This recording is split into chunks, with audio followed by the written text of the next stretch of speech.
Chapter 1. Shadow Shai stood in his chamber, deep within the living ship Legacy of Torment. Tall and lean, long-limbed, with hooks and barbs at wrist, elbow, knee, and heel, the Yuuzhan Vong warrior had pulled himself up to his full height, and held his open hands out away from his sides. A slender, fleshy umbilical connected his ship to the cognition hood he wore. The tiny cable snaked up and out through the cabin's Yorick coral wall, where it was grafted into the ship's neural tissue. Shadow Shai saw what the ship saw, and knew what it knew there orbiting Dubrillion. Only the void of space surrounded him, with Dubrillion being a blue and green ball slowly spinning beneath his feet. The system's asteroid belt stretched over him in a mobile arch, and the distant brown world Destrillion hovered away in the near-empty darkness like a cowardly suitor. This is what it feels like to be a god. Shadow Shai hesitated for a second, barely a heartbeat, letting fear of having blasphemed run through him. He smothered the fear, knowing that Yunyamka, the god known as the Slayer, would allow him his conceit as a reward for having successfully taken so many worlds from the infidels. The priests had told the Yuuzhan Vong that their new home was here, in what the infidels called the New Republic, and to Shadow Shai fell the hideous responsibility of leading the attack that would make the priest's prophecy a reality. Using the ship's senses as his own, Shadow allowed himself to slip the bonds and concerns of his body and spread his intellect over all he saw. The Yuuzhan Vong had traveled far in great world ships seeking this new home. Scouts had located this galaxy over 50 years before, and the report of the survivors had brought reality to the Supreme Overlord's prophecy. A new home was at hand at last. Later, agents had been infiltrated into it. Intelligence had flowed back to the world ships, and a whole generation had been trained to cleanse the galaxy of the infidels. Shadow Shai smiled as he gazed down at Dubrillion. One truism of war was that even the most careful plan could shatter against the opposition, and so it had here. Nome Honor, a Yuuzhan Vong agent provocateur, had conspired with his brethren in the Intendant caste to usurp the role of the warriors. A premature attack had been launched, and repulsed by the New Republic, though not without losses to the infidels. Shadow Shai's initial assaults had to be shifted to the worlds where the Yuuzhan Vong had been driven off, so their conquest could be completed and the shame of defeat effaced from Yuuzhan Vong honor. The Yuuzhan Vong commander closed his right hand, his smile broadening. "Were your throat in my grasp, Nome Honor, my pleasure would be boundless." Though the warrior did not deign to imagine how the priests or other intendants would explain away Nome Honor's action, Shadow felt certain the gods would punish him. "When next you come to changing, Nome Honor, you will find your perfidy rewarded." Shadow Shai reached his mind into the memories stored within Legacy of Torment. He plucked one from a slave that had been employed as a soldier in the ongoing pacification of Dubrillion. The short, stocky, reptilian humanoid, Chazrak, had served the Yuuzhan Vong well in their wars, with some of them being celebrated enough to be allowed into the warrior caste at its most basic levels. As Shadow Shai pulled the memory to himself and donned it like an Uglith masker, it felt odd, since the creature was much smaller than he was. It took him a moment to accept the discomfort of wearing the creature's flesh. Then he pushed through and began to live the Chazrak's mission on the planet below. As missions went, it was not very challenging. This Chazrak and his squad had been assigned to clean out one of the warrens the infidels had created amid the rubble of Dubrillion's main city. The Chazrak each carried a kufi, a large double-edged knife, and a breed of amphistaff that was shorter than that employed by Yuuzhan Vong warriors. Not only was it more suited to the Chazrak's shorter stature, but it remained largely inflexible, since the slaves seemed genetically incapable of mastering the whip skills needed to use an amphistaff to its full capabilities. Shadao Shai shifted his shoulders, still poorly suited to the alien flesh he wore, but allowed his mind to plunge into the memory. Through Chazrak eyes, he saw the soldiers move into narrow, dark recesses. A sour scent assaulted his nostrils, and the Chazrak's heart quickened. Two of his compatriots jostled and moved forward as their passage broadened. The Chazrak fingered his amphistaff and raised it out of the way as another slave slipped past him. A red energy bolt exploded from the darkness, momentarily dispelling shadows, then burned into the Chazrak formation. Clutching hands to its blistered and smoking face, a screaming slave spun away. With his amphistaff still raised, the Chazrak Shadao wore sidestepped his wounded companion, then looked up as the scrape of metal against stone and a spark alerted him to new danger. On a ledge above the passage's mouth, an infidel had hidden himself. He swung a heavy metal bar, which sparked against the chamber's ceiling. The bar whistled down toward the Chazrak's head, but the slave parried it with the amphistaff, then lunged up with the amphistaff's sharpened tail. The staff punctured the meaty part of the man's leg, allowing salty blood to spurt out when the slave yanked the amphistaff free. The man came with it, spinning through the air and landing hard on his back. Bones cracked, and the lower half of the infidel's body went limp. Blood still pulsed from the hole in his leg, and his hands grabbed for it. The infidel looked up into the slave's eyes, fear widening his own orbs until the white balls looked as if they would rattle around in the skull. The mouth formed words that came with piteous tones, but a quick whirl of the amphistaff brought the flattened tip down to slash through the man's neck, silencing his voice and ending his life in one stroke. All around Shadao's Chazrak, other soldier-slaves attacked and fought. More energy bolts lit the further recesses of the warren. Slaves went down, writhing, hands clawing at leaking wounds. Infidels, shrieking out their last moments, collapsed in bloody heaps. Slaves stepped over bodies, both those of other Chazrak and of infidels, pushing themselves to get at more of the enemy.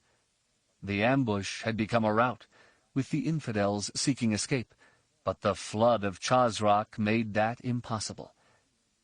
Then Shadao Shai felt the soothing sting of pain. It entered his back just above his right hip and cut toward his belly. He felt the Chazrak try to suppress the pain as he spun away from it, to the left. This allowed the weapon that had stabbed him to slip free of the wound, minimizing the pain a bit, but doing nothing to stem the panic rising as the Chazrak realized he'd been seriously wounded. Coming around, the Chazrak brought his amphistaff up and almost missed killing his foe. The infidel that had stabbed him was female, and certainly juvenile. The stroke that would have taken an adult across the throat slashed her face at eye height. The weapon crushed bone and ripped through the brain case.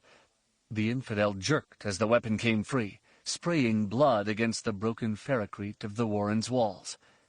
She fell to the ground like a discarded wet cloak, yet the vibroblade she'd used to open the slave's side remained clutched in her hand, buzzing in an abominable imitation of life. Shadao Shai arched his back and tore the cognition hood from his head. He did not fear the Chazrak's reaction to the wound, his going into shock and collapsing. Shadao Shai had lived through that sort of thing many times before. This time, though, he would not have himself sullied by the impressions of a coward. "I will not be tainted."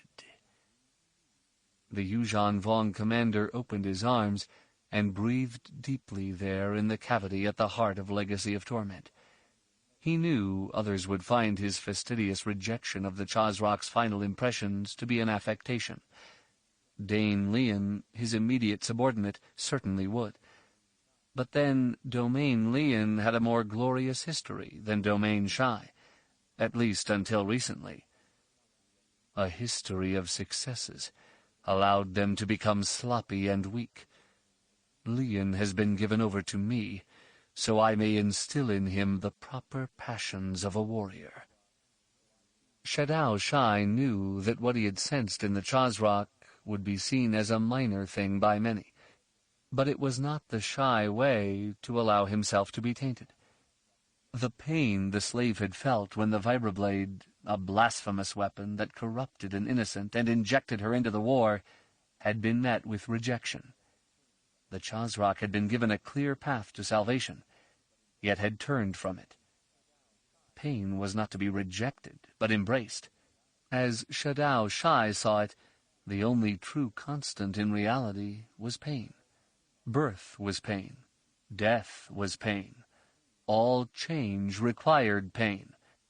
To reject pain was to deny the very nature of the universe. Personal weakness distanced people from pain, which was not to be worked past, but woven through one so a being could become transcendent and be transfigured into the very likeness of the gods themselves. Shadao Shai walked to one of the pitted chamber walls and caressed a pearlescent orb embedded in it. As if it were black beach sand being washed away, color drained from the wall, rendering it transparent. Behind it, arranged in a pyramidal hierarchy, lay relics of Domain Shy. Only a fraction of them had been stored here. By no means would so valuable a collection be entrusted to one person, and certainly not placed on a vessel like Legacy of Torment. The relics had been chosen by the Domain's elders specifically to inspire this one of their scions. Shadao Shai played a hand over the barrier between him and the bones therein encased, pausing only at the open spot in the lower left corner.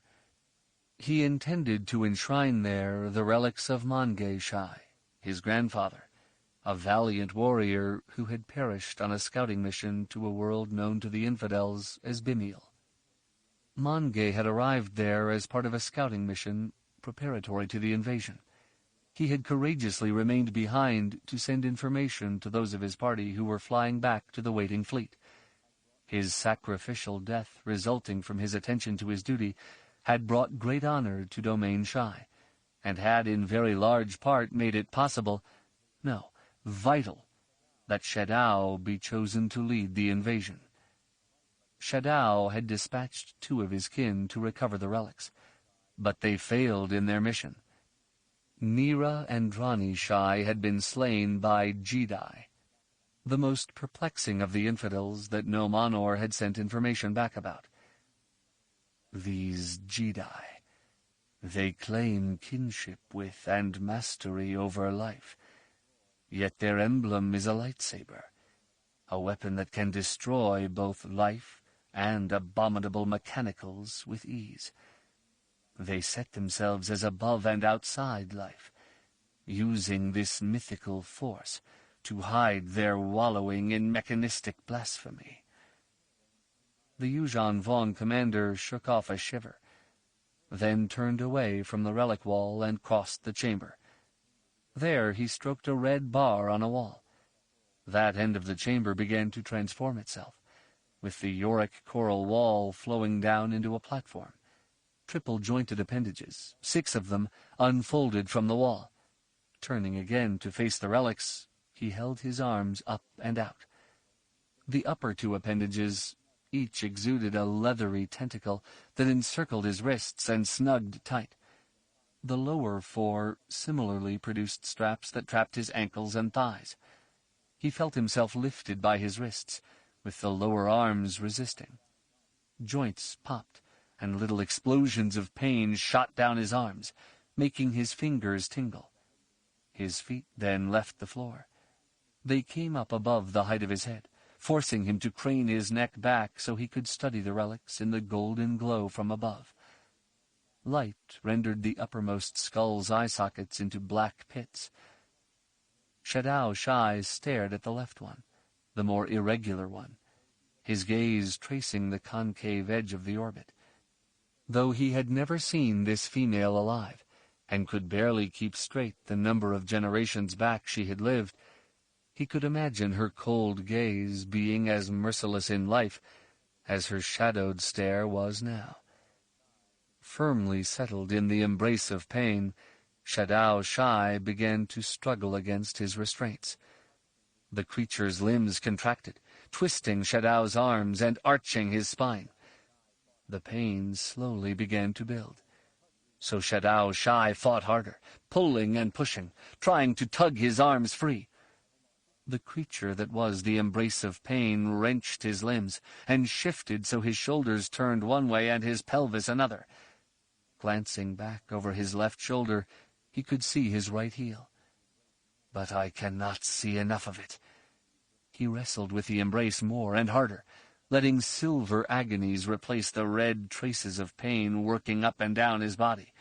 He sought the pain, tasting it, savoring it, trying to quantify it and describe it, yet secretly luxuriating in the fact that it was too much, too great for him to possibly ever do. Even knowing that his task was beyond him, he forced himself to push against the embrace, mustering himself for one more explosive act of resistance. The embrace shifted again, cranking his wrists up to where they all but rested on the back of his neck. Stretching his fingers out, he caught at the fringes of his hair and tugged his head back so he could stare at the relics. Sheer torment raced through him, igniting every nerve fiber in his body. He could not begin to catalogue everything he felt. It came too much, too quickly, overwhelming him with pain until all I am is pain. His true goal achieved, he let his lips peel back from jagged teeth. The infidels did everything they could to save themselves from this sort of pain.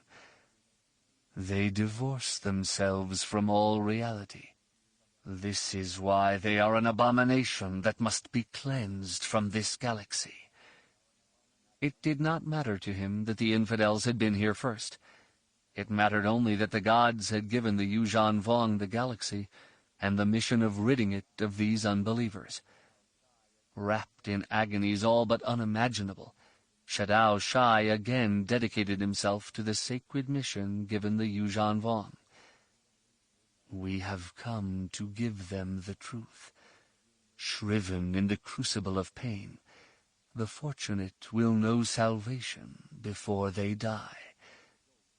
The others...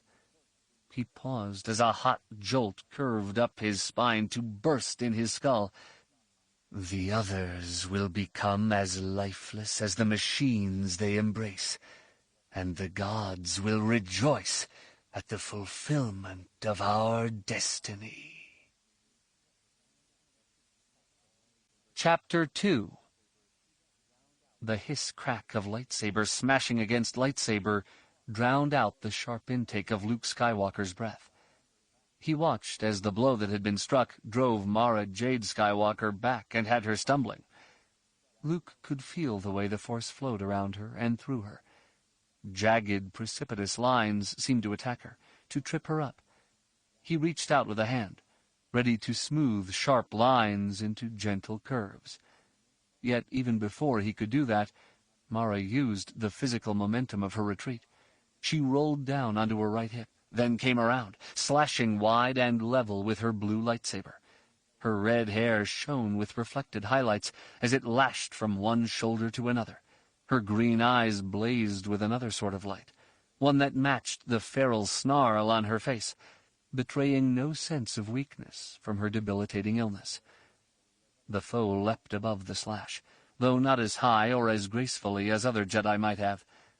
Corran Horn landed and shifted his silver lightsaber to his left hand and stabbed it toward the ground. It sparked as it caught Mara's return cut. Corran then pivoted on the ball of his left foot and snapped a sidekick at Mara's head. She ducked back, rolling through a somersault, then came up on her feet. Her blade came up in a guard high by her right ear. Corran faced her, his blade held in two hands and running from his belly toward a point beside his right instep. The light from their blades turned their sweat into an iridescent sheen, visible on Mara's face and bare arms, and on Corran's dripping torso. Mara attacked, and Corran parried. They exchanged blows, each retreating and attacking in turn. Luke marveled at the complexity of the force flows around them. He had seen greater displays of the Force years ago, before I understood the Force's subtleties, and more fluid displays of swordsmanship. But the fight he witnessed here was altogether different. Mara and Corran, long-time friends, each sought to push the other to the limit, and relied on guile and skill and strength to do it. They shifted from defense to attack, and through a myriad modes of each. The object was not to do damage, but to force the other person to prevent damage. What made it even more remarkable was that neither of them was in full good health. Mara had been battling a disease that sapped her strength, and defied Luke's best efforts to help her. He knew things could have been worse. Of 100 people diagnosed with the ailment, only she had survived. Her strength in the Force has sustained her, and in combat she lets the Force race through her. Corran had only recently completed Bacta therapy for life-threatening wounds he'd earned in a fight with the Yuuzhan Vong on Bimial. While the injuries had healed, including the long-term effects of a biotoxin, getting his conditioning back and regaining his combat edge was not easy. Luke could see Corran's chest heaving with the exercise, and smiled. Neither of us is as young as we once were. Mara crashed her blade against Corran's, driving him back. Corran's right ankle twisted, dumping him to the workout room floor. He rolled back through a somersault and came up on his right knee, with his left flank closer to Mara than his right. He held his lightsaber in toward his belly, then rotated his right hand. The weapon's internal assembly shifted, more than doubling the length of the lightsaber's blade, and infusing it with a deep amethyst hue. Mara laughed sharply, and swung her blade at the slender purple energy rod opposing her. While Corran's weapon did give him reach on her, a simple beat attack would swing the blade wide, then she could dart forward and spit Corran with a lunge. The surprise of Corran's blade-lengthening tactic had worked on enemies before, but Luke knew Mara must have been expecting it, and had long since worked out a strategy to deal with it. She swung her blue blade to batter Corran's blade aside, but got no spark and no hiss from a collision of the blades. Her mighty swing spun her around, and as she completed the circle, the blue blade carved an infinity symbol in the air before her. She dropped back 2 steps, then thumbed her blade off and bowed in Corran's direction, before slumping to her knees, with sweat pasting locks of hair to her cheeks. Luke arched an eyebrow at Corran. "How long have you been waiting to use that tactic?" Corran shut his blade off, then rotated the assembly back into its original position. He slid off his right ankle and onto his butt, then sat cross-legged on the floor. "The Vong got me thinking about it. We can't feel them through the Force, so we can't feel where they are. That makes them difficult to defend against." Mara snorted. "Turning your blade off in the middle of a fight like that is a foolish thing to do." "I know, but I could have just as easily switched blade lengths as you went to beat my blade aside. A stop thrust is very effective against an incoming enemy, if you know the enemy is incoming. I figured you'd have to press your attack. I doubled the blade, giving you a way to take my weapon out of play, then killed the blade as you went to knock it aside. Another touch of the thumb and you get spitted." Luke felt a chill run down his spine. He recalled his teacher, Obi-Wan Kenobi, raising his lightsaber in a salute, then killing the blade, even as Darth Vader killed him. It worked that time as a tactic, too. The ultimate in self-sacrifice for the ultimate in victories. The Jedi Master smiled and opened his hands as he walked to the center of the training floor. Above and around him, through a great transparasteel dome, He could see the orderly flow of airspeeders and hover trucks moving through Coruscant's sky. Everything seemed so natural and normal when he looked at the outside world. Yet beneath the dome, in the Jedi headquarters on Coruscant, things boiled like storm clouds on the horizon.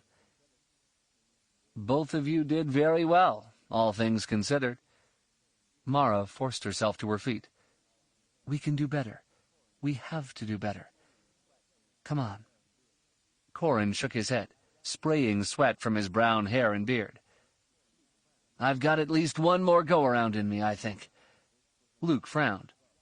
"No. Right now, this was enough for you both." Beyond the two of them, striding boldly through an archway, came a Jedi with a black cloak billowing behind him. Slender and sharp-featured, the Jedi had an incendiary gaze. His upper lip curled with a hint of contempt. Then he smiled carefully. And coldly. "Good afternoon, Master Skywalker." The way he spoke the word Master made it a simple title, draining it of any sense of respect. "Good afternoon to you, Kip Duran." Luke kept his voice even, despite his dislike of Kip's tone. "I thought you'd be here later." Kip stopped on the other side of the sweating combatants. "I convinced the others to speed their arrangements." He waved a gloved hand back toward the archway. "We're ready to convene the Council of War right now." Luke raised his chin slowly. "This is not a Council of War. The Jedi do not go to war. We are protectors and defenders, not aggressors. With all due respect, Master Skywalker, the difference is a mere semantic one." Kip clasped his hands together at the small of his back. "The Yuuzhan Vong are here, and are intent on conquering at least some, if not all, of our galaxy. As defenders, we have already failed, and yet as aggressors we knew success. Ganner Rysode and Corran attacked on Bimial and came away with their prize. We defended at Dantooine and were driven away." Corran sighed. "Bimial belongs to the Vong now too, Kip, in case you hadn't noticed. And Ganner and I did what we did to protect some people taken prisoner. It was that simple." Kip frowned at Corran, allowing annoyance to ripple off him. "Semantics again. You attacked the Yuuzhan Vong and slew them, which is the only way you succeeded in getting your charges freed.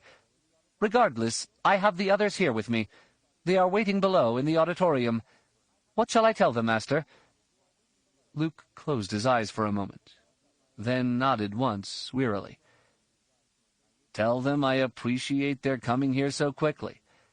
I wish them to relax. They should spend this evening in contemplation of the Force. Their input will be treated with respect and considered fully. We will meet with them tomorrow." "Tomorrow? I understand and obey, Master." Kip bowed once, quickly and shallow, then spun on his heel and marched out very precisely. Luke noticed Corran watching the other man's departure, his thumb caressing the black ignition button on the lightsaber's grip. Mara spared no glance for Kip, but flashes of fury came off her like bursts of radiation from a pulsar. "I know you find him annoying," Luke said. Corran turned at the sound of Luke's voice. "Annoying? Either I'm covering my feelings or you're being kind. If I had any talent for telekinesis at all, I'd have strangled him with his own cloak." "Corran!" Mara frowned as she looked at him. "Sorry. I suppose that would have been out of character for me." "Out of character to be so obvious." Mara's green eyes narrowed. "You need to be more subtle. Locate a partially blocked artery in his brain, then just pinch it off. Bang, he's down, and it's over." Corran smiled. "Now I'm really sorry I don't have TK." "Stop it, both of you." Luke shook his head. "Even joking that way compounds the problem we have with Kip and his faction. They've all grown up in the post-Empire era. They've always had dreams of being Jedi that could destroy the greatest evil we've ever known. What I did fighting the Empire, what I had to do fighting the Empire, that's how they think we should handle all evil. The slash of a lightsaber is the last word in justice. They know better than that, but the Yuuzhan Vong, because they are outside the Force, seem to leave us with only the lightsaber to deal with them. The Corellian Jedi flicked sweat out of his beard. I suppose that killing 2 Vong at Bimiel didn't help dispel that impression, did it? You had no choice, Corran, and you came very close to dying on Bimiel. Luke sighed heavily. That lesson was lost on Kip's faction, too. You got hurt. They see you as weak. They're missing how good the Yuuzhan Vong are.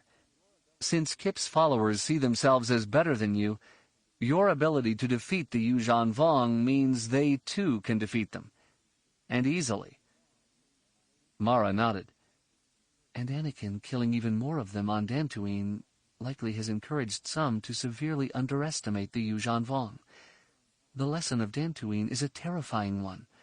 The Yuuzhan Vong care more about doing their duty than worrying about death.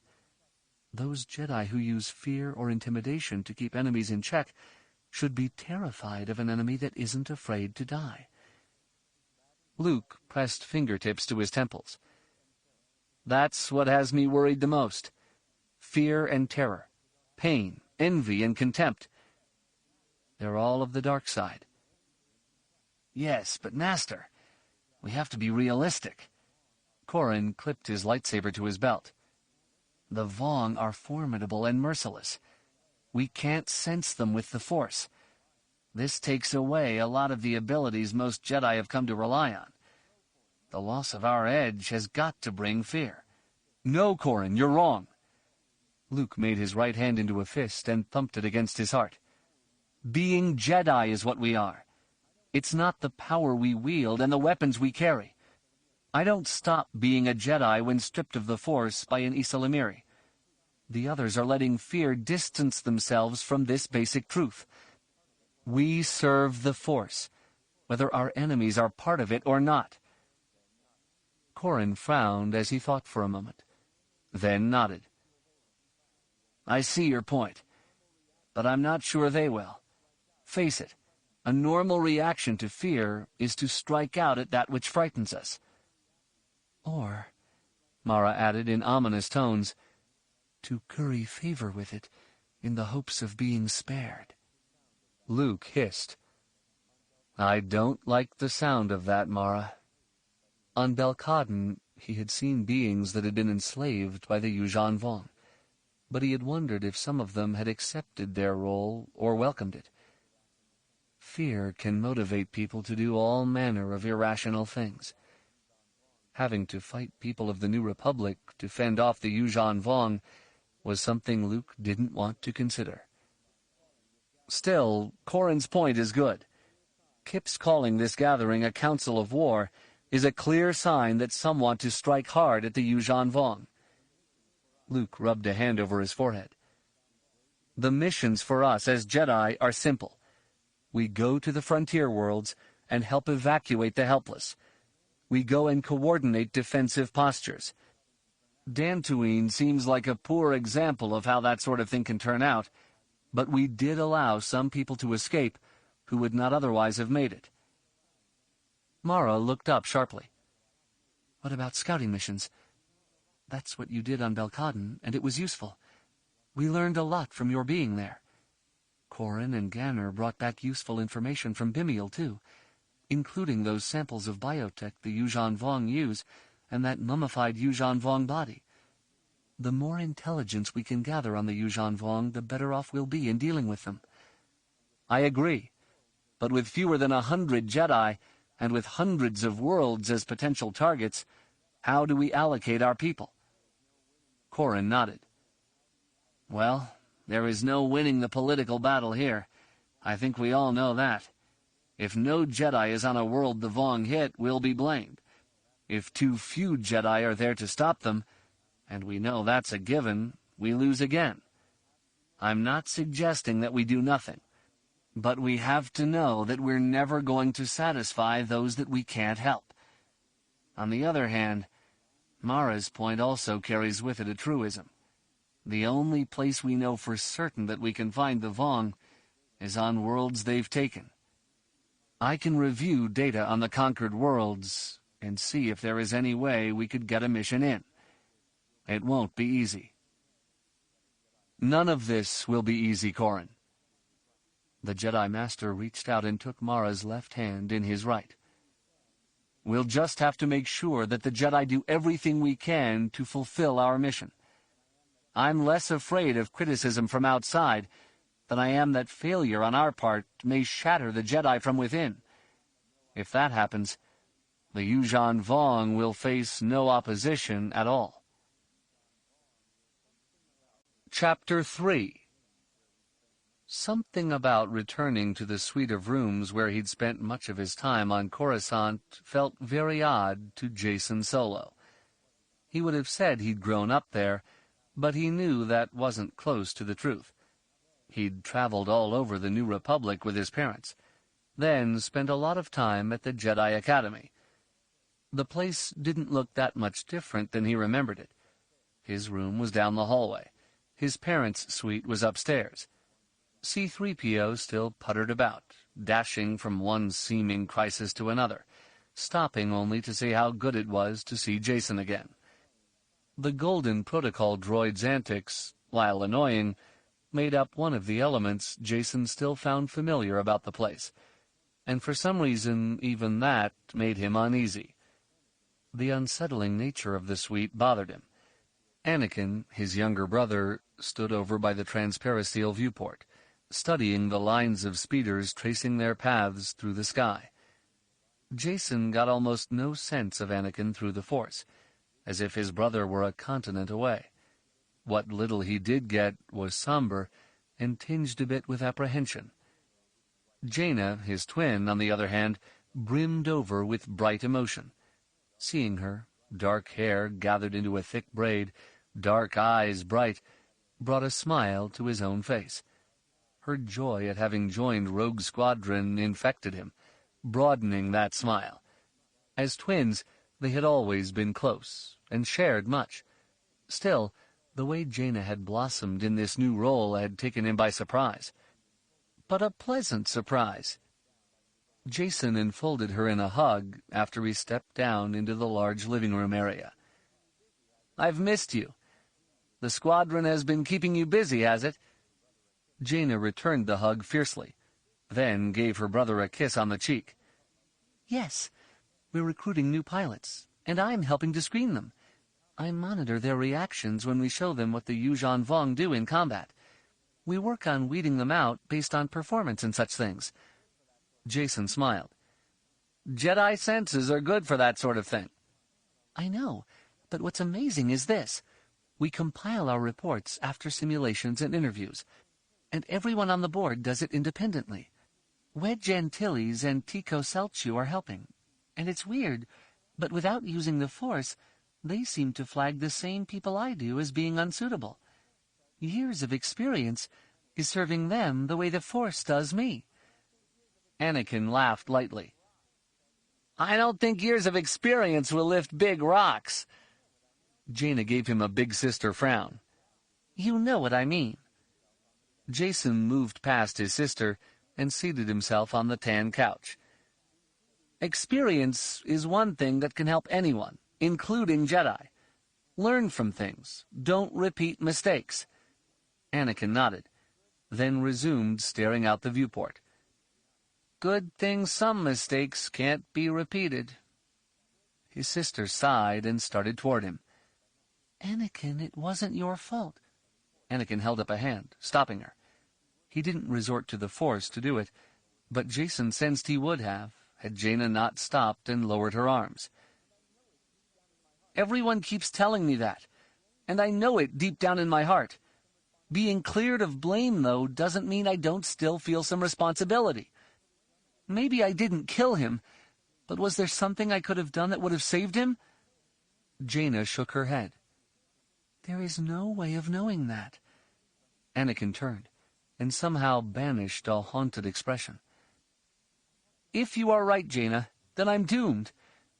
I have to believe there is. So when there's a next time—" Jacen sat forward.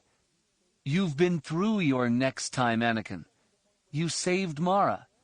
"Sure, right up to the point where you and Luke saved me and her. Don't think I'm not grateful. I am."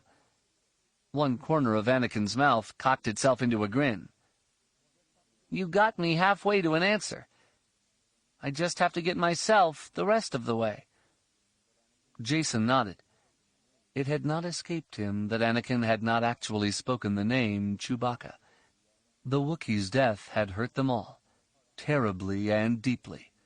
He had always been a part of their lives, and when he was taken away, they saw how vastly and to what depth he had been involved with them. His death opened up a gaping wound that, for Jacen, had not yet begun to heal. All three of them fell silent, turning inward. Anakin looked out the viewport again, but his eyes were focused too distantly to be watching any one thing.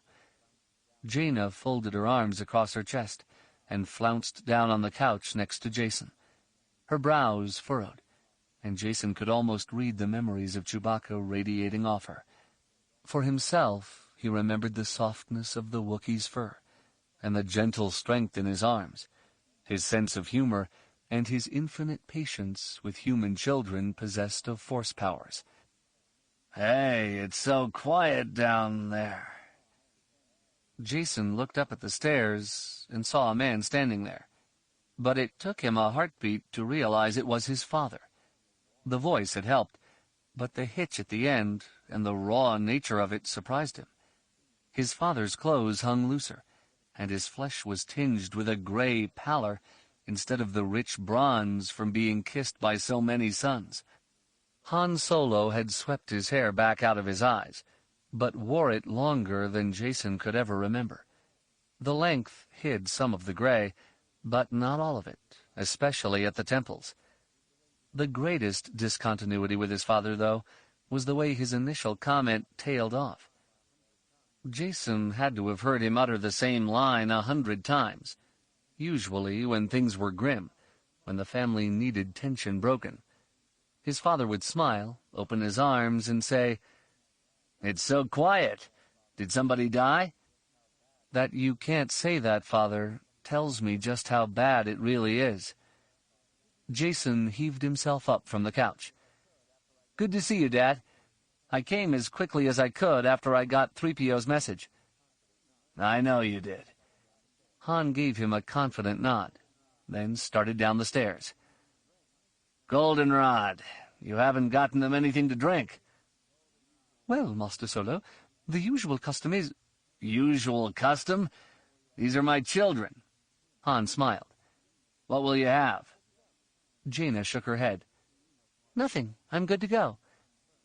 "Jacen, you must want something." Han turned to the protocol droid. "I think I'll have—" "It's okay, Dad. I don't want anything." Han frowned. "Well, I don't want to be the only one drinking." Anakin raised his left hand, waving away any drink request without turning from the viewport. The elder Solo shrugged, uneasily, awkwardly, as if his joints needed lubrication. "Well, I guess I can wait until later." Jaina looked up at her father. "The message sounded pretty urgent. What's going on?" Han took a deep breath, then let it out in a long sigh. He seated himself in a chair, then motioned to Jacen that he should be seated too. Han then glanced at Anakin, and made to wave him over to the couch, but Anakin couldn't see the gesture. Han waited a moment for Anakin to move. Then, when he did not, just sat forward and rested his elbows on his knees. "Look, I don't know how to tell you this. It's not easy." He stared down at his clasped hands, rubbing one over the other. "Losing Chewie." His voice failed for a moment. Then he swallowed hard. "It's okay, Dad. We know." Jaina gave her father a brave smile. "We all loved Chewie, too." Han ran his hand down his face. Losing him, made me think what else I had that I could lose. That scared me the way I've never been scared before. I mean me, Han Solo, scared. Anakin's chin rose. Not an easy thing to admit for anyone. Their father nodded once, curtly. The gesture was accompanied by a flash of anger and grief that drilled into Jacen. Jacen moved to stand at his father's right hand, awkwardly patting him on the shoulder. We understand, Dad. We really do. But his father had already shut him out. Yeah, well, there's nothing to understand. Jacen sighed. We may beat the Yuuzhan Vong, but will my family survive the battle? Chapter 4. Leia Organa Solo slowly rose from her chair in the tiny briefing room. Leaning forward on the edge of the table, she posted her body up on her arms. Her head dipped for a moment, surrendering to the ache in her shoulders, but she looked up quickly enough. She knew the others in the room had to be just as tired as she was, but given the events unfolding, none of them could afford to rest. Above a holoprojector plate, built into the heart of the black table, hung a representation of a rimward portion of the New Republic. New Republic worlds and the space between them glowed a soft gold. Up on her left, the Imperial remnant had been shaded in gray, with the world's little black pearls. Stabbing into the New Republic like a vibroblade were brown worlds in space. A string of them carved a wedge in the New Republic, just skirting the remnant border. Data just keeps flowing in. The silence from Belkadon, Bimiel, Dantooine, and Cernpadal should come as a surprise to no one, since the Yuuzhan Vong have taken those worlds, and they didn't have much population on them to start. From Dubrillion we still get some reports, but those are becoming fewer and farther between. It does look as if Dubrillion is going to serve as the Yuuzhan Vong headquarters, at least in the short term. From Garqi we're not getting much, but all indications are that the Yuuzhan Vong have landed, assumed control, and are putting programs into effect for whatever their ends are. Admiral Trieste Crefe, a young Bothan whose violet eyes were flecked with gold, smoothed his snowy white mane. Refugees are moving through Agamar fairly quickly. We are debriefing qualified witnesses. But your own story of what happened on Dantooine is typical of the sorts of reports we're getting. The Yuuzhan Vong seem to be using proxy troops for most of the cleanup or hard assault operations. We have reports of slaves being turned out, and some rumors about collaborators, but the latter are little more than gossip at this point. Borsk Failure, leader of the New Republic, screwed his face up into a snarl. It is to be expected that some people cower and cling to the strongest force around. We saw plenty of that under the Empire. Leia shook her head. The Yuuzhan Vong are much worse than the Empire ever was. From your perspective, Leia, the Empire dealt with non-humans as dispassionately as you described these Yuuzhan Vong doing with humans. Now you know what we faced. She let one quick guffaw contract her belly, then gave the Bothan a smile full of teeth. They destroyed my homeworld, Borsk. Ah, yes, we are yet again reminded.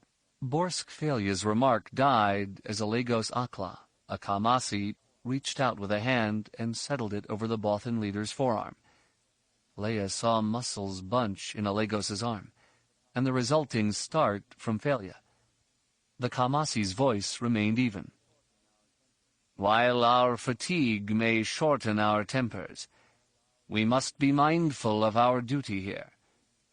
He inclined his head toward the other human in the room.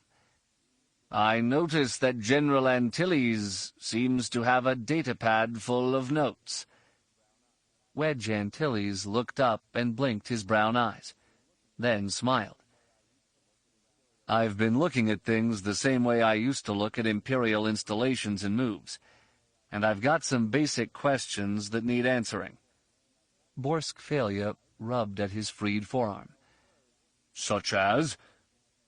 "Well, first, Cernpadal. They drew a moon down into the planet, setting off a hideous cataclysm. We know we didn't get all the people off the world. If you check with planetary physicists, civilization would be completely disrupted.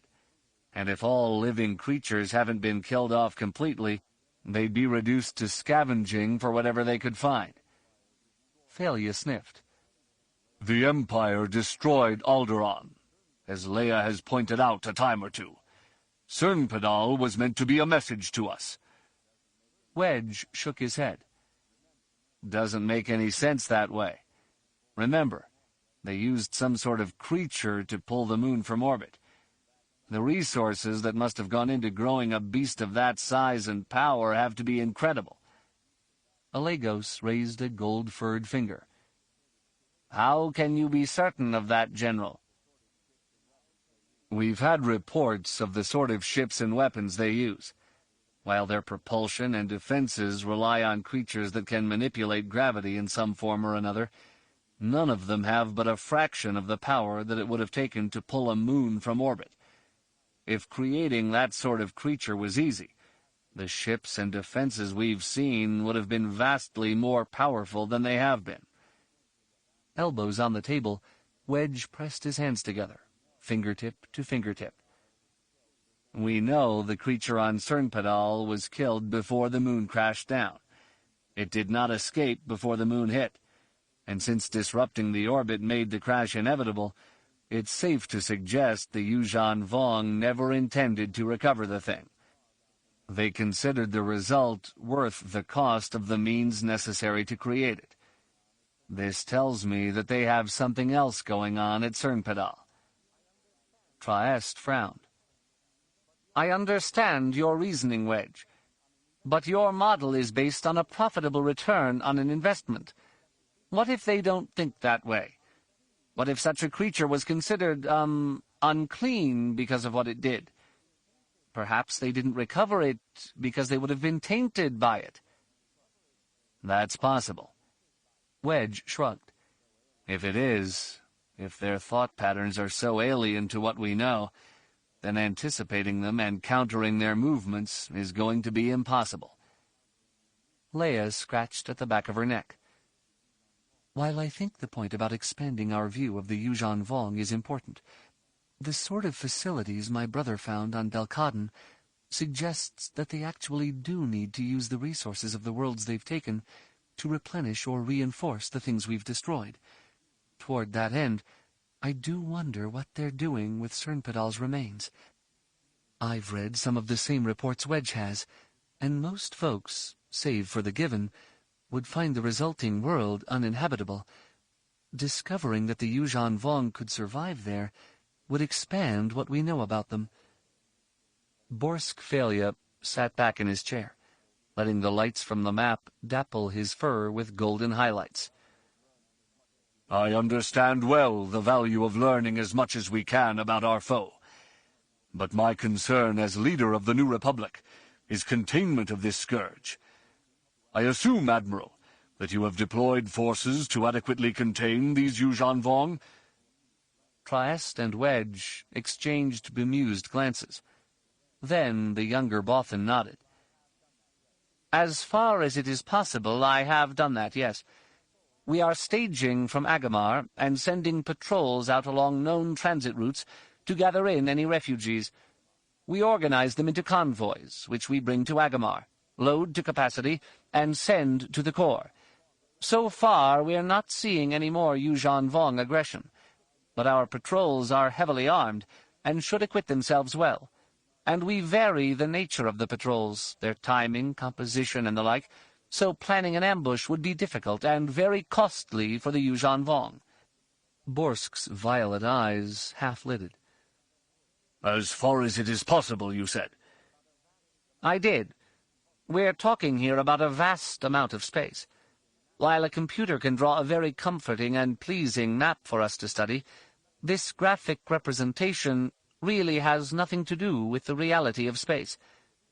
Trieste punched a few buttons on his own datapad. and the map shifted radically. The worlds remained in place and retained their color, but instead of the shading around them, each world sprouted tendrils that linked it to the other worlds. Some were long and looping, others short and direct. As Leia watched, some blinked out of existence, while others stretched and new ones were born. What amazed her the most is how interconnected the worlds were, and how the borders on the previous map stood for nothing. Trieste pointed to the new map. "These are the routes that link these worlds together. It's shifting because as planetary bodies orbit, the transit times between worlds alter. Routes develop breaks that have to be worked around in real space.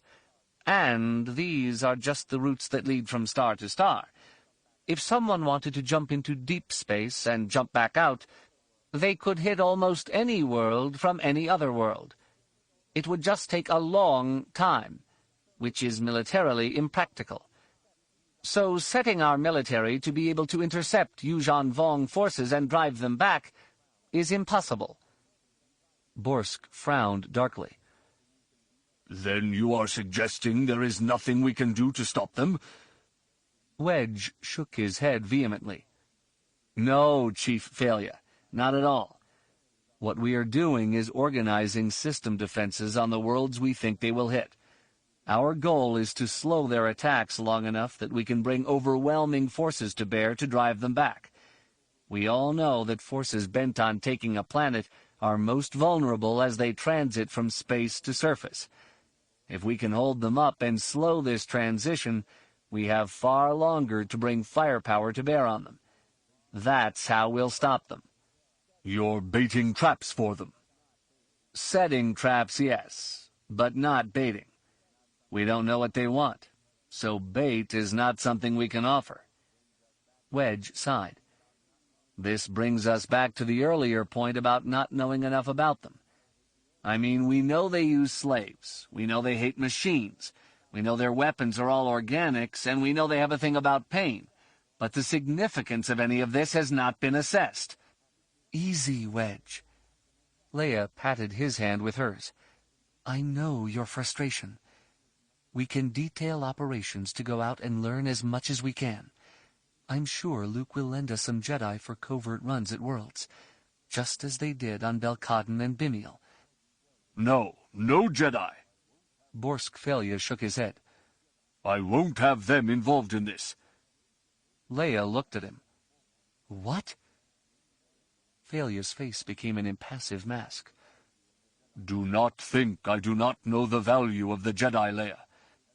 I do remember how your brother and you headed off the crisis that would have consumed Bathawi, but the people don't respect them anymore. While my read of the reports about the battle for Dantooine tells me that were it not for the Jedi, the entire contingent of refugees would have been slain. That is not the only reading of the reports. Read most uncharitably, it indicates that the Jedi were powerless to prevent the slaughter of hundreds. Moreover, the Yuuzhan Vong have slain Jedi. The most powerful of the Jedi, your brother, was induced to leave Belkaden, abandoning an unknown number of slaves. According to one of the students rescued from Bimiel, the Jedi there introduced genetically altered creatures that could forever disrupt the cycle of life on that world, sterilizing it. Add to that the rumors that Jedi force skills are less than adequate against the Yuuzhan Vong, and you can see why there is no confidence in the Jedi. If we use them to spearhead operations, we will look foolish, and confidence in us will waver. We will cause a panic." Pain arced temple to temple in Leia's head. She'd heard the various reports coming from students and from Dantooine survivors, and even the interviews with a few Jedi concerning their dealings with the Yuuzhan Vong. While she would have preferred a complete news blackout concerning things until they had a better understanding of what was going on, to keep the people ignorant presented a much more difficult problem. Since leaks could not be stopped, official denials of the leaks would erode confidence in the government and start a panic. But having an informed public, meant they could express opinions on matters like the Jedi. Politicians like Failure tried their best to work within the guidelines set by the will of the people. She sat back down and cradled her head in her hands. By refusing to use the Jedi, we're cutting off a resource that is invaluable. The Jedi we have out there are folks who have traveled widely, have dealt with crises in discreet and flexible ways. They are the perfect agents for missions to places like Garqi or Dubrillion. More importantly, I don't think we can stop Luke from sending his Jedi out to help people. You do realize that? Oh, I do, Leia. I certainly do. Failure's lips peeled back in a feral grin. My only concern is that we cannot be seen to sanction them. They will have to operate without our support. Wedge arched an eyebrow. If we got a distress call from a Jedi behind Yuuzhan Vong lines, you're telling me we can't do anything? Unless there was a vital strategic or operational goal involved, no. I don't see how you could, General. Trieste looked at Wedge. I guess that means we'll just have to set up our own operations and use our own personnel. We have no choice. Leia closed her eyes for a moment, then sighed. If we are unable to use the Jedi, then I suppose my mission to Bastion will be out as well? Failure's smile broadened. Oh no, not at all. If you want to go and talk Pelion into using as much of his firepower and personnel as possible to defeat the Yuuzhan Vong, I would applaud it. I wish you all speed and good fortune on that mission, Leia. I really do. Leia glanced at Alegos, and they nodded to each other. In discussing her idea to ask the Imperial Remnant for help, the two of them had run through various scenarios, and no matter which one they reviewed, it always turned to a political advantage for Borsk Failure. If Leia succeeded in getting the Remnant to come to the aid of the New Republic, she could easily be painted as a collaborator with a reactionary element, while Borsk could position himself as the heir to the traditions of the rebellion. If the Remnant refused, they would be vilified, and Leia along with them, for having such poor judgment to try to deal with them. Everything else in between resulted in the same impression. She would be collaborating with an enemy. I am so glad you approve, Borsk. Senator Akla and I will be leaving in 2 days for Bastion. Senator Akla? Failure shook his head. I'm afraid the Senator will have pressing business here, on Coruscant, Leia. He won't be going with you. If you think... Alegos held a 3-fingered hand up to forestall Leia's reply. He's right, Leia. I won't be going with you. Even so, Borsk, I will not be here either. Leia blinked. What? Where will you be? The Kamasi sighed and sat back, staring up at the dark ceiling. I've listened to all of you, your discussions, your arguments. I think you are all on the right course for dealing with this problem. You have covered all aspects of it save one. What the Yuuzhan Vong want. I intend to go to Dubrillion to ask. No, impossible. Leia shook her head adamantly. We were at Dubrillion before, and tried to communicate with the Yuuzhan Vong. They didn't want to communicate with us. Trieste nodded in agreement. We've no evidence they understand the concept of truces. They certainly don't treat captives well. We have ample evidence of that. You'll be putting yourself in mortal danger. And you and your soldiers will not? That's our job, Senator.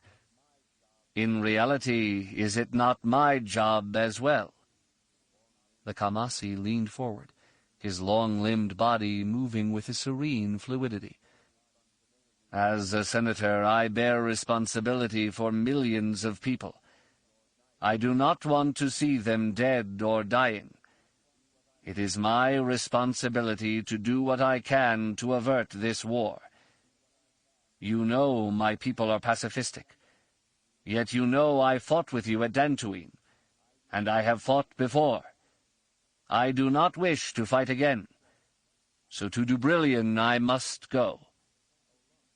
Leia stared at him, a lump rising in her throat. A chill shook her, a chill she wanted to put down to exhaustion, but one she could not. She knew the Force could provide a flash of insight concerning the future. The dread she felt welling up inside her seemed so strong that she hoped it did not mean that Alegos' mission was doomed. "Alegos, at least take some Noghri with you, someone to protect you." "That is a kind suggestion, friend Leia. But the Noghri will best serve elsewhere." Alegos canted his head to the right a bit and smiled at her. "This mission must be undertaken. If I am successful, we will all be saved." Borsk snorted. "Are you really so naive as to think your mission can succeed?" The Kamasi stared at the Bothan for a moment, then half-closed his eyes. "The chances are slender, perhaps non-existent. But can anyone here tell me the risks are not worth it, if this war can be stopped?" Leia shivered. "And if you are not successful?" "Then, my dear, my fate will matter little, given the gravity of what will come." Chapter 5. Luke entered the auditorium and saw he'd made a tactical error in leaving the arrangements to Kip. Tables and chairs had been set up on the stage, facing out toward the amphitheater where Jedi sat. The two tables on the stage were at right angles to each other, forming a wedge centered on a podium. To the left were Kip Duron, Ganner Rysode, Worth Skidder, and the Twi'lek, Desharakor. Her presence on that side surprised Luke, because she'd always seemed to view Kip's rhetoric as being extreme. At the other table, there were only 3 chairs. Corran Horn and Cam Salusar stood by 2 of them, conversing. Luke expected Mara to take the third, then sensed she was not behind him. He glanced back at the top of the stairs and saw her taking up a position in the auditorium's shadows. Luke smiled. How like her to watch, assessing who is with me and who is not. The Jedi Master mounted the steps to the stage with no ceremony. At the top of them, he paused and nodded to Kip. The younger Jedi Master waved a right hand to indicate that Luke should move to the podium. But instead, Luke spun and bowed to the 60 Jedi occupying the seats. "I welcome you. Not so long ago we had a meeting, and now events have drawn us together again." Kip moved behind the podium and adjusted the microphone, sending an audible squeak through the room's sound system. "Master, the lighting and sound are better from back here." Luke let himself chuckle once, then nodded and sat on the stage, letting his feet rest on the steps. "That may be true, Kip, but those who know the Force will be better served trusting in their impressions that come through it, rather than their eyes or ears." A wave of surprise pulsed off Kip, then was cut off immediately. From the back of the room, Mara gave Luke a nod. To his right, Cam and Corran came to the edge of the stage, then jumped down to the floor to keep themselves lower than he was. This pressured Kip and his confederates to do the same thing, though Desharakor seated herself on the edge of the stage and gathered her leku around her like a shawl. "Thanks for joining me. You worked hard setting this up, but I didn't really want it to be too formal. It made this too much of a council of war. What we need is a meeting of sapient beings who will decide the course of our future." "Master, you are first among equals." Kip bowed his head to Luke. "Your wisdom will guide us." "Oh, Kip, how surprised you would be if I used that opening to dictate what we will do." Luke could feel a sense of quick victory boiling off Corran, urging him to snare Kip in his own web. But he shook his head. Insight granted by the Force is not mine alone. Worth Skidder smiled carefully. You suggested, Master, that this is not a council of war. Yet we find ourselves at war with an enemy that is merciless and invading the New Republic. Is it not to counter threats like this that the Jedi were created? That is our goal, yes. How we get there is what we need to discuss. Luke pressed his hands together and fell silent for a moment. The Jedi are meant to protect and defend the people of the galaxy. The distinction between protectors and warriors is critical to avoid the seduction of the dark side. Ganner Rysode, tall and dark, with a hard, blue-eyed gaze, eclipsed Skidder.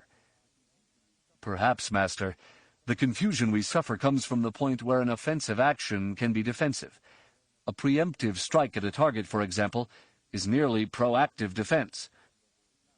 Corran ran a hand over his mouth before speaking.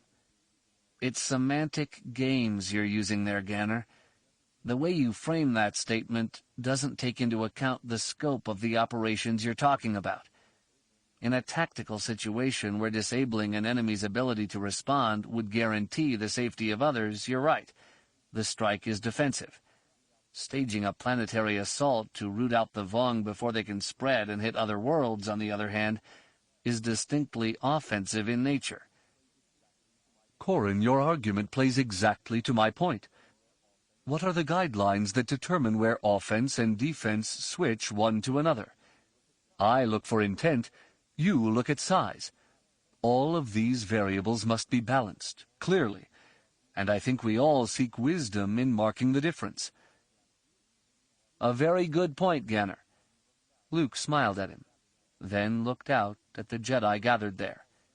Humans and aliens of all genders, they projected keen interest, with concern tainting the edges. The Jedi Master nodded thoughtfully, felt the concern begin to drain away, then looked up. The point of balance comes with the focus of the danger. The Yuuzhan Vong have taken a number of worlds. Now many beings are in jeopardy. But that jeopardy is unfocused. Until the threat goes from general to specific, we can't use proactively defensive tactics against it. Corran's example points out that on a tactical level, finding the danger's focus is much easier than on some grander scale. The green-fleshed Twi'lek's head-tails twitched. Then you are saying that until we detect this focus, we can do nothing? Luke held his hands up. Not what I'm saying at all. We do have things to do. We need to be out there on the front, so we can be ready to react when a focus is detected. We have to be out there helping calm the refugees, inspiring them to take heart. Kip frowned. But, Master, if we are not out there fighting the Yuuzhan Vong directly, how can we inspire? Will we not be seen as weaklings, who are just as afraid of the enemy as the refugees are? Those very questions, Kip, go back to a wrong way of looking at the Jedi. Luke sighed. It is my fault, because I emerged from the rebellion cast as a warrior who had destroyed Death Stars, Darth Vader, and the Emperor himself. Later missions kept that myth alive. Given a choice between calling upon a bounty hunter or a Jedi, folks turned to the Jedi because we worked for free and are concerned about collateral damage. Master, you have not been alone in creating that impression. No, Kip, but it was up to me to see the error of it and take steps to counter it. Again, the failure to do that has been mine. Now, better than any other time, we must project the correct image of the Jedi. We have to inspire hope for the people. Desharakor launched herself from the stage and landed in an agile crouch. She straightened up slowly, then bowed her head to Luke. With all due respect, Master, I think you are wrong. The Jedi Master kept his voice even. Please, Desharakor. Explain. The black-eyed female began slowly, her voice low enough to demand the attention of everyone in the room. So much was lost during the dark time of the Empire, Master, that we do not know a lot about the Jedi. Yet what we do know flies in the face of what you are saying. You were trained by Obi-Wan Kenobi and Master Yoda to be a warrior. 3 times you engaged Darth Vader, and you survived or defeated him. For you to say now that Jedi are not warriors is to deny your success and the freedom of billions that your efforts won. She glanced at the white-haired woman seated in the 3rd row. Tion has been tireless in collecting all the Jedi history she can. And what do we find? Ballads and tales that celebrate great victories by Jedi. The martial aspect of our tradition can't be denied, Master, and I think it is to this tradition we need to look again to defeat the Yuuzhan Vong. Cam Salusar, his white hair cut short, folded his arms across his chest. You've got a huge flaw in your logic there, Desharakor. You say we've lost so much. Then you build a hole based on the parts we do have. Fact is that for every grand battle a Jedi might have had, there could have been thousands of little victories. Victories just like the ones the Master is saying we'll need to deal with the Yuuzhan Vong. More importantly, his point about focus is critical. It's obvious to everyone here. Kip almost died fighting the Yuuzhan Vong. Miko Reglia did die fighting them. Why? Because they engaged the Yuuzhan Vong when they didn't know who or what they were. Kip snarled. But Corran had the benefit of my knowledge and his own scouting of the Yuuzhan Vong, and he came far closer to death than I did. Corran nodded. Yes, on Bimial the danger was very focused, and still I almost ended up dead. When we know enough to launch good missions, we'll have a much better chance of success. Much better than with a series of amorphous efforts to attack and defeat the Vong. Luke held a hand out. We need to cool down here for a bit. We don't want emotions flaring and things getting out of control.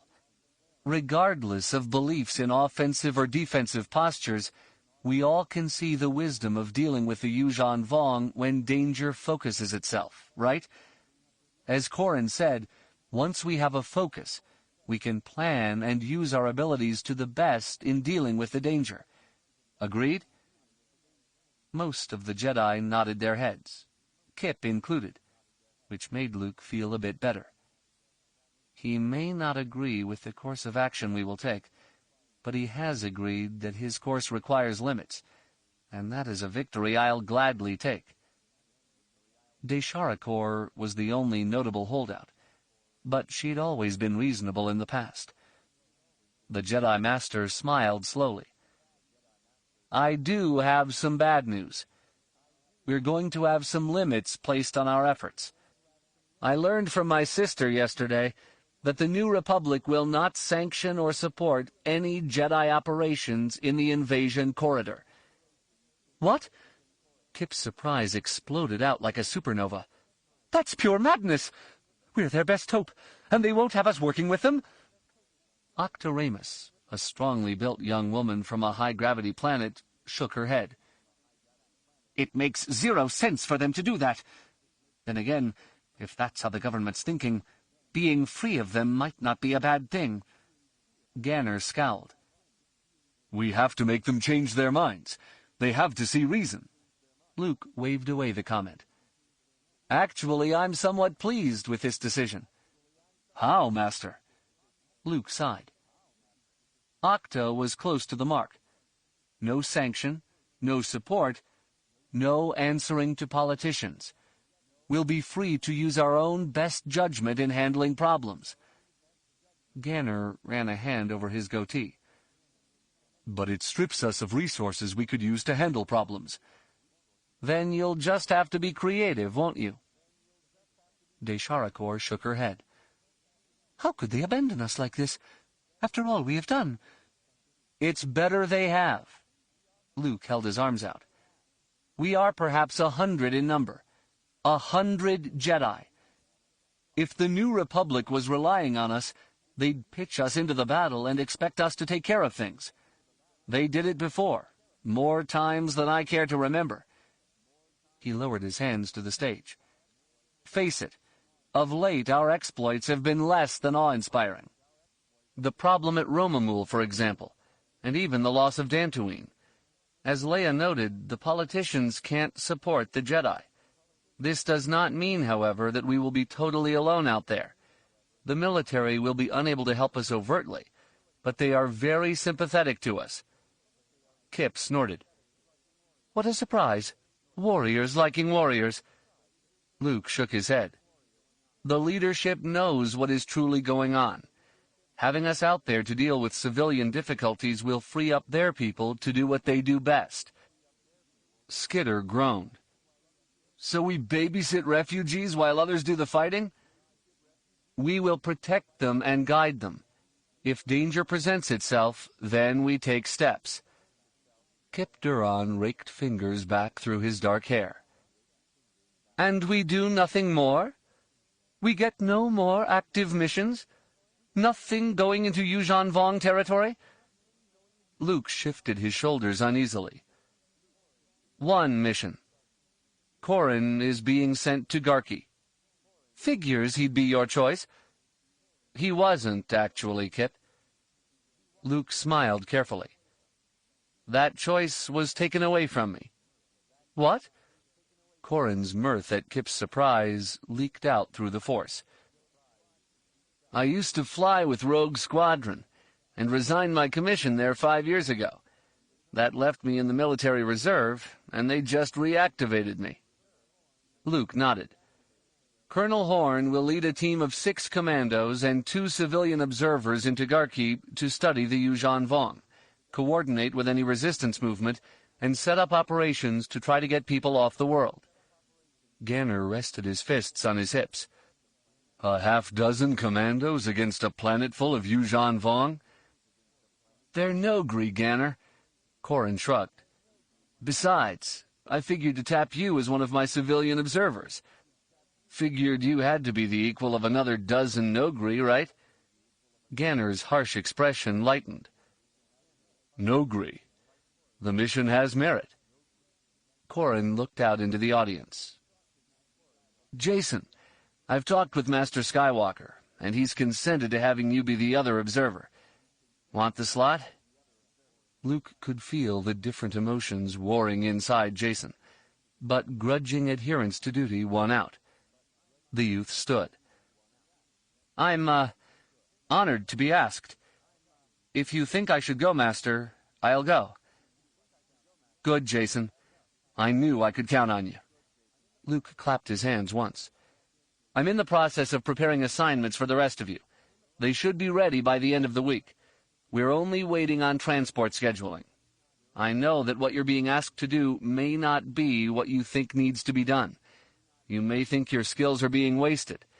I appreciate that, but these are the tasks that need doing. Fury arced from Desharakor. Then this meeting was all a sham? Luke frowned. Not at all. But if you were preparing assignments, you had already made your mind up. You knew what you were going to tell us to do. You weren't willing to think about being wrong. That's not it at all. The orders could be changed easily. Had there been a convincing argument to show this course of action was wrong, I'd have changed them. Luke held a hand out toward her. Your effort was excellent, but lacked enough support to be convincing. And yet Cam's counter-argument lacked any evidentiary support at all. He argued that a complete lack of evidence to the contrary of my evidence was somehow evidence that my point was invalid. She balled her hands into fists. That is wrong, and you are wrong. If we persist in this course, we will find the Yuuzhan Vong right here on Coruscant. I know it. I can feel it. You may be right, Desharakor. I hope you are not. Luke's expression hardened. But if we follow your course, if we become warriors and go totally on the offensive, The Yuuzhan Vong being here would be the least of our worries. Her eyes narrowed. They would never make it. No. But in their place would be something worse. Luke's voice sank into a harsh whisper. In their place, we would have 100 Darth Vaders. And that should fill all of you with more fear than anything we face now.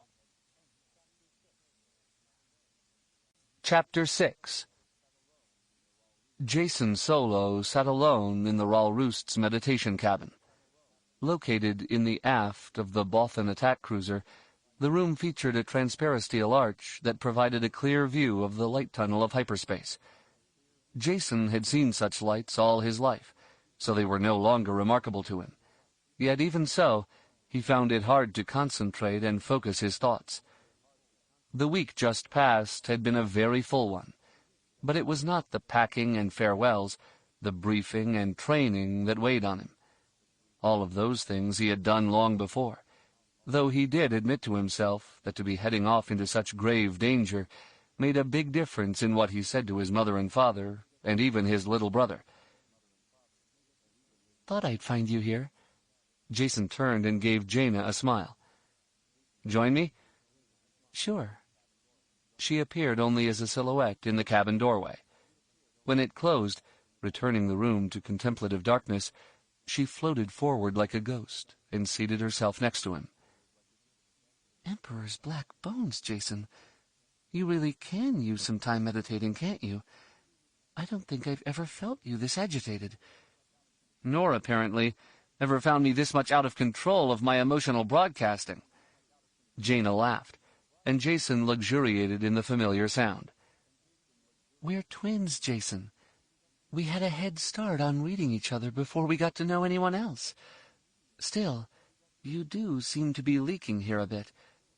What's wrong? I'm not sure.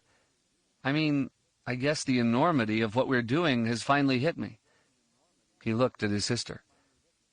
Mom and Dad had the Empire to fight, and that was very big and powerful.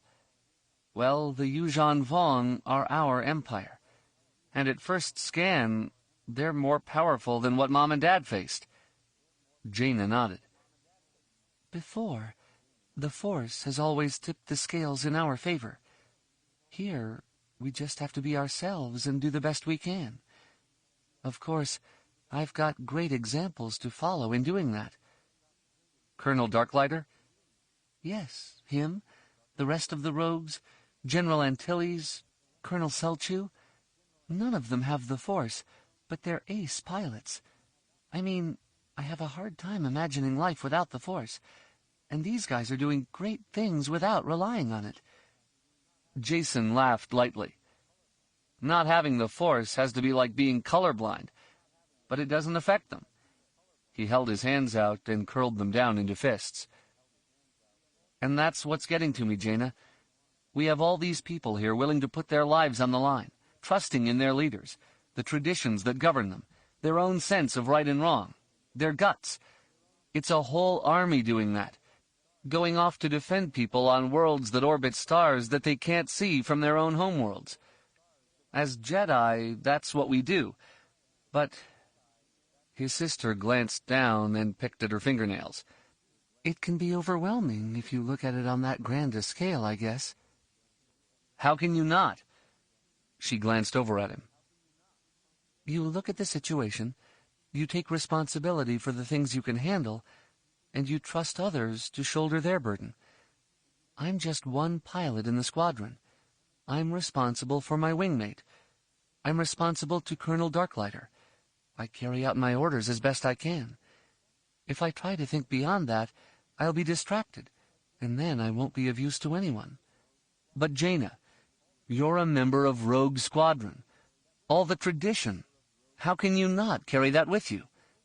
I don't have time for it, Jacen. I concentrate on what I have to do now, not worrying about the past or what might happen in the future. She turned to face him, allowing the light from the viewport to scroll in warped stripes over her right profile. I'm kind of surprised that all this has hit you so suddenly. Or rather, that it hasn't hit you before. He frowned. What do you mean? You've always been looking beyond things, Jacen. You always wonder if whatever you have is it, if it's all it could be. It's not a question of whether or not a mug is half full or empty, but whether or not it's the right mug, and the stuff in it is the appropriate stuff. She shrugged.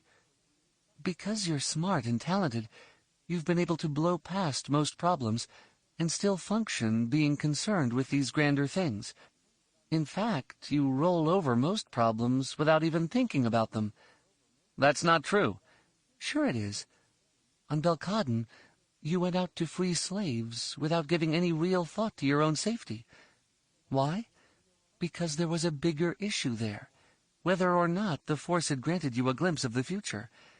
And even after things went badly, your concern wasn't about your injuries, but about why the vision failed you. He shook his head. You have that all wrong. Jacen, this is your sister. I know you. She sat back, holding herself up with her arms. Even being a Jedi is something where you look for more. At first you acted as if Jedi was synonymous with hero. It isn't. Being a hero isn't what all these folks are here to do. They're here to do their jobs. Jacen stood and paced over to the viewport. I know that, and I respect it. But you're still looking for more. You aren't sure if what you've learned about being a Jedi is what you were supposed to have learned about being a Jedi. You want to find a way to become the ultimate Jedi. Oh, and you don't question what we've been taught? You don't want to push yourself beyond? Beyond what, Jacen?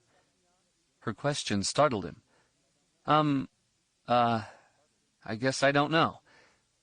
So you're searching for something that may not exist. Jaina gathered her legs beneath her and stood. Look, I take each job as it comes along. Now I'm a pilot with Jedi skills. I want to be the best pilot I can be. Once I'm there, if I get there, then I can look for the next thing. There's the problem, Jaina. I have no current job, which is why I'm looking beyond. No, Jacen. She reached out and playfully cuffed him on the back of the head. You have a job. You're a Jedi, and you have a mission coming up. I know. I'm all ready for that. I did the training. I've studied all about Garqi. I'm set there. It's just like when you were younger, Jacen. You're prepared for the job, but you've not done it yet. You're off thinking about the next big thing, and the little thing in front of you might eat you up. The Yuuzhan Vong aren't one of the little adventures we've had in our lives. They are totally serious. And if you look past them, you won't get past them. Jacen turned and looked at her for a moment. The determination on her face and in her voice convinced him that her read was dead on. Which means I've got a whole lot more thinking to do. And you believe that my experience on Garqi is going to help me perfect being a Jedi? It can help you perfect being yourself. You've got two very different Jedi on the mission with you, Corran and Ganner. You can learn a lot from them, both what to do and what not to do. Slow down a step, learn. Give yourself a chance to learn. It certainly gives me a place to focus. He sighed. Now you're going to tell me that you knew all this stuff because girls mature faster than boys. Women, Jacen. Women mature faster than boys. She tried to maintain a stern expression on her face, but it cracked quickly. She drew her brother into a hug. Look, neither of us is playing kids' games anymore. We either have to be as sharp as we can, or we end up being very dead, and a lot of other people with us. I know. You're right. He clung to her as if it would be the last time they would see each other. You'd better fly fast and shoot straight, Jaina. Don't let them get you. And you'd better remember that there are nasty creatures lurking in the purple botanical paradise that's supposed to be Garqi. She pulled back, smiling. Take care of yourself, Jacen. May the Force be with you. Thanks, Jaina. It will. He looped an arm over her shoulder. "Come on. We've got time for a cup of caf before our missions run. I'm going to have to be a great Jedi, and you a great pilot. But for now, maybe we can just be brother and sister for a little bit longer." Seated in the ship's galley, Jaina stiffened as she looked past Jacen. He turned to follow her gaze, and what he saw killed his smile. "Did you need me? I think my comlink is on, isn't it?" Corran Horn smiled easily. "Not a problem, Jacen. Good to see you, Lieutenant Solo." "Thank you, Colonel." Jaina reached over and pulled a chair away from the small table where she and her brother were seated. "If you want to join us—" Corran ran a hand over his newly shaved jaw. "No, I was just coming down here to get some caf. Chances are it's the last we'll have once we set down on Garqi. They grow plenty of the beans there, but never mastered the art of brewing it. At least that was true 2 decades ago." Jacen glanced in his own half-empty mug. "If this caf is considered good by Garqi standards—" "Too late, Jacen. No backing out of the mission now." Corran patted him on the shoulder, then looked over at Jaina. "I understand you've taken well to being a rogue." "Yes, sir. I like it a lot." "Different sort of responsibility than being a Jedi, but just as important a one. Colonel Darklighter suggested that when we get back from Garqi I should run a sim against you and see how good you are." Jaina blushed. "I'll disappoint you, Colonel. General Antilles and Colonel Selchu regularly vape me in exercises." Corran shrugged. "Well, they still vape me. Perhaps we should sim against them. Teach them old guys a lesson or two." "I'll look forward to that, sir." Jacen glanced up at Corran. "Do you prefer being back in the military to being a Jedi?" "It was nice to see the uniform still fit, and I like the extra pip. Even got rid of my beard." Corran grinned. "But I'm no less a Jedi in this uniform than you are or Jaina is. It's a convenient fiction to get done what needs to be done. I'd prefer it were otherwise, but if we have to play games to save some lives, I'll play." Corran set his empty mug on the table. "That being said, the mission on Garqi will be anything but a game." "I know. I've studied up on the terrain and surroundings, the natural resources, the communications network, transit links and routes, energy generators and distribution patterns." Jacen frowned as he ticked things off on his fingers. "I've also worked on sims of all our basic equipment, and know the workings of my sample scanner backwards and forwards." "Good. I expected no less from you. One thing that is going to be very important, something I know your sister is learning with Rogue Squadron. You're going to have to follow orders.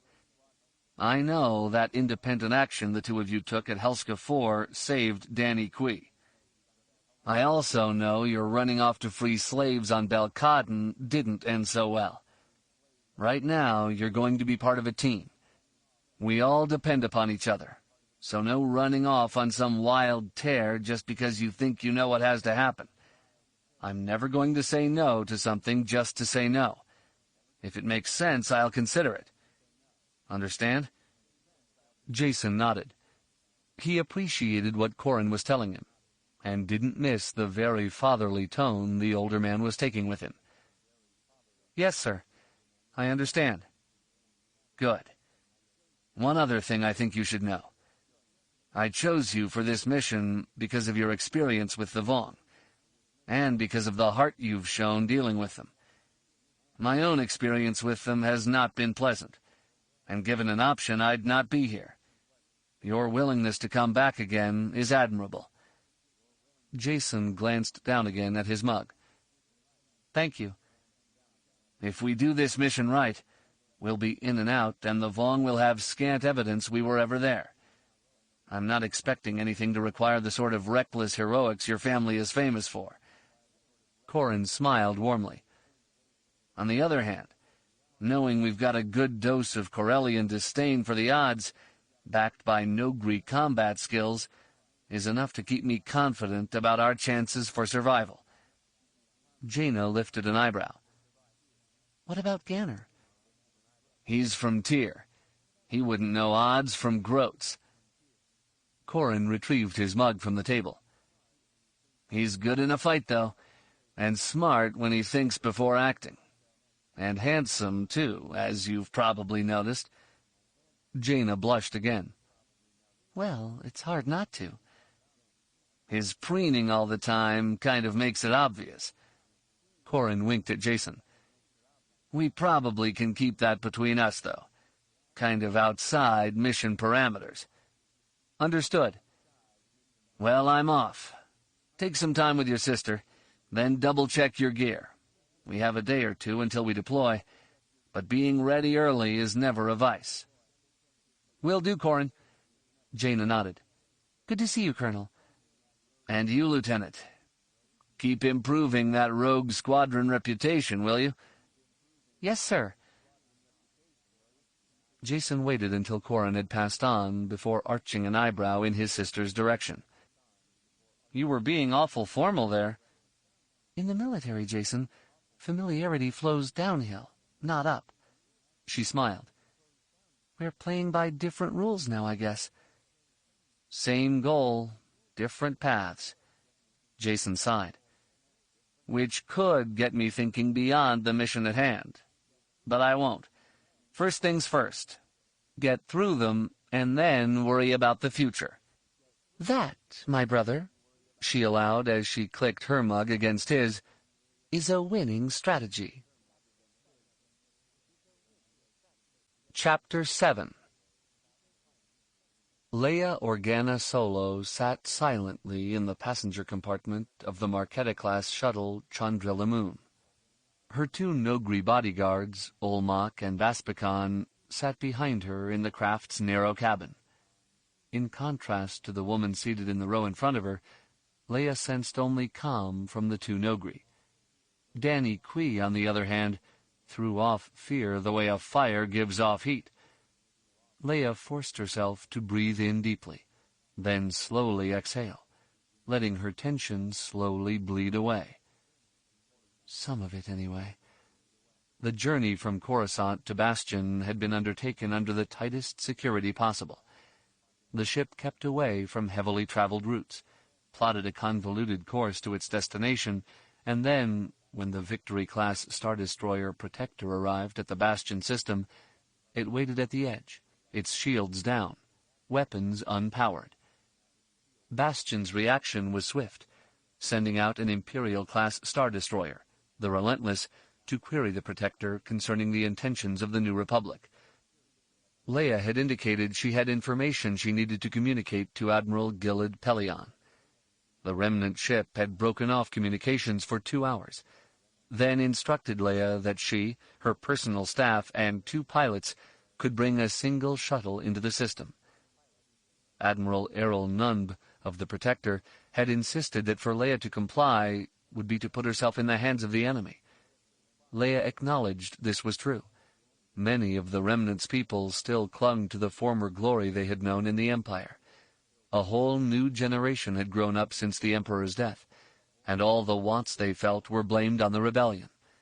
Leia, as a leader of Same and the chief of state for the New Republic during all but the final battles with the Remnant, became the focus for much bitterness. People from the Remnant tried to disrupt Luke and Mara's wedding, and it would be foolish to assume I'm safe here.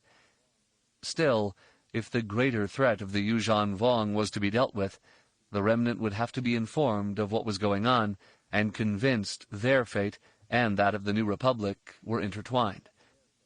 She once again pressed Danny into service as a witness to the depredations of the Yuuzhan Vong. She assumed the Imperials would find Danny as convincing as the people of Agamar had. Leia reached forward between the seats and patted Danny on the shoulder. "It's not going to be a disaster, Danny." "Thank you." The younger woman covered Leia's hand with her own. "Every time I start feeling sorry for myself, I just remember where Senator Akla is going, and I know I have the easy course." "I'm afraid you're right." Leia sat back in her seat. She remembered back to seeing Alegos off on his solo mission to Dubrillion, She'd been surprised that she caught no fear from him, despite the risks he would be taking. She commented on that fact, eliciting a smile from the gold-furred alien. "The truth is that I feel no fear." He blinked his big eyes. "I know this mission could end in death for me, but that seems a small concern weighed against a war that will kill many. And I must confess, I have an immense curiosity concerning the Yuuzhan Vong. I would assume they have a similar curiosity about us, which means we have a currency of exchange between us. This will make negotiation possible, and, I hope, fruitful." Leia had hugged him, and relished feeling his strong arms around her. "You don't have to go, Alegos. There are other ways." He'd held her out at arm's length. "Are there, Leia? The Yuuzhan Vong hate machines, so sending any sort of droid or mechanical device to convey our best wishes to them would be an insult. Based on Anakin's experience on Dantooine, we know they respect boldness, hence this mission. If I return, perhaps more bloodshed can be forestalled." "And if you do not?" "Then your knowledge of the Yuuzhan Vong will be that much greater." He gave her a simple smile. "I know the danger I am in, but for me to live in peace without taking this chance is impossible. You could no more abandon your acceptance of responsibility than I can. You just make wiser choices in exercising it than I do." Leia had agreed then, but as the screen in front of the cabin showed the Chimera looming larger, and Bastion's customs station yet larger, she had second thoughts.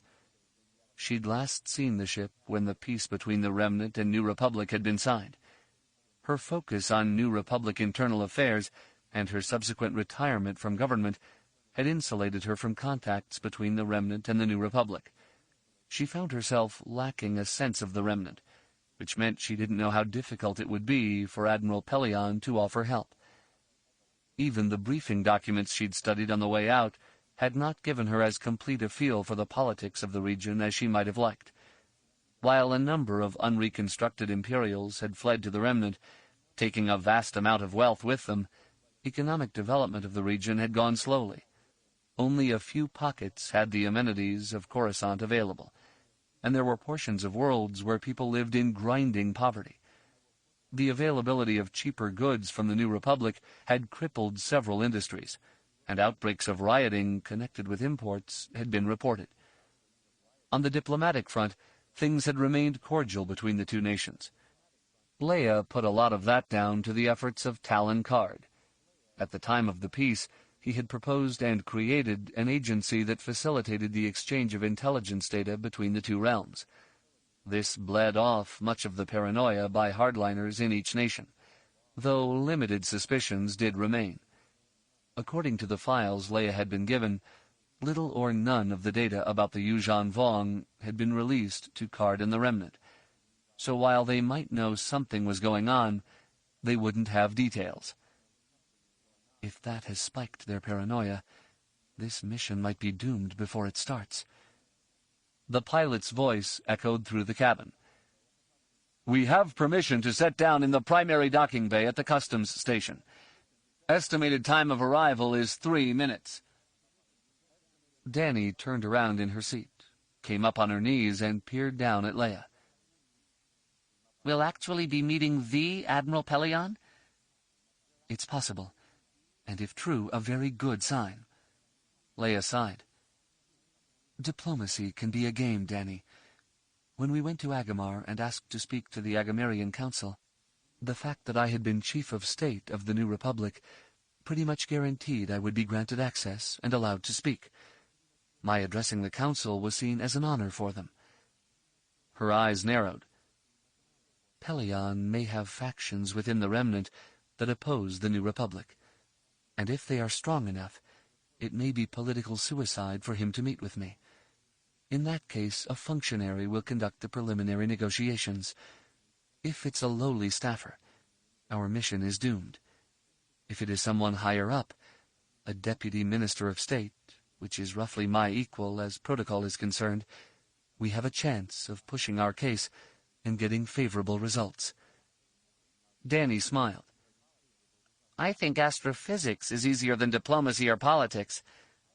"Oh, I don't know. In politics we have black holes, pulsars, things that give off more heat than light."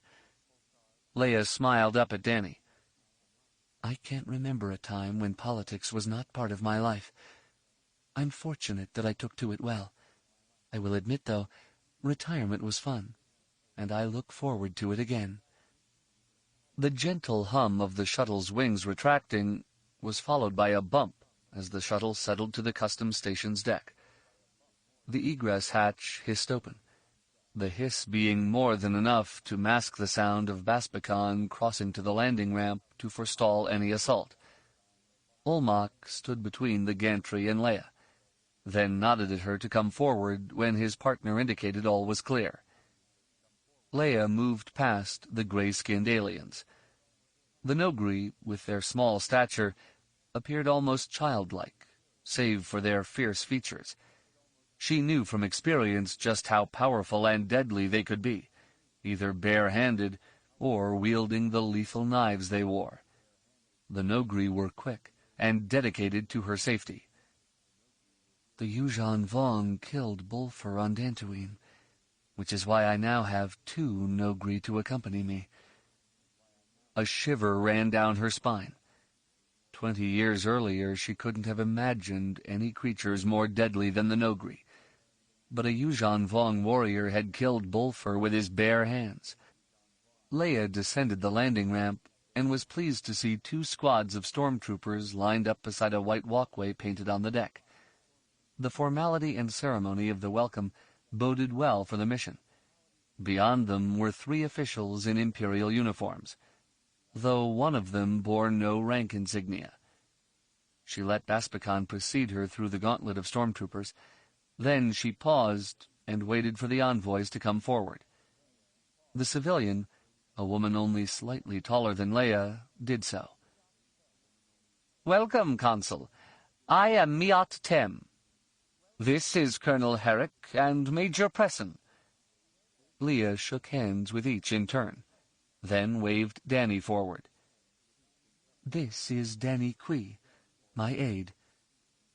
The Imperials acknowledged Danny with a nod. Then Miat pointed toward a turbolift. "If you would come this way, the Admiral is waiting." As they rode up in the lift in silence, Leia gently used the Force to get a sense of the Imperials. From the 2 military men, she caught insecurity masked by arrogance, and a fair amount of confusion about her and their being asked to attend her. From Miat she got almost nothing. "She's blocking me." Leia suppressed a smile, and wondered if any of Pelion's enemies knew Tem had Force abilities. The lift opened, and Miat led them into a large reception room that had a wall of transparisteel that allowed them to look out at the Chimera. Leia took this as a very good sign. Beyond it sat her ship, and below the world of Bastion, all looking very peaceful. Admiral Pelion, clad in the white uniform of a Grand Admiral, stood at the far end of a white table. He had no guards with him, and wore no weapons. He smiled as they entered, and waved Leia toward the seat at his right hand. "It is good to see you again, Consul Organa Solo. Please come, be seated, and tell me what has prompted your visit." He nodded to his own people, indicating their place was along the other side of the table. "If you need any refreshment, this can be arranged. You have a comlink, yes, Major Presson?" "Yes, Admiral." Leia smiled. "Nothing right now, thank you." She shook Pelion's hand and returned his smile, then introduced Danny as her aide. Pelion greeted her with a nod of his white-maned head. "Please, be seated." Leia sat, and noted how Pelion turned his chair to face her, leaving his back to his aides. Miat did not seem to mind, but the 2 officers were clearly put out. Pelion wants them off guard and unsettled for some reason. But why? Leia leaned in toward Pelion, capitalizing on his openness. I have come to correct a problem we've had sharing information with you. Something very important has happened. Something that could determine the future of both the New Republic and the Remnant. Pelion nodded slowly. You're referring to the fall of Dubrillion? Leia managed to cover her surprise, but Dany could not. How did you know? The flesh around the Admiral's dark eyes tightened. Dubrillion and other New Republic worlds that border our space are of interest to us. I'm certain, Consul, it will come as no surprise that we had agents on Dubrillion. While the messages they got out did not contain a lot of information, we knew something was amiss. The cessation of their communications confirmed it was a serious problem. He lifted his chin. I will also tell you that I know of Dany Kui. We had an agent on Belkaden, at the Excal project. Any site designed for the gathering of intelligence has an interest for us. We've not heard from our agent since what we presume to have been the facility's destruction. Dany blinked. Who? Pelion shook his head. Let's leave the dead dead, shall we? Leia nodded. You know some of what has gone on, then. I have a data card that will fill in the technical details. But the brief is this.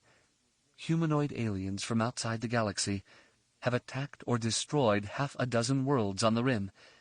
They exhibit an extreme technophobia, are merciless in combat, take slaves, and are ruthless in dealing with them.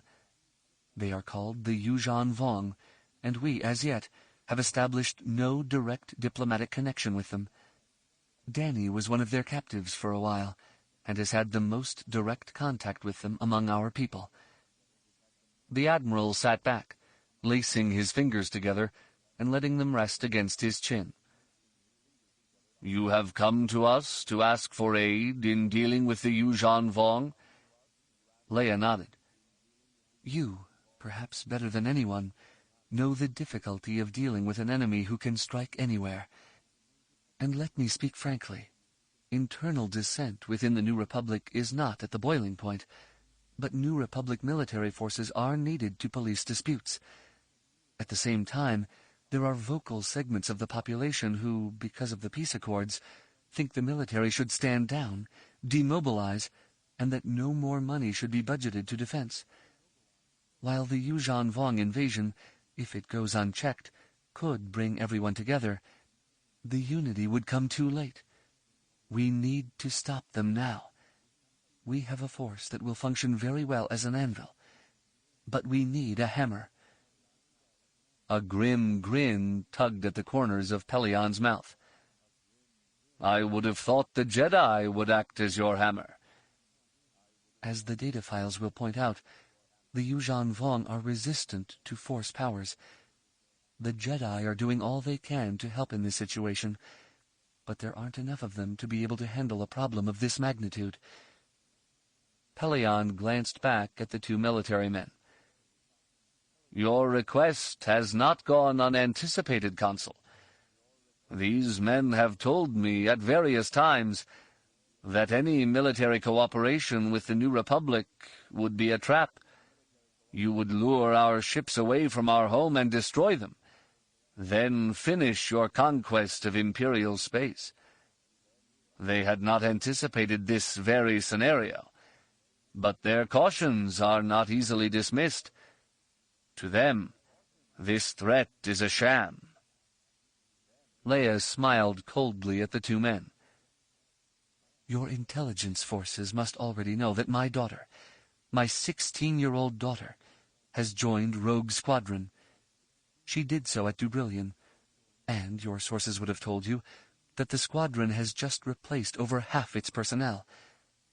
If I did not think the Yuuzhan Vong were a grave threat, do you think I would allow my child to have joined the military? Colonel Herrick ran a finger around between his neck and the uniform's collar. Your children are Jedi, And as I said, the Jedi have little edge against the Yuuzhan Vong. Pellaeon raised a finger, cutting off Herrick's reply. All right, Consul. I will review the material you have brought. I am not unsympathetic to your plight, and I, as well as many others in the Empire, do feel a responsibility for the people of the New Republic. They may have rejected us, but we have not rejected them. If we are able, we will help. Leia nodded. I can't ask for more than that. You could, Consul. You could. Pellaeon returned her nod. Let's hope this will be enough. Chapter 8. Luke Skywalker reached out and tapped the Force to refresh himself. Energy pulsed into him, sending a tingle over his flesh. He smiled, luxuriating in the warmth flooding him. He did not often use the Force in this manner these days, preferring passive acceptance of its gifts. But exhaustion had seized him. With no time to sleep, he needed the boost. He glanced down at the datapad on his desk. Compiling the assignments for all the Jedi had not been as simple a task as he had hoped it would be. It seemed those Jedi given solo missions wondered why they were being sent out alone. Those who were traveling in pairs or larger groups wondered if Luke doubted their abilities, or they resented the extra burden of nursemaiding another Jedi. Protests arose over the nature of the missions themselves, or the nature of the solutions to be used on them. The philosophical split among the Jedi raising the smallest of conflicts to a whole new level. He massaged the back of his neck with his mechanical hand. Well, R2, I thought saving the galaxy was hard work. Being a bureaucrat is even worse. The little droid's head swiveled around, and R2-D2 tootled at him. The droid had plugged its interface into a computer connection and had been helping Luke track the Jedi as they headed out on their transports. As news of their making their connections came in, R2-D2 updated their files, letting Luke know if his people were getting where they needed to be. Mara appeared in the office doorway. Luke, we may have a problem. What? She entered the office and waved Anakin in after her. Anakin found the initial stuff. I let him explain. The brown-haired youth smiled. To help plan missions in the future, I created a computer program to analyze the usage of our data library. By tracking the files accessed after assignments were made, we'd learn what kind of information the Jedi needed to complete their missions. In the future, we could add those files to the mission assignments, saving some time. It would be on the data cards, and their only need from that point on would be for updates. The Jedi Master smiled broadly. That's very good thinking. Thank you. Anakin beamed. The program just peeled off requests for data. No one knew it was running. When I did a breakdown of the requests for information and cross-checked my data against the computer system's control log, I found a problem. Luke arched an eyebrow. And the problem is? My program caught 15 more requests than the official control file had listed in it. The youth shrugged. The 15 that aren't recorded could be trouble. R2, if you can, pull up the anomaly file and send it to Uncle Luke's datapad. The droid whistled a low tone. Luke glanced down at the screen and saw a list of 15 files scroll past, with descriptions for each appended. Maw installation, Death Star, Sun Crusher, Dark Saber, Eye of Palpatine. These are all about superweapons and the places they were built. Mara nodded. The files contained the complete technical specifications for those things. There's a ton of data there, and we have no idea what they were looking for in pulling them up. The implication, though, is not good. Luke sat down at his desk and stared at the list of files. The reason the control file didn't list these 15 requests is because whoever asked for the files went in and deleted the requests, right? Covered her tracks? Or his, yes. Anakin shook his head. I tried to go through and see if I could pull the data from memory, but the appropriate memory sectors had been overwritten twice. Whoever did it is very good. Luke sighed, then looked up at his wife. You have suspects? She nodded slowly. I checked our files. There are a handful of Jedi who have the necessary computer skills. I ruled Anakin out immediately. Ditto Tion. Most of the others I'm not concerned about, but Octoramus could be a problem. Luke called to mind the dark-haired woman. She was close with Miko Reglia, wasn't she? Tion said they had a romance at the academy. She thought they'd drifted apart after graduating and going their separate ways, but the logs of their travels suggest they were able to meet several times. Mara shrugged. I don't recall her being particularly distraught at his memorial service on Yavin 4, but I was not in the best of shape then. I was preoccupied. You notice anything, Anakin? She wasn't weepy or anything that I saw, but then I didn't pay that much attention to her. I'm sorry. That's okay. It's not your responsibility. Luke nodded. Do you think she pulled these files down to try to build a weapon to use against the Yuuzhan Vong? I can't see the sense in that. Mara shook her head. It would take years to build another Death Star. The fastest to build would be a Sun Crusher, but the facility for doing that is gone. I can't imagine anyone, no matter how much in grief, would look at building one and causing stars to go nova just to get rid of the Yuuzhan Vong. That would be extreme, yes. But isn't that what Kip did? Anakin frowned. To avenge his brother's death by the Imperials, he destroyed Corrida. And found out his brother wasn't dead after all, but died when the planet did. Yes. Luke sighed heavily. The ends never justify the means. You've checked on Octa? She has boarded her ship and is on her way. Luke sat back and ran a hand over his jaw. Interesting. Her associates? Mara smiled. She's been on a number of missions with Deshara Corps. But Deshara Corps is on the Durastar, going off to Bimasari. I mean, R2 reported to me that the Durastar suffered a drive failure, so came out of hyperspace early, but Corellia is supposed to be sending ships out to ferry the passengers on to their destination. The droid shrilled confirmation of Luke's comment. Luke's wife nodded. If you look at the standard emergency rescue report appended to the request for aid, you'll see one rather significant item. There are 0 Twi'lek females listed on the passenger manifest. What? Anakin smiled. I figure she boarded, planted some memories on the staff, then left the ship before it departed. The list of passengers was made up based on the folks who reported to evacuation stations. And you'd have to think, Luke, that a Jedi would be very hard to miss in that sort of emergency situation. The Jedi Master closed his eyes. Something here doesn't make sense. Octa looking for superweapons does make sense. The Yuuzhan Vong killed Miko. I can see her wanting to seek revenge, even if it's of the dark side. But what is Deshara Corps' motive? Were she and Miko ever close?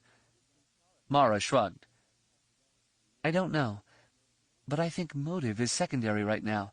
We need to find out where she went. Anakin laughed. That should be easy. There are only so many places where a superweapon could be built, right? The shipyards at Kuat. The Jedi Master stood. Building a superweapon isn't something that can be done in secret anymore, and the resources to do that just aren't available. She's after something else. He glanced at the droid. R2, pull up the docking bay data on the Durastar. I want a list of ships and their destinations that took off from that docking bay within 4 hours either way of the Durastar's departure. That could be dozens of ships, Luke.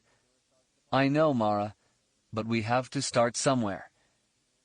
Luke took his lightsaber from his desk and clipped it to his belt. "We don't need a rogue Jedi running around, and especially not one looking for a planet killer." An airspeeder got them to docking bay 9372 quickly enough. The cavernous enclosure bustled with activity. Load lifters shifted cargo. Passengers snaked through the chaos in long lines. Idle workers clustered together, drinking, laughing, gambling. Mara and Anakin split up to hit the ticketing offices for the commercial shuttles that would transport people from the surface to ships waiting in orbit. R2-D2 accessed a local terminal node to get the data Luke had requested. Luke opened himself to the Force and wandered through the docking bay. A torrent of emotions poured into him. He smiled at the petty anger arcing between a couple whose sense of on time differed radically. He passed by people anxiously trying to remember if they had packed this or that. He nodded at ship's captains calculating profit with each crate loaded or unloaded from their freighters' holds. The excitement from folks heading into space for the first time broadened his smile, and the passion of a couple heading off on a honeymoon prompted him to blush. As he strolled along, he did his best to immerse himself in Desharakor's mindset. She had an interest in superweapons, and had access to fairly confidential files concerning them. She knew she was expected to be in Bimisari in 5 days, so she had that much time in which to operate before any alarm could be sounded. That narrowed down her choice of destinations. Luke immediately rejected her having traveled to the Maw installation near Kessel. The Durastar would have taken her to Bimisari, from which Kessel was a short hop. More importantly, the files she had accessed would have left no doubt that Admiral Dalla had destroyed the lab complex. While it was possible some portions of it still floated in space, the chances that anything useful still remained were minimal. Before Luke could figure out what Desharakor had been looking for, he felt something through the Force that seemed out of place. It began as curiosity, but spiked immediately into fear. Discipline immediately masked the fear, but did a fairly poor job of it. Luke looked to his right and saw a man hastily pulling up the hood on his cloak and turning away. The Jedi Master gestured easily. "Wait. Don't go." The cloaked man halted in mid-stride as if he'd frozen solid. Though he fought against Luke's suggestion, his torso turned, and his head came up, letting the cloak slip back. "Me?" the man stammered. Luke nodded slowly and smiled as he crossed to where the man stood. "I think you can help me." "I don't know anything." "Perhaps." Luke shrugged easily. "The fact is that you are here often, and you make a living by spotting needs and fulfilling them. Isn't that true?" I've done nothing." A security officer came walking over. "Is Chalco here giving you trouble, Master Skywalker? I will deal with him. Write up a report." Luke casually waved a hand. "Thank you, not necessary. Nothing here to report." The security officer blinked once, then continued on his way, passing between Luke and the surprised docking bay denizen. "What you do here, Chalco, is of no concern to me right now. I think you may be able to help me, though." The heavy-set man ran a hand over his bald head. "How so?" "You observe things. 2 days ago, a Twi'lek, a Jedi, was here. She was supposed to leave on the Durastar, but she did not embark on the ship. You saw her, yes?" The man slowly nodded. "I find it convenient to keep an eye out for Jedi, in case I can help them." "That's very nice of you." "Yeah, well, she came through and I noticed her. She boarded the ship, but I never seen her come off." He scratched at his unshaven throat. "Then later, I saw her talking to a mate on a freighter. She did that thing with her hand that you did there, and the mate, he just turned away from her like she wasn't even there. I looked away at that point, figuring I didn't want her to see me and do me like she did him, I heard those stories about losing your mind and everything." Luke's eyes narrowed. "What was the name of the freighter?" "Lucky Star 2. Tramp freighter. Makes stops all over the place. Half of them aren't on the flight plan. I think they were making for Ord Mantell, but I don't know. Good. Thank you. The man opened his hands. Hey, I helped you. You gonna do something for me? Luke crossed his arms over his chest. What would you have me do, Chalco? The man shrugged. I don't know. Maybe make all the security guys here forget what I do? You know, make them forget me? If I did that, there would still be the surveillance holocams. Luke openly appraised the man, noting that despite having thickened around the middle and being somewhat short, he was still a powerfully built man. Let's try this. I think I'm going to need someone to help me locate the Jedi. If you come with me and we succeed, I'll speak to the authorities on your behalf. Chalco hesitated. You'd do that? Speak to them, yes. No. Trust me to come with you. The man's brown eyes narrowed. You know what I am. That I make my living as I can. Doing whatever. And here's a chance for you to make it doing something beneficial. Luke nodded once. So yes, I'll trust you. Meet me back here in an hour, all packed and ready to go. Chalco thought for a second, then nodded. I'll be here. Mara came walking over as Chalco departed. She glanced at her husband. Picking up strays? The Jedi Master gave her a sidelong glance. Desharakor's mother was a dancer, who traveled very extensively. As a youngster, Desharakor spent a lot of time in docking bays in spaceports. She knows her way around, and we're going to need help catching her. If Han were himself, I'd ask him to help. As it is, we'll have to trust this one. Mara nodded. Desharakor will be worrying about us tracking her, and likely won't see him coming.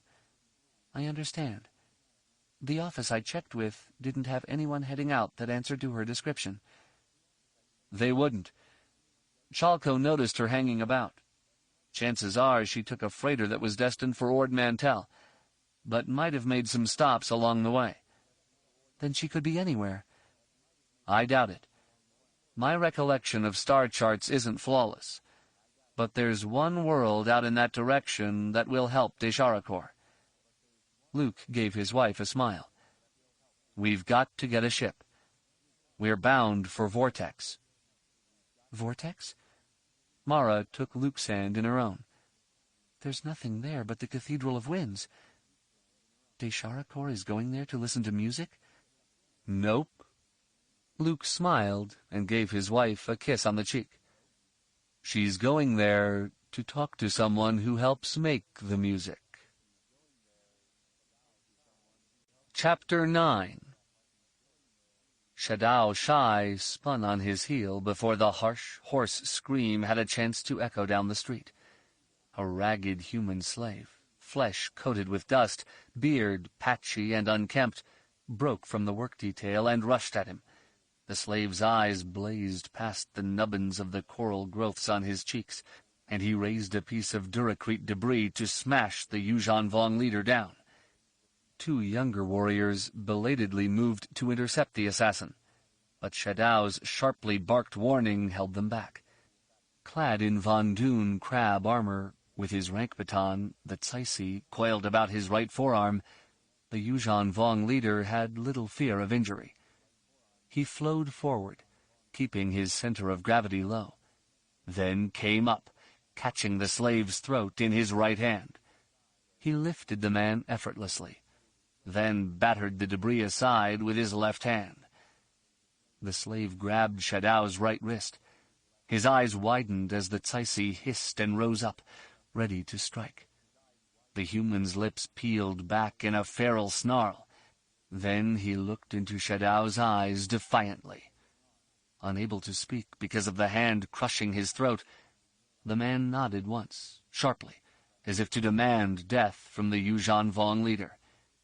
Shadow's thumb pressed up along the man's jaw, slipping past the curve of the bone, touching the skull right behind his ear. The two combatants watched each other, both knowing that with a simple increase of pressure, Shadao Shai would pop the man's skull free of his spine, killing him. The man, with spittle flecking his lips and beginning to ooze down into the Yuuzhan Vong's gauntlet, nodded again, daring Shadao to kill him. The Yuuzhan Vong commander shook his head once, then cast the man toward the two warriors who were overseeing the work group. "Take this one to the priests. Have them prepare him. If he survives, he will be of use." The two warriors each grabbed an arm and bowed respectfully, tugging the man back down the street. Shadao Shai allowed them to get 10 paces away, then added, "And while there, ask the priests for a regimen of contemplation for warriors who are slothful." The warriors bowed again and set off, but at a pace noticeably quicker than before.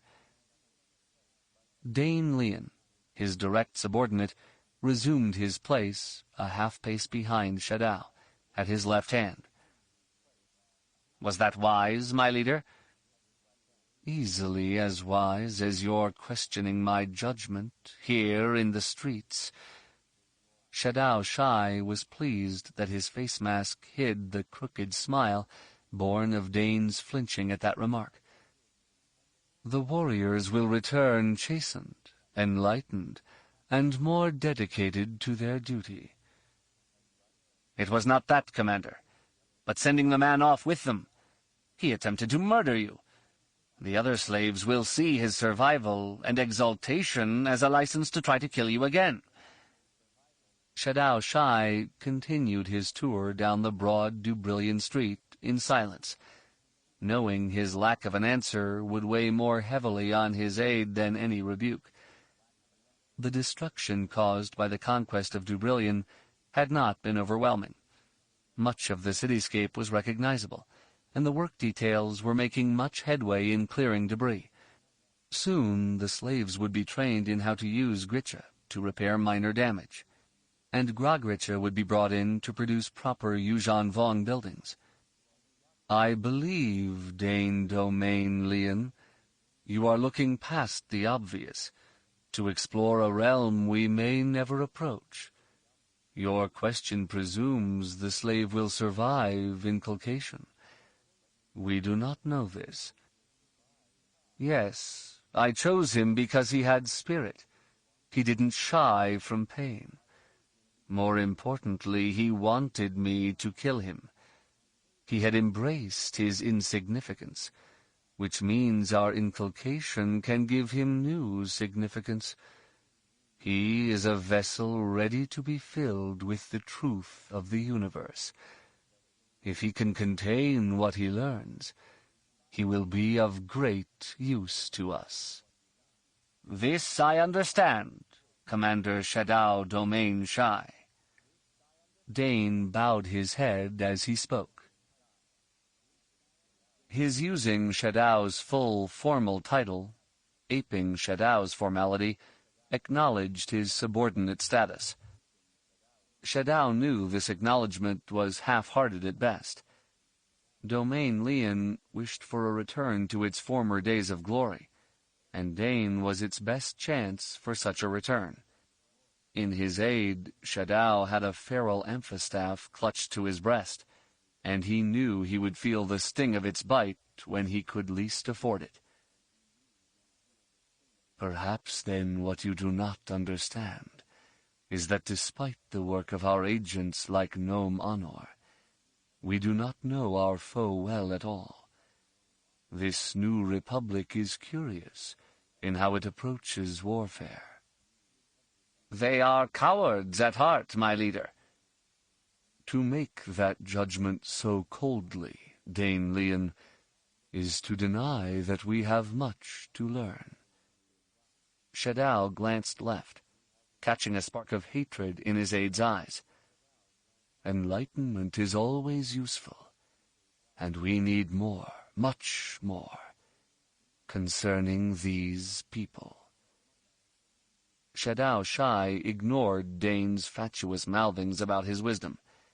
The New Republic and its response to the Yuuzhan Vong invasion had him puzzled. Nome Anor had provided a succinct political analysis of the situation within the New Republic, which is why they had chosen the invasion corridor they did. They hit the New Republic at a point where it was weakest, along a line joining it to the Imperial Remnant.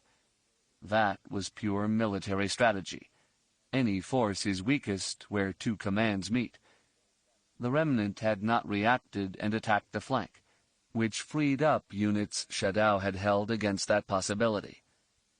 The New Republic still had not struck back, and this puzzled Shadao Shai. He did know of the Galactic Civil War, and it did strike him as possible that some peoples would not want to see a return to a conflict. Still, the actions of the slave showed that these people were capable of martial conduct. A total acquiescence to the invasion did not seem to be a rational response, which led him to suspect deception. He was willing to admit as well that of the worlds taken, only Dubrillion had true significance. The others had been sparsely populated and largely undeveloped, so their losses would be insignificant to the galaxy. Garqi, to which he had sent Krog Val to oversee occupation and transformation, did produce a lot of foodstuffs, but its loss could easily be compensated for, since many of its products were geared for consumption by the elite, not the masses. In their military engagements, the New Republic forces had fought a series of rearguard actions. Shadao Shai refused to acknowledge their destruction of the Yuuzhan Vong base at Helska 4 because that had been a Preterite Vong operation. When politicians seek to play at being warriors, one must anticipate disaster. He glanced again at Dane. The reverse can also be very bad. Shadao Shai found his foes admirable after a fashion. That they were corrupt and weak was not in doubt. Their reliance on abominable mechanicals pointed out their moral decay. But the facility with which they employed their tools did impress him. The military response to initial encounters with Yuuzhan Vong biotechnology had neutralized the invaders' advantages, leaving their starfighters on even terms. The land battle on Dantooine had likewise shown how formidable the New Republic's personnel could be. When Shadao Shai reviewed a report listing the casualties among 2 training cadres of warriors in pursuit of a pair of refugees, he felt his belly begin to tighten. Given that the 2 being chased were Jedi, some casualties were to be expected. But the escape of the quarry was not. Domain Lian lost 4 warriors in that escapade, which only partially dulled the sting of Domain Shai's losing 2 warriors to a Jedi on Bimiel. In his grudging admiration for the enemy, Shadao Shai wondered if their reluctance to attack centered around the same problem he was having, that the New Republic did not know enough about the Yuuzhan Vong to be able to formulate a solid strategy. If they need more intelligence, we will have insertions of forces on conquered worlds. They investigated Belkadon, and likely know we have been producing coral skippers there. What else they gleaned from there I cannot imagine, but I shall have to assume they know all. Shadao Shai mounted the steps to the building in which he had situated his office.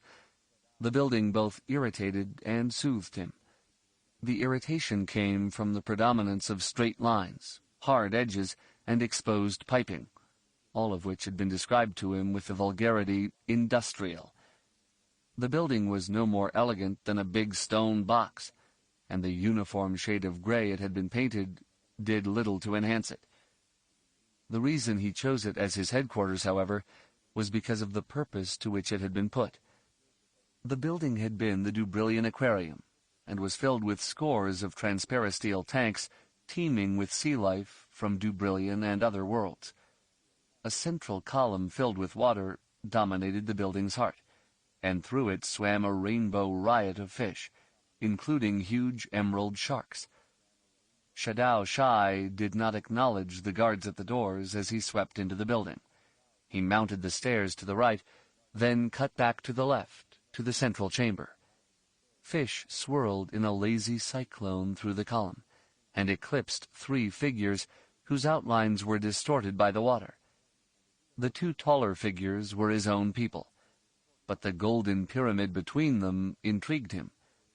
He circled through the chamber to the right, and saw seated on the floor a long-limbed creature covered in golden down.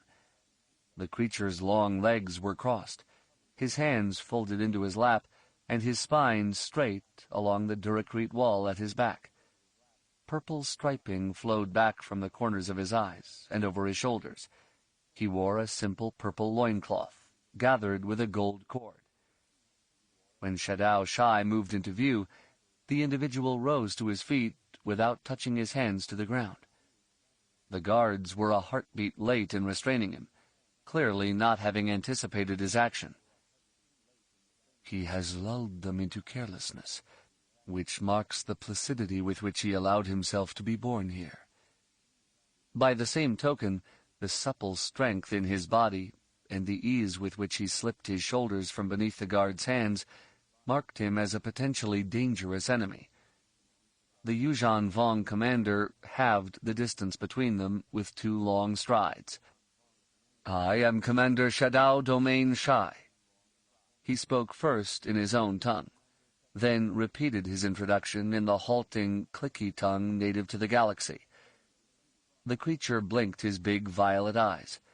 He spoke slowly but strongly, allowing Shadao to capture his words easily. "I am Senator Lagos Akla of the New Republic." He bowed his head for a moment. "I apologize for not having mastered your tongue." Shadao looked at the 2 guards flanking Lagos. "You are dismissed." Dane looked at him. "Commander," Shadao spoke in the New Republic's tongue. "I have nothing to fear from you, Lagos." The Kamasi opened his 3-fingered hands and displayed them as empty. "My mission here is not one of violence."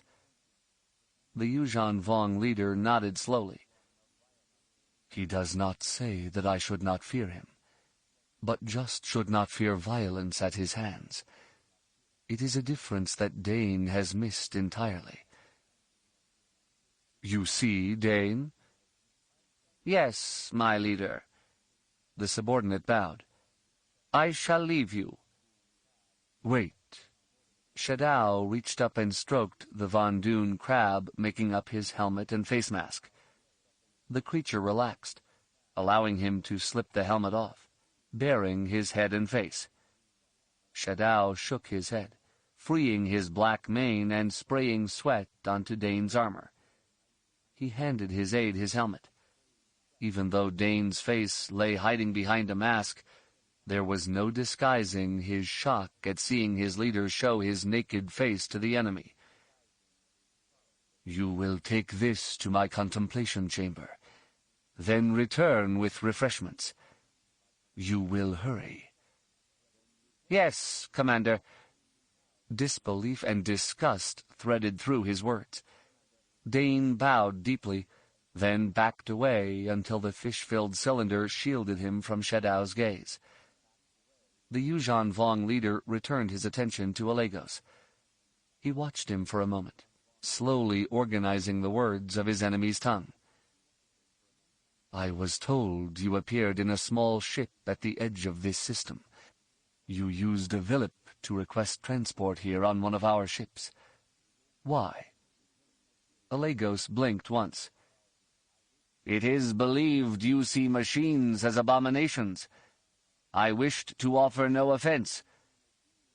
"Your respect of our sensibilities is appreciated." Shadao Shai stepped toward the cylinder. He stripped off his left gauntlet and pressed his hand to the transparastale. The warmth of the water slowly filtered into his flesh. "Your mission here is?" "One to promote understanding." one to see if the course our peoples are on now is the only course possible, or if we might plot another one, together." The Kamasi pressed his hands together. "I was at Dantooine.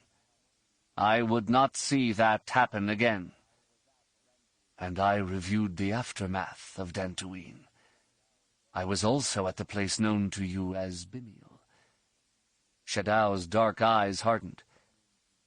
"There is much that separates our people, much that would speak against any peace between us.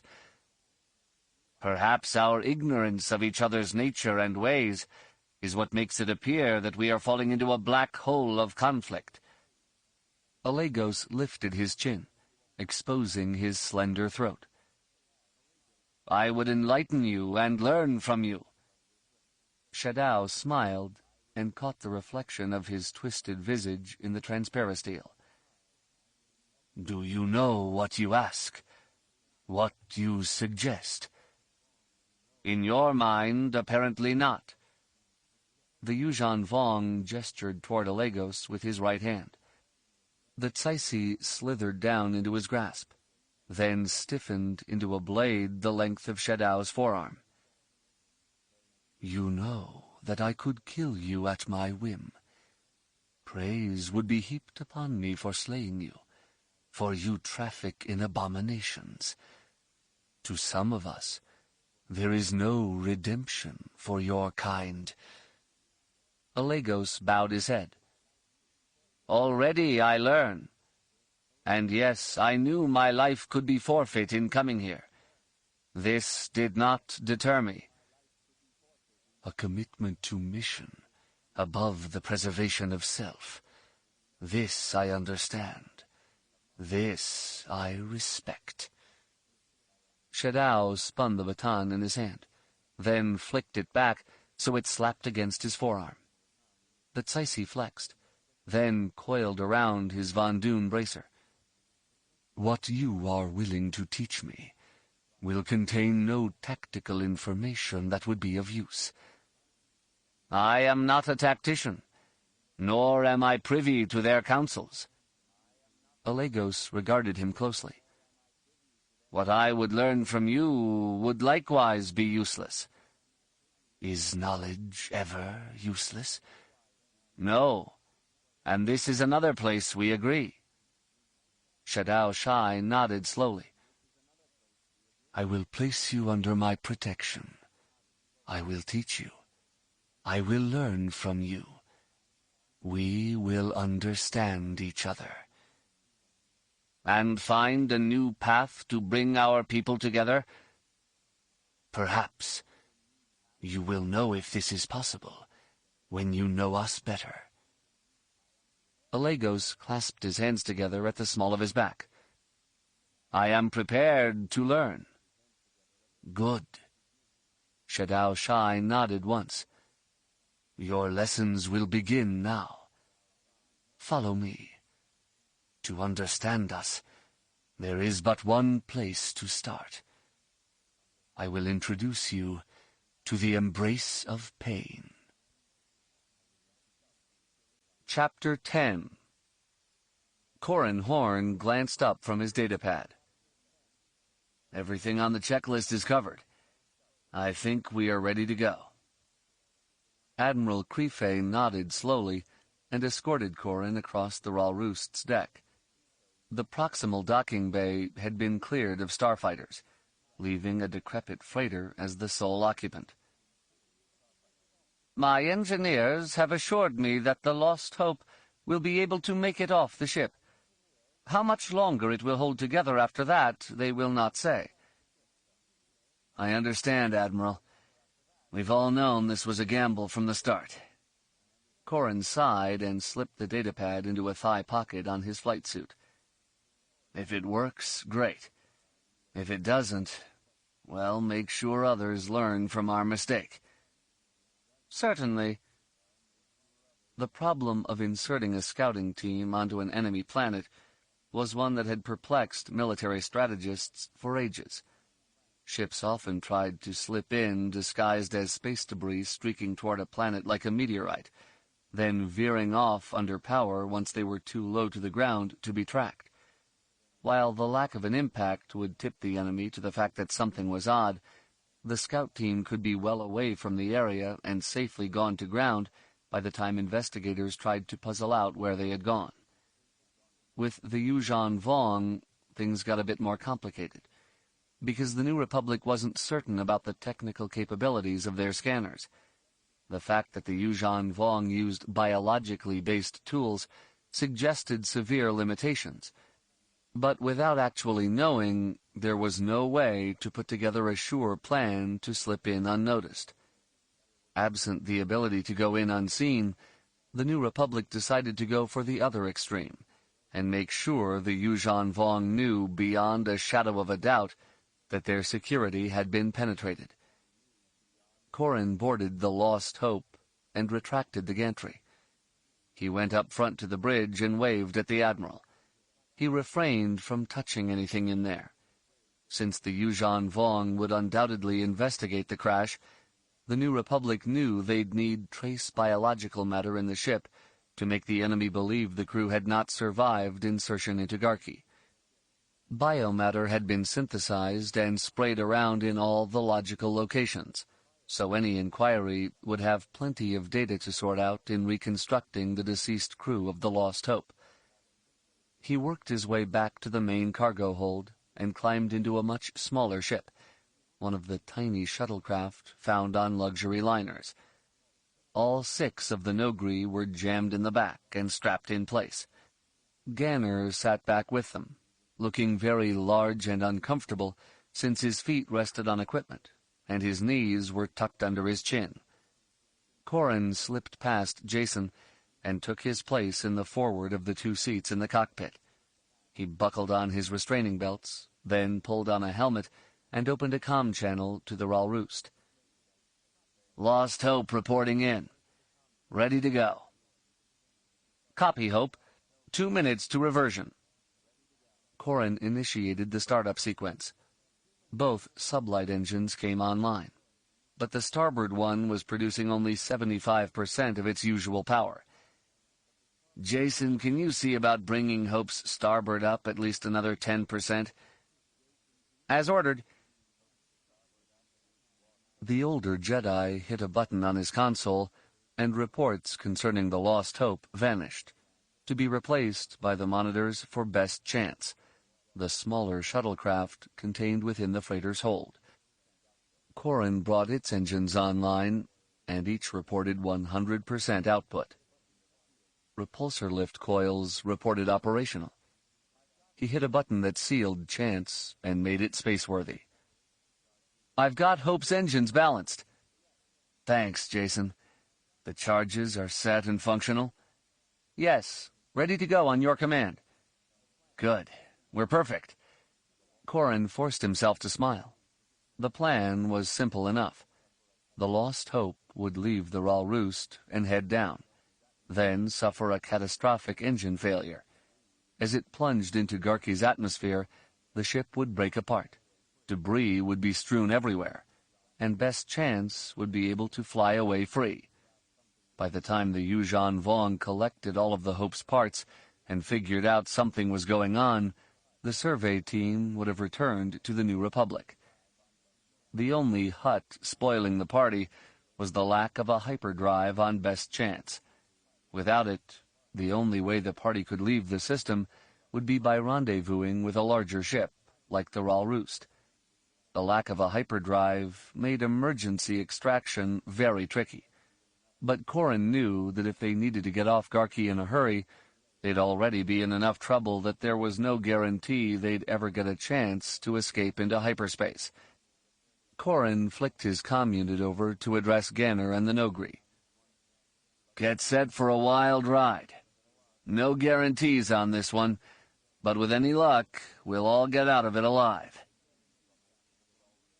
Jaina's X-Wing shot free of the magnetic containment bubble over the Ral Roost's belly launch bay. She brought the fighter around on a heading that tucked it into the Rogue Squadron formation above Garqi. Annie Capstan, Jaina's wingmate, designated Rogue 12, came up behind her. Then Rogue Alpha, a recon X-Wing piloted by General Antilles, completed the formation.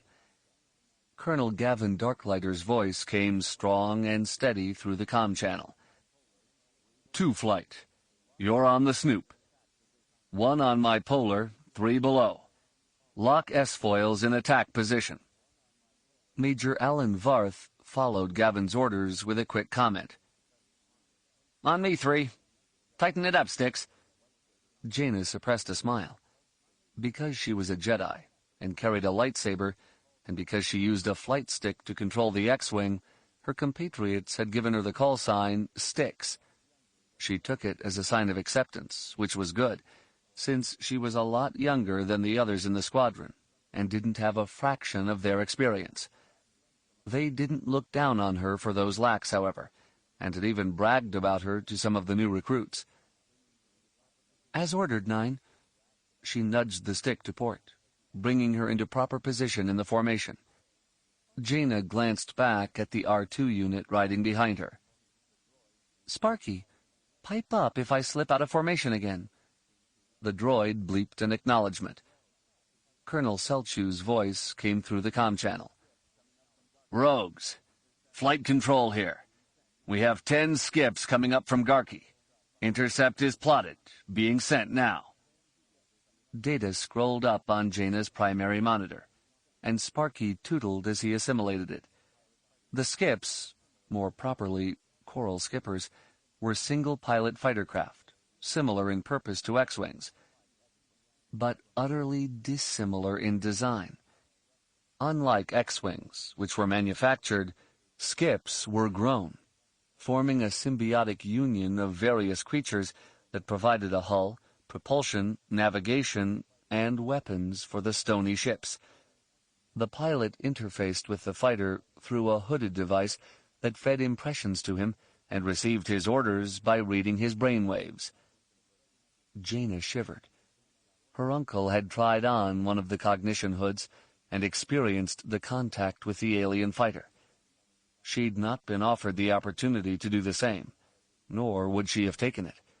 Her experience as a Jedi built in her a dislike for anything trying to pick up stray thoughts, and having her head enclosed in a gelatinous membrane while that was going on was just not something she wanted to think about. She looked at her monitors as the Lost Hope deployed from the Bothan assault cruiser's belly bay. 9. I have 2 skips breaking off to go after Hope. I copy, Sticks. You and 12 are on them. Annie hit her comm unit's talk switch twice, sending a double click through the channel in acknowledgement of the order. Jaina broke to port and pulled back on her stick, coming around in a tight turn. She inverted, then dived and cut to starboard to make her first run at the skips. I have lead, 12. Jaina flicked a thumb over her weapon selection switch and linked her lasers for quad fire. She nudged the stick around and dropped the aiming reticle over the lead skip's ovoid outline. She hit the fire control button beneath her middle finger, starting the lasers through a fast cycle that spat out dozens of little red energy darts. The scarlet bolts flew on target until 10 meters from the skip. Then they bent inward. The Dovin basils that manipulated gravity fields to provide the skip with propulsion likewise shielded it by creating gravitic anomalies. These little voids sucked the light in like a black hole. Jaina kept her fire steady, but let the targeting point shift up and back. To properly shield the skip, the Dovin basil had to move the void, taxing its energy much as absorbing the bolts did. Finally, a few stray bolts got past, scoring the black rock hull. Jaina then hit the primary trigger and sent a quartet of full-powered laser bolts into the skip. A void picked one off, but the other 3 hit the skip's aft hard. Yorick coral bubbled and evaporated in some spots, became fluidly molten in others. In the frigid vacuum of space, the mineral shell hardened almost immediately into an icicle, trailing behind the Yuuzhan Vong fighter. The hot stone burned Dovin basals and scorched neural tissue that allowed for control of the ship, sending the lead skip into a tight spiral that curled it back down toward Garqi. The second skip proved to be more evasive. It juked and dove, cutting to port and starboard at random. Shots missed entirely, instead of being absorbed by a Dovin basal. The pilot had clearly learned that agility in space combat was worth as much or more than shielding. He used his skills as a pilot to avoid the X-Wings, and to draw ever closer to his target. "Cover me, Sticks." "Got it, 12." Annie Capstan's X-Wing cruised forward and broke hard to port, bringing it in on a slashing attack at the skip's starboard aft quarter. She sprayed laser darts all over the ship, using her etheric rudder to keep the fire on target, and the Yuuzhan Vong pilot finally had to deploy a void to keep her shots off him. She cut loose with a full quad shot, but the void sucked all 4 of those bolts in. Then the skip bounced up above Annie's line of flight. Jaina saw the nose of Annie's fighter come up and wondered for a second why she hadn't fired another burst. It occurred to her that Annie's lasers might be recharging, since she had sprayed a lot of energy around to little effect. The skip boosted forward, pulling away from the X-Wing, and Jaina thought Annie would lose him, since he could now use the Dovin basal that had been shielding him to provide more propulsion. Then fire blossomed on either side of the X-Wing's slender nose. Throughout the time snub fighters had engaged in combat, a debate had raged over the efficacy of employing proton torpedoes against other starfighters. There was no doubting that the missiles would obliterate a starfighter. The weapons were designed for damaging much larger ships. To use them against a snub fighter was the equivalent of using a vibro axe to kill an insect.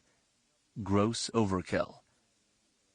Then again, in combat, can overkill ever be gross?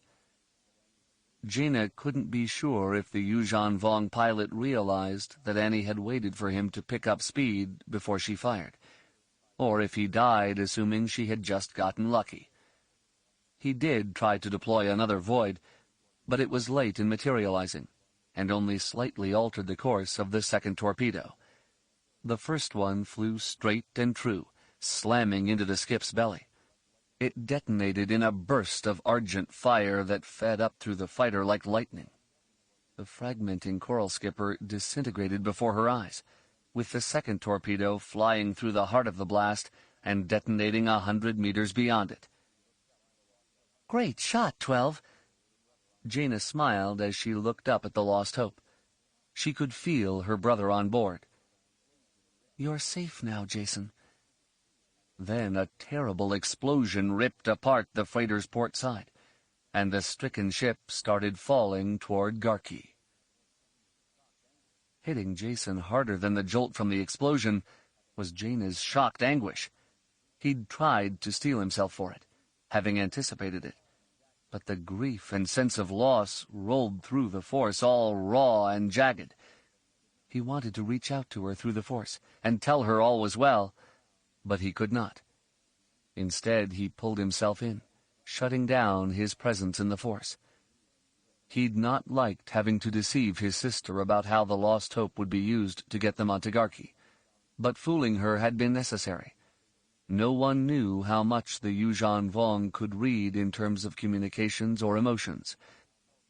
Just because we are blind to them through the Force, we've no call to assume they are blind to us, too. Only by having the people on the ship and in the fighters think their freighter was going down could they be sure the emotions and communications would be genuine. "Jacen, my screen is showing a faulty linkage at J14. Bad switch or—" "Just a second, Corran." Jacen's fingers flew over his console. "Looks like the explosion kicked metal back. J14 is broken and has released prematurely. J13 and J15 are still holding, but pressure is beyond spec already." "Sith spit." Corran turned in his chair enough to glance back at Jacen. "Get the secondary charges ready to go. Blow them in sequence 2 on my mark. Be sharp. Can't be worrying about your sister right now." Yes, sir.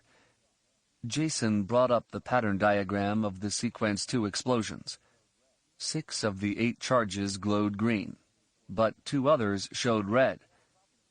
The 2 nearest J-14. We have a problem, Corran. The charges near J-14 are bad. Got it. Jacen looked past the pilot's head and at the holographic feed occupying the area of Best Chance's forward viewport. The feed came from holocams mounted on the Hope's hull, allowing the pilot to see what things looked like as the doomed freighter hurtled at the planet. The freighter was just beginning to hit the edge of the planet's atmosphere. Little pieces of the hull began to glow from the friction, with scraps of paint ablating off as sparks. Corran keyed a comlink. Ganner, look out the starboard viewport. Can you see the 2 charges there on the stanchion? They're blinking red. I see them. Can you use the force to compress the det chargers to the point of exploding? Never done it before. Well, we have to do it now. If you can't get both, just focus on the upper one. On my signal. I copy. Jacen, get ready. Once his goes, you blow yours. As ordered. The freighter bucked as the atmosphere became denser. Corran's hand danced over the command console. He fed power into the repulsor lift coils, which slightly insulated the ship from the tremors racking the Hope.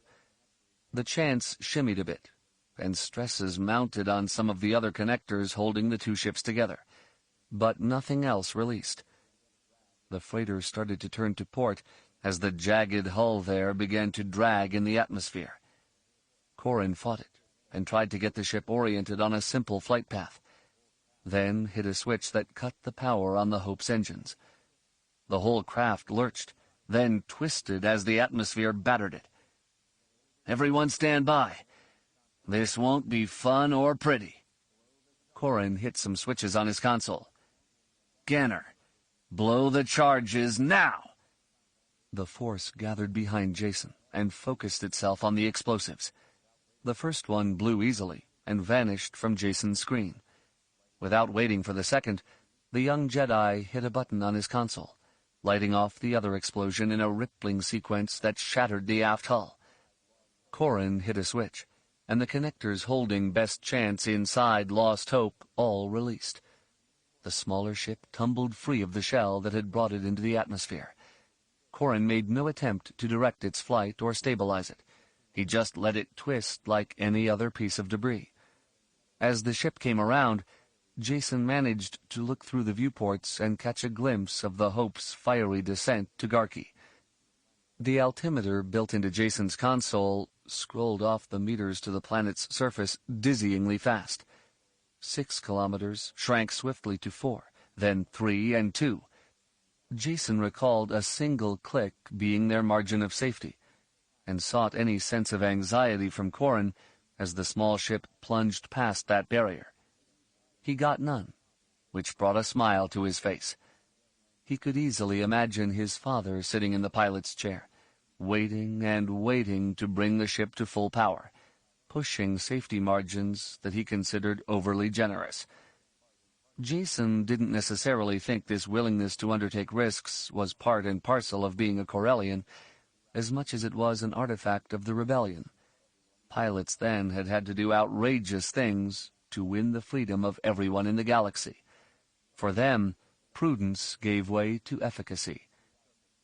507 meters above Garqi's rainforest-covered surface, Corran boosted full power to the repulsor lift coils.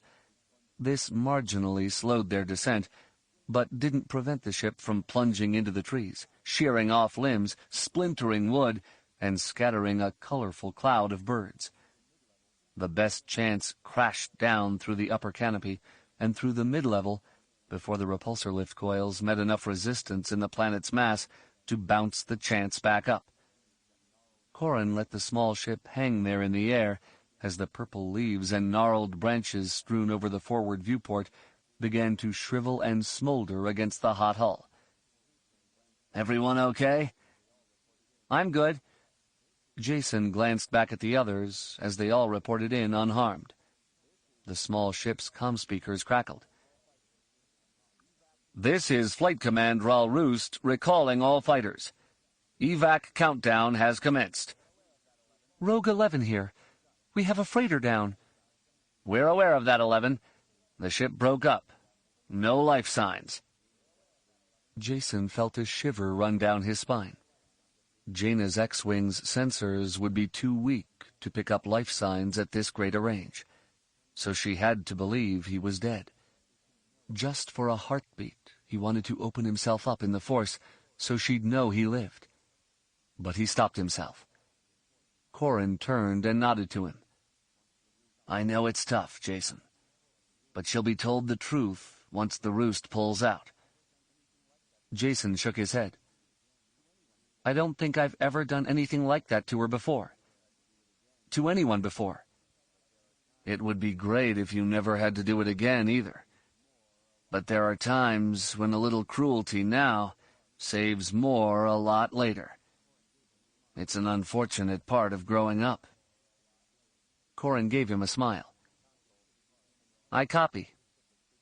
Jacen hit a button on his console and punched up a specific frequency. "I have a locator beacon on our contact frequency. Heading 219. Corran ruddered the ship around on that heading and fed power to the engines. The small ship began to move forward, sliding through the forest. The branches scraped along the hull, and furry anthropoids scurried away in terror. The ship moved on, letting the purple world of Garqi swallow it, and hopefully hide them and their mission from the Yuuzhan Vong. Chapter 11. Once the pulsar skate came out of hyperspace and began its descent toward Vortex, Luke Skywalker could feel the peace of the Vors lapping against him like waves on a shore. He traveled from the lounge amidship in the long, slender freighter to the cockpit and smiled. Mara sat in the co-pilot chair, and R2-D2 had plugged himself into a restraining socket built behind her chair. Opposite him, a green and white R2 droid had taken a similar position behind the pilot. Mirax Terek Horn, her long black hair gathered into a braid, turned and regarded Luke with a steady, brown-eyed gaze. "We made it. With Whistler and R2 both doing nav plots, we shaved a good distance off that run." The droids tootled happily in unison. The Jedi Master smiled. "Once again, I am happy you were willing to make this run for us." Mirax shrugged. "I regularly have Whistler monitor request traffic for courier runs. Anything with Jedi appended to it gets a high priority from me. Besides, with Corran off out there somewhere, my children at the academy, and my father doing whatever he's doing, I'd just be sitting at home." Mara smiled.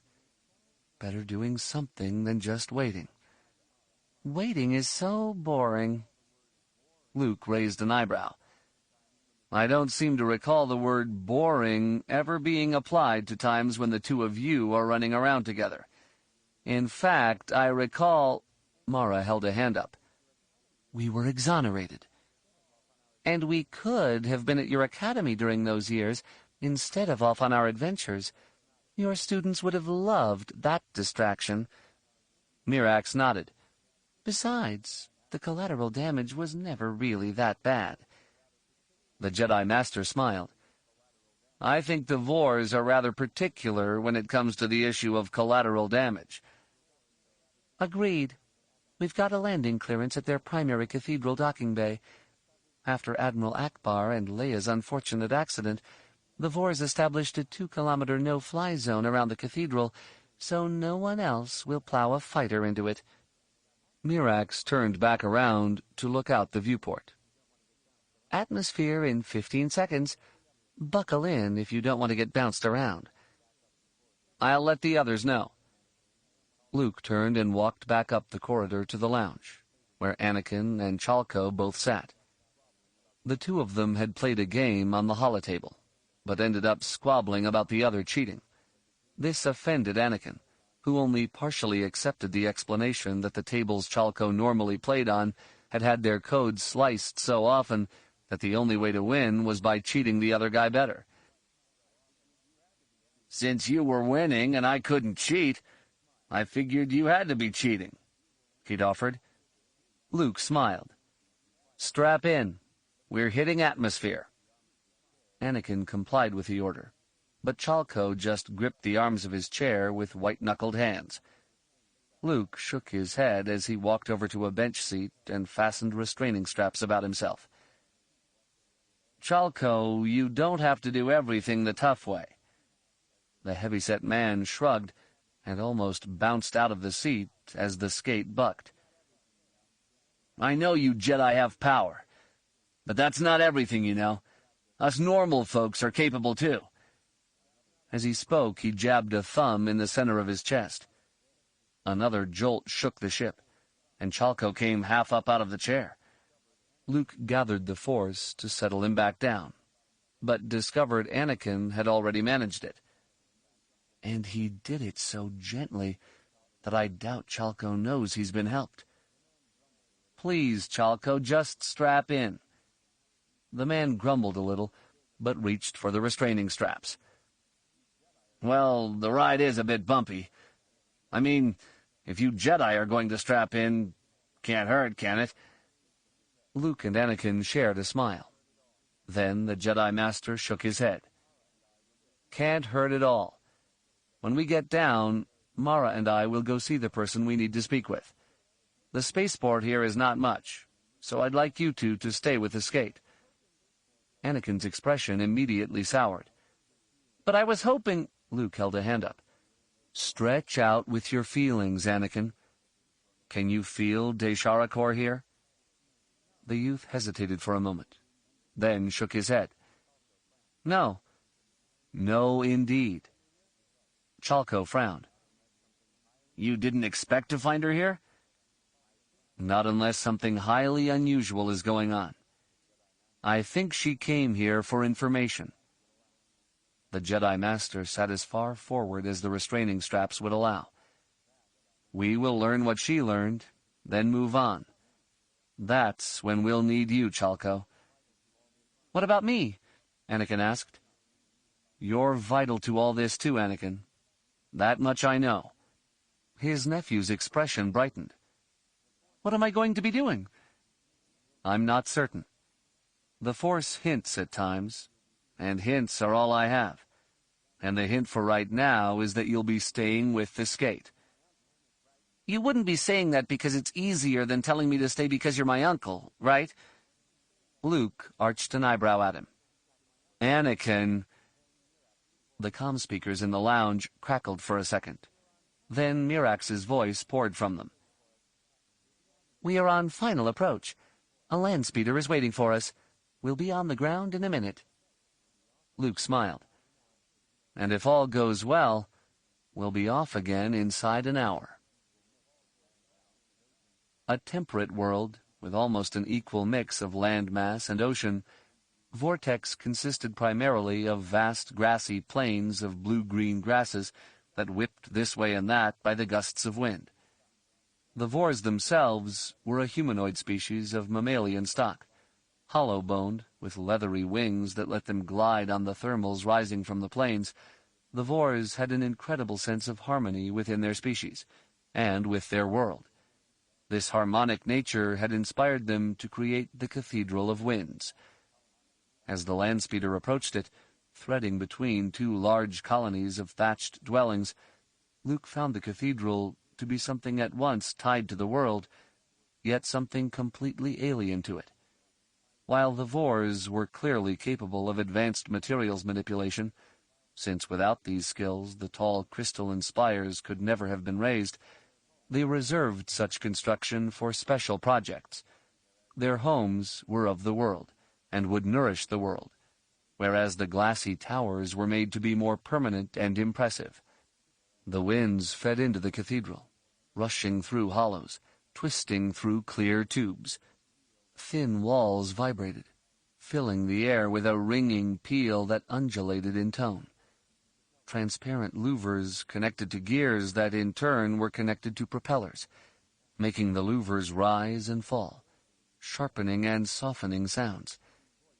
The very building seemed almost a thing alive, giving voice to thousands.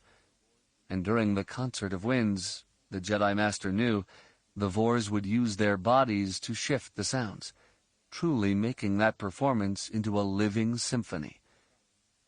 Mirax slowed the landspeeder, then brought it to a stop, allowing Mara and Luke to disembark 500 meters from the towering cathedral. Standing there between the two Jedi and the crystal structure was a tall, blue-skinned female. She wore a gown of midnight blue that set off her flesh color and pearlescent feathery hair. Luke had once heard the term ethereal used to describe her, and here, at the Cathedral of Winds, it seemed so appropriate. Willowy and even fragile, she seemed a phantom, composed of the melody washing over him. As he approached, he smiled at her, and was a bit dismayed to see that she did not return his smile. "Greetings, Kwai Zooks." She nodded. "Greetings, Master Skywalker. It has been a long time. I am sorry you came all this way. I cannot help you." Mara frowned. "How can you say that?" The frail Amwati smiled knowingly. "I know many things, Mara Jade. I know that when, with Wedge, I helped repair the damage here, I did something that was good. After leaving him, I realized that this was the only place where I found peace. I returned and begged the Vors to let me continue my work here. It is my hope that through the songs of the winds, the laments of my many victims will be given voices. Once that happens, perhaps I will finally know complete peace." Luke nodded solemnly. "I can understand the desire for peace." Kwai sighed. "Very few do. Here I have a chance to create something of beauty, which might counteract the horrors I created." Luke and Mara exchanged a grim glance before Luke spoke. "I'm sorry if my appearance here reminds you of past pains. I wish you all the best in seeking this peace. If there is anything I can do to help—" A quick smile contorted her face for a heartbeat. "I had hoped, perhaps, that Kip Duran might come here. I don't know if he is haunted as I am, but I would hope he would hear the people of Corrida singing here." "That is a request I will relay to him." Luke glanced down at the ground for a moment. Kip could use some peace. Mara brushed her red-gold hair back over her shoulders. "Why is it you think we're here?" "You are after the Twi'lek Jedi. She was here." Kwai's voice tightened. "She came to me to ask after superweapons. She knew of the third partial Death Star at the Maw. She wanted to know if there was yet one more, or another Sun Crusher, or perhaps other abominations that no one knew of save me. She noted the Emperor seldom had only one of anything produced." Luke nodded. Even the first Super Star Destroyer, the Executor, had had a twin being produced at the same time. It had become the Luzankia, and was given over to Ysann Isard as her personal playground, while the first one was presented to Darth Vader.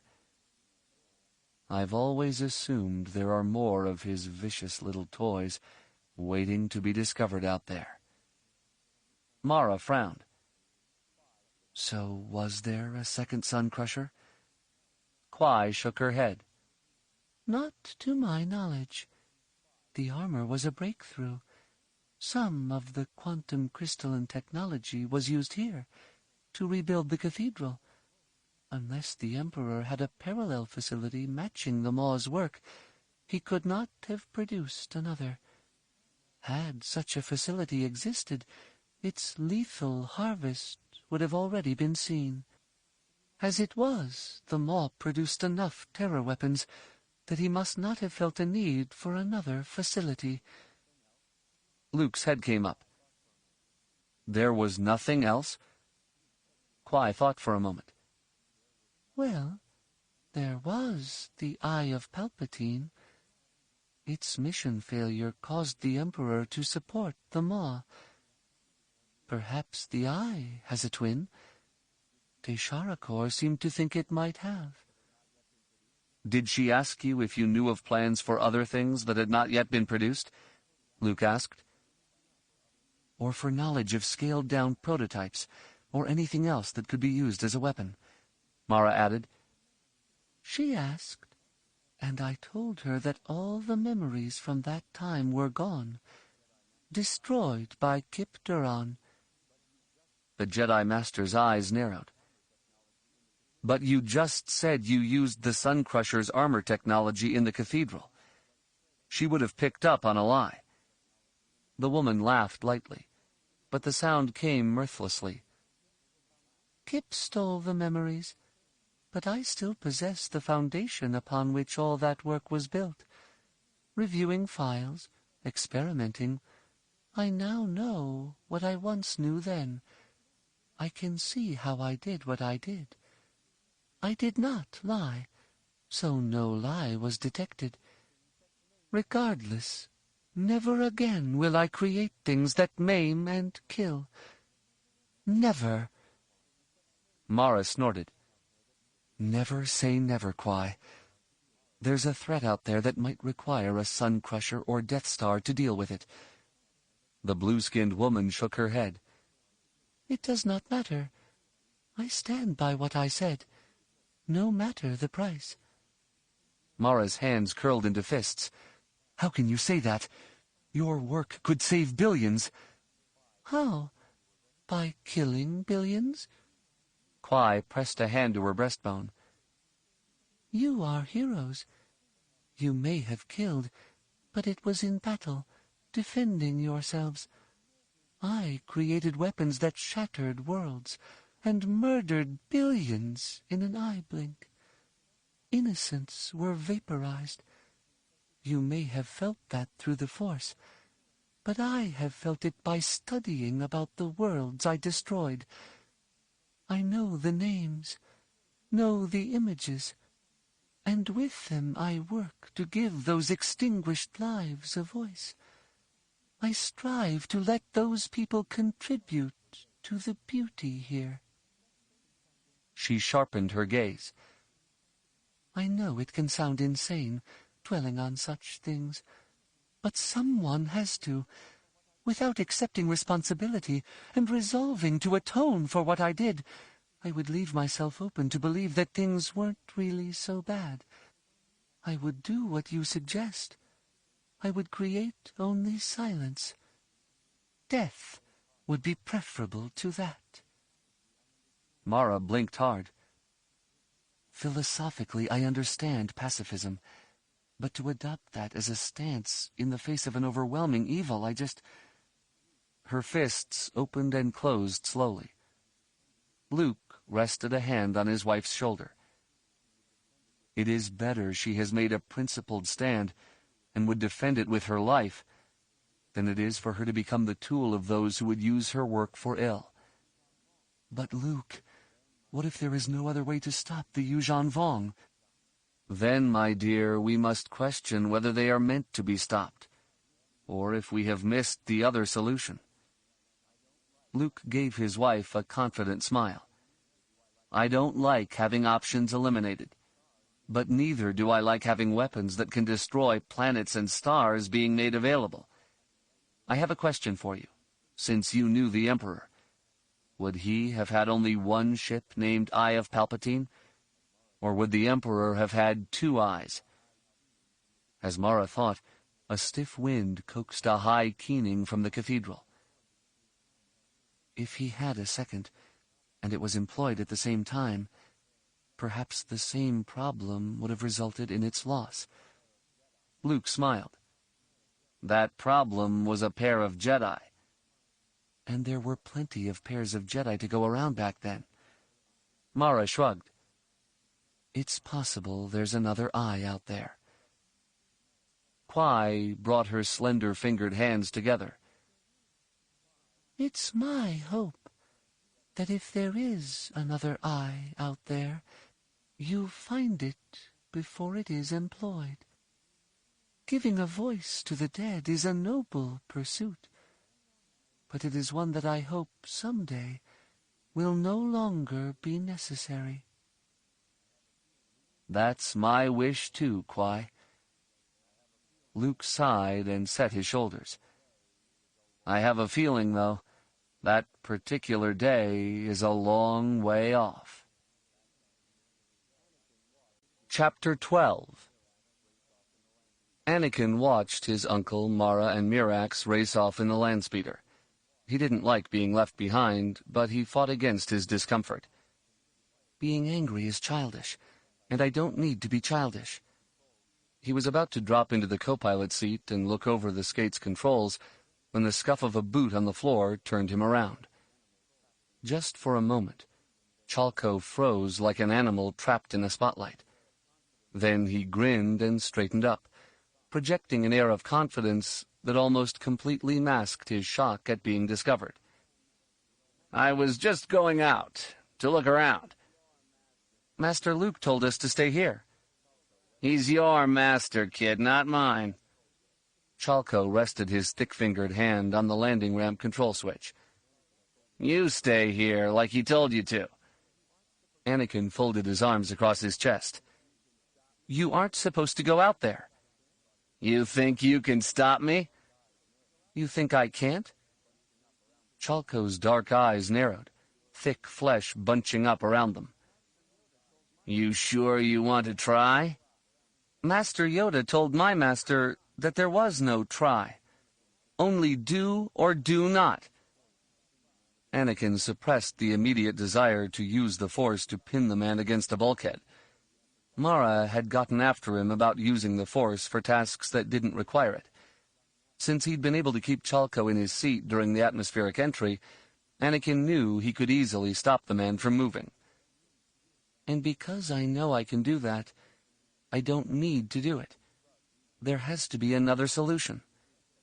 Anakin shrugged easily and let his hands hang loose at his sides.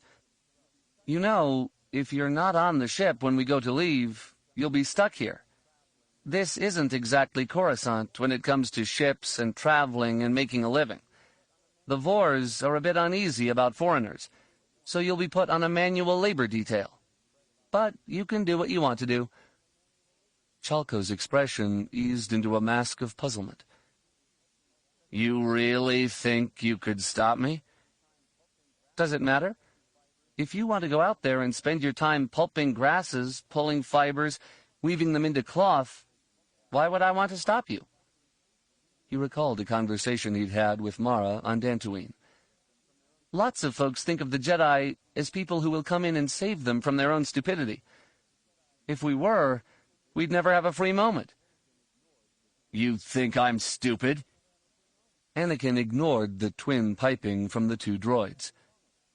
If you were stupid, Master Luke wouldn't have you along with us. I guess I think you just are like a lot of folks.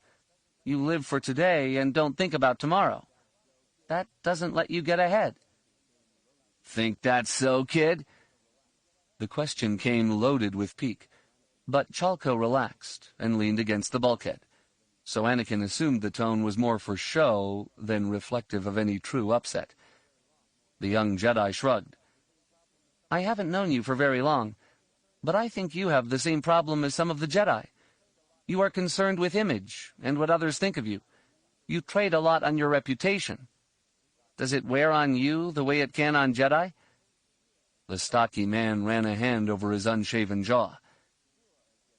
Maybe there are times, you know. Sure, it gets tiring. People always pushing, testing. You get a reputation, and people want a piece of it. Yeah, I know. Anakin spun the co-pilot chair around and sat on the edge. My father's had to put up with that forever. And the Jedi, well, everyone pushes us to see what we have. Some folks are just afraid and stay away. Others are afraid and push just to prove they aren't afraid. Lots of wasted effort there. Chalco nodded.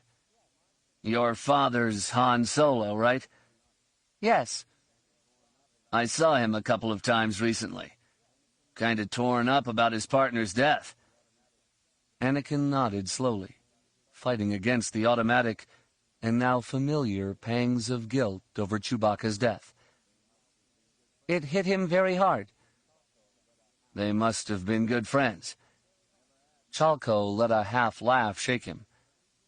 Never had much truck with Wookiees myself. Don't know that I've ever been that close to anyone. They'd been through a lot together. Chewie was a constant in my dad's life, and in mine. He was always there, and now he's not. A jolt of pain ripped through Anakin, choking him. The vast gulf Chewie's death had left in his life opened up before him. He tried to speak, but couldn't. He held a hand up for a second, then swiped at a tear. "Sorry," he croaked. Chalco shifted his shoulders stiffly. Look, kid, I, may not have had a close friend like that, you know, but I can understand the hurting. You get used to people being around, seeing them at a spaceport, having them in the next cell, that kind of thing.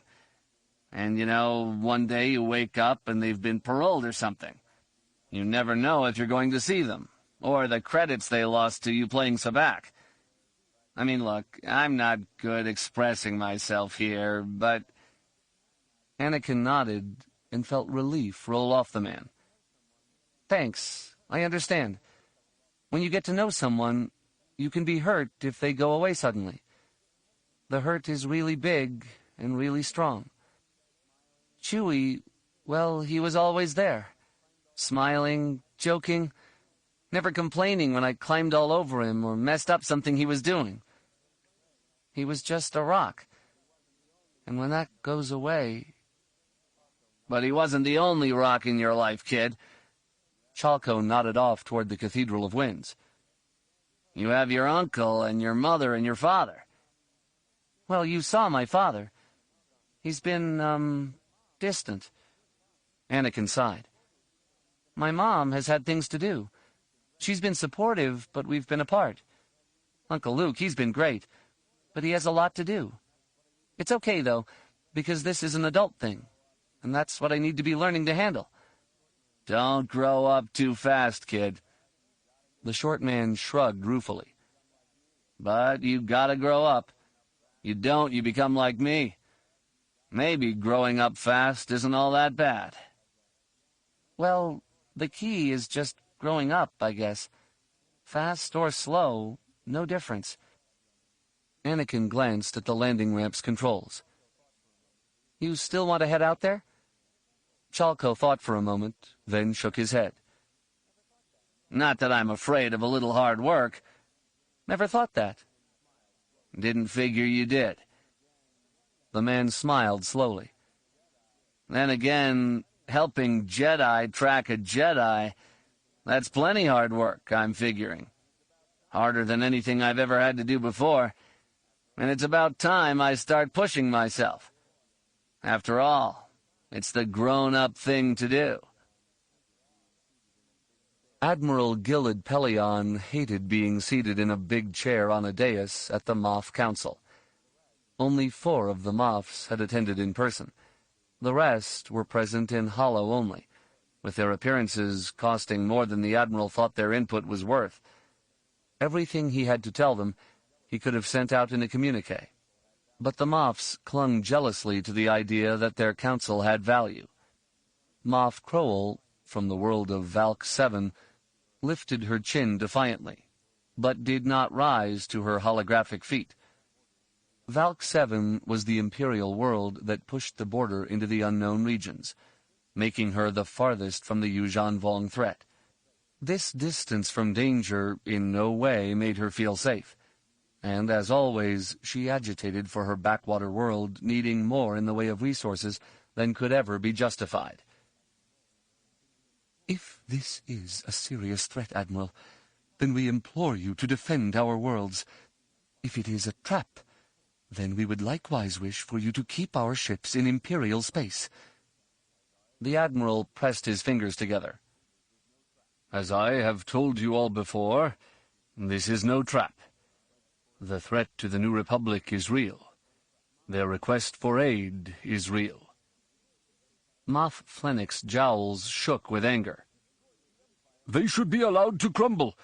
Had they not destroyed the Empire, this threat would be as nothing. The Emperor would have dealt with it in an eye blink." Bastion's own Moff Soretti, young though he was, leaned forward with the sagacity of a much older man. "I fail to understand how, Flennick, you can make that statement. The New Republic defeated the Empire, and now the Yuuzhan Vong prey on them. It stands to reason that they would have beaten the Empire as well." Flennick's face contorted into a snarl. "Soretti, I would have to ask this. Given your analysis, why would we commit our forces to defend the New Republic, when, by your estimation, our forces are clearly inferior?" Soretti nodded slowly, acknowledging the logic of the question. "We should do it because it is the right thing to do." Crowell snarled. "The right thing to do? Provide aid and succor to those who bleed us dry, destroying our economies, flooding our worlds with items that erode our culture? Oh, this is a trap, and you've fallen well and good into it." Soretti stood slowly, and Pelion knew that every move, every motion, no matter how seemingly casual, was deliberate. The young Moff pressed his hands together and rested his fingers against his lips. His eyes focused distantly, as if he were lost in some wormhole of thought. Then his hands fell to his sides. He began speaking in a low voice, softly, almost seductively.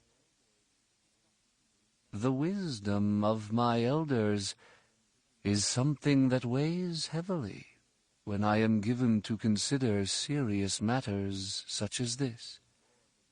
Your experiences, from before the death of the Emperor through the period of the warlords to now, holding together this fragile new empire, these are all of value. My experiences are few in comparison, since I was young when the Emperor perished.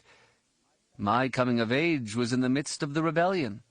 My family fled Imperial Center when it fell, and eventually arrived here, where I entered the Empire's service. Perhaps, since my eyes were opened to the conflict only after the Empire's decline, I see things differently. I do not see through lenses of fury, of pain at losses, and of melancholy over the past. I view what the New Republic has done, and while, like you, I do not think they have done everything as well as they might, I am not blind to what they have done. Let us not forget that 6 years ago, had they wanted to, they could have crushed us. It was this empire that had almost ripped them apart through treachery, and yet they did not punish all of us for the actions of a very few. They sued for and permitted us an honorable peace, as is evidenced by the fact that we have forces they can solicit for their aid." Standing tall, he waved a long-fingered hand toward Pelion. "This request they have made of Admiral Pelion is no trap, no threat. It is an honest request, one that they have made not because of how we see them, but how they see us. They have asked, not demanded. They see us as their equals, and if we do not see the value in responding to that sort of overture, we are very blind and very foolish, and deserve to be swallowed whole by them or these Yuuzhan Vong, or anyone else." The young Moff's comments had his colleagues nodding their heads, by and large. Pelion smiled at him and gave him a nod, then stood himself.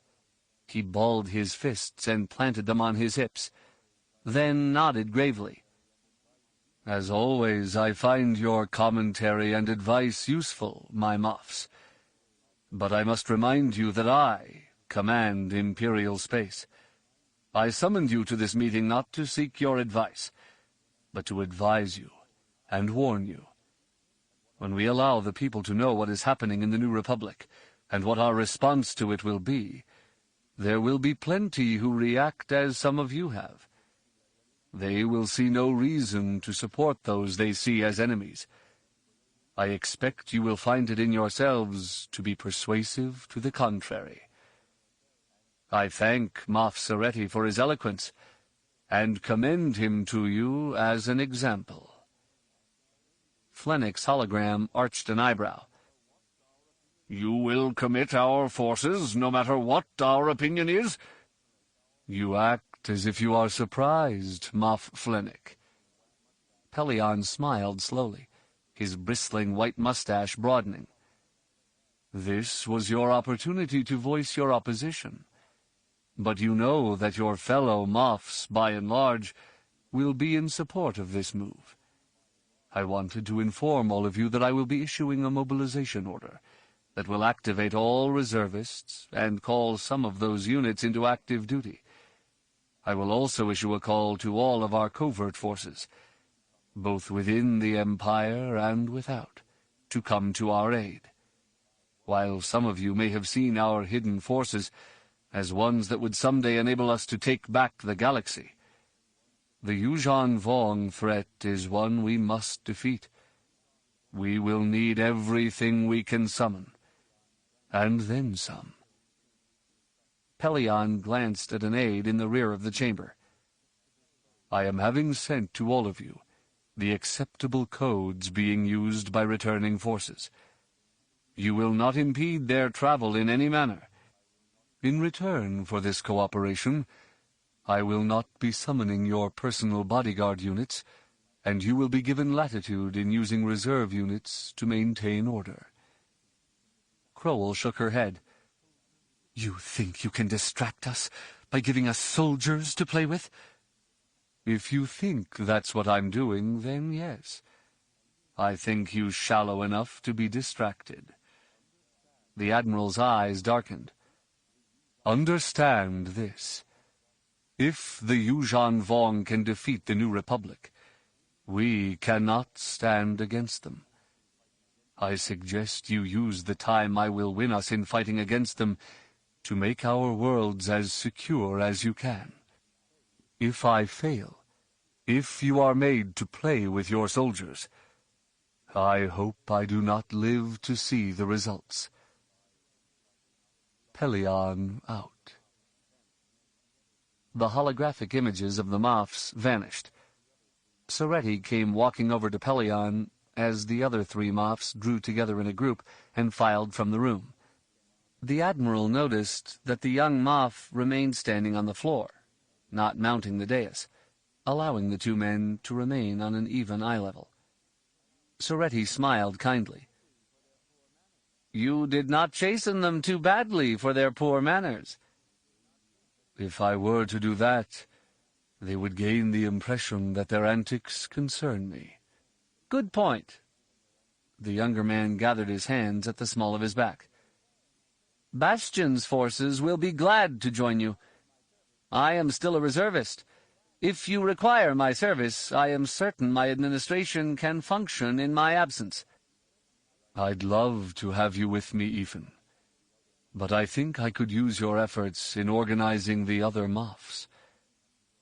As long as I don't rebel against you?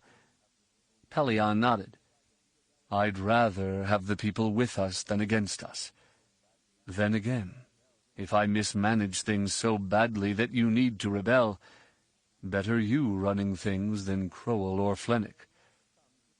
I trust that situation will not come to pass. That's my hope. Pelion sighed. Now, if the Yuuzhan Vong will just oblige us and lie down and die, perhaps warriors like me can fade, and the future can be put in the hands of builders like you. At least then, there will be a future. Chapter 13. Lieutenant Solo reporting as ordered, Colonel. Jaina Solo stood stiffly just outside the open hatchway to Colonel Darklighter's cabin aboard Raal Roost. She had no idea why he had sent Emtre, the unit's M3PO military protocol droid, to fetch her. But she was glad to get a chance to speak with him. The whole incident with her brother the week previous had left her stomach churning. When I thought he was dead. "Come in, Jaina, please. Be seated." Gavin Darklighter nodded her toward the bunk against the wall. He sat at a small table bolted to the cabin's opposite wall. On it he had a data pad, several data cards, and a small holocube displaying alternating images of his family. With just that holocube, he'd managed to drain the small cabin of its sterility, despite the white walls and the gray decking. As she sat, he turned in his chair to face her. Though he was still a young man, gray had crept into his hair at the temples, and little lines traced back from the corners of his eyes. He'd assumed command of Rogue Squadron right after the peace with the Remnant, but the 12.5 years he'd put in with it before then had been what marked him. To Jaina, he was one of a handful of legends who had survived and even thrived within Rogue Squadron. "Jaina, I should have spoken to you about this before now. What happened at Garqi was unfortunate. It was also necessary. Operational security demanded we let no one in system at the time know that the Lost Hope was meant to go down in flames." Jaina nodded. "I've been told that only Admiral Creefey and the techs who had prepared the ship, as well as the task force, knew what was going to happen. I know you didn't know, so you couldn't warn me." "Yes, I have been informed of how kind you've been in supposing what I would have done had I known what was going to happen. The fact is, however, I would not have told you." He looked straight at her, and she shivered. "The decision to keep that information secret came from above me, and I would have respected the security demands that would have kept me silent. And while I know you would not have let out any hint of what was happening, the judgment about whether or not to take that chance, again, was not one I would have made." Jaina gripped the edge of the bunk to keep herself upright. She felt betrayed by his words, in great part because she had credited him with far more kindness than he was saying he possessed. She had trusted in him, and here he was, saying he was not worthy of that trust. And while his voice rang with sincerity, he was plainly suggesting he would have remained silent no matter who or what was involved. Her anger over that latter point surprised her. Jaina would not have thought she was deserving of special treatment, but her anger clearly indicated that some part of her did. After all, she was a Jedi, as was her brother, and that should have counted for something. The affairs of Jedi were being meddled with, and that wasn't right. Moreover, after all her family had done for the New Republic, shouldn't it have at least taken steps to stop her from being hurt? Didn't the New Republic owe her at least that much? She quickly caught her outrage and broke it down. The umbrage at having Jedi affairs compromised, she realized, bordered very closely on the arrogant attitude that Kip and his followers embraced. "Jedi have abilities others do not. But this does not make us any better than anyone else. And for the purposes of my time with Rogue Squadron, I am a pilot first, not a Jedi." That thought led her to explore the idea that the New Republic owed her anything. "My parents might have a debt that needs to be paid off, but it's not mine. The only way the New Republic will owe me anything is if I earn something from it. So far, in comparison to what my parents have done, I have done nothing." Colonel Darklighter leaned forward, his elbows on his knees, his hands clasped together. "I didn't speak to you earlier by design, and while I might have saved you some pain, I thought a little now would be better than a lot later. When I came into the squadron, I was your age, and I had a burden. Biggs Darklighter was my cousin. so the Darklighter reputation landed firmly on me. Like you, I was young enough to believe I could do anything. I was lucky enough that those in the squadron accepted me, helped me along, and enabled me to uphold my family's honor. You have a much greater burden, and one that has shifted slightly. You've been born to privilege, whereas I was a moisture farmer's brat. My parents were no one. Yours saved a galaxy, and continue to serve it. In that service they made enemies, and you're smart enough to know that once your mother left power, her enemies set about weakening her image, and that of the Jedi. Jaina nodded. I've met people who figure me for a spoiled Jedi brat. I work hard to prove them wrong. That's very apparent, and those of us in the squadron are very happy you're with us. There are others on this ship, however, and in the service, who don't have the view of you that I do. He sighed. Part of what happened here was to show them that we play no favorites. There isn't a single person here who didn't feel for the death of your brother, and none of them would have liked to have been in your boots when the Lost Hope exploded. All of them know how much you must have been hurting, and when they learned that your superiors had purposely not let you know, not let any of us in Rogue Squadron know what was happening, they realized they've got more in common with us than they imagined. They realized that the problem of the Yuuzhan Vong is serious enough that the New Republic isn't playing favorites. Not for Rogue Squadron, not for the Jedi, not for any solos. The young pilot closed her eyes and rubbed one hand over her forehead. As he explained it, everything made sense. Jaina discovered she'd inherited from her parents the narrow belief that it was her role, her family's role, to be saving the galaxy. The fact was that their actions were crucial, but it was the hundreds of thousands of sapient beings that made up the rebellion that had been able to capitalize on and maintain the victories others won. Blowing up the Death Star certainly eliminated threats to the galaxy, but it hadn't liberated a single Imperial planet. That had taken lots of others working hard. And they needed to be shown that hard work is going to be vital here. She opened her eyes and looked up at her commander. Colonel, Boy, this is humbling. And I guess I didn't realize I needed to be humbled. Gavin laughed heartily, then nodded. You didn't need it as much as others might have thought you needed it. You're not the first pilot in this unit to be taken down a notch or two. And remember, all of us were treated similarly. Rogue Squadron is the best unit in the New Republic.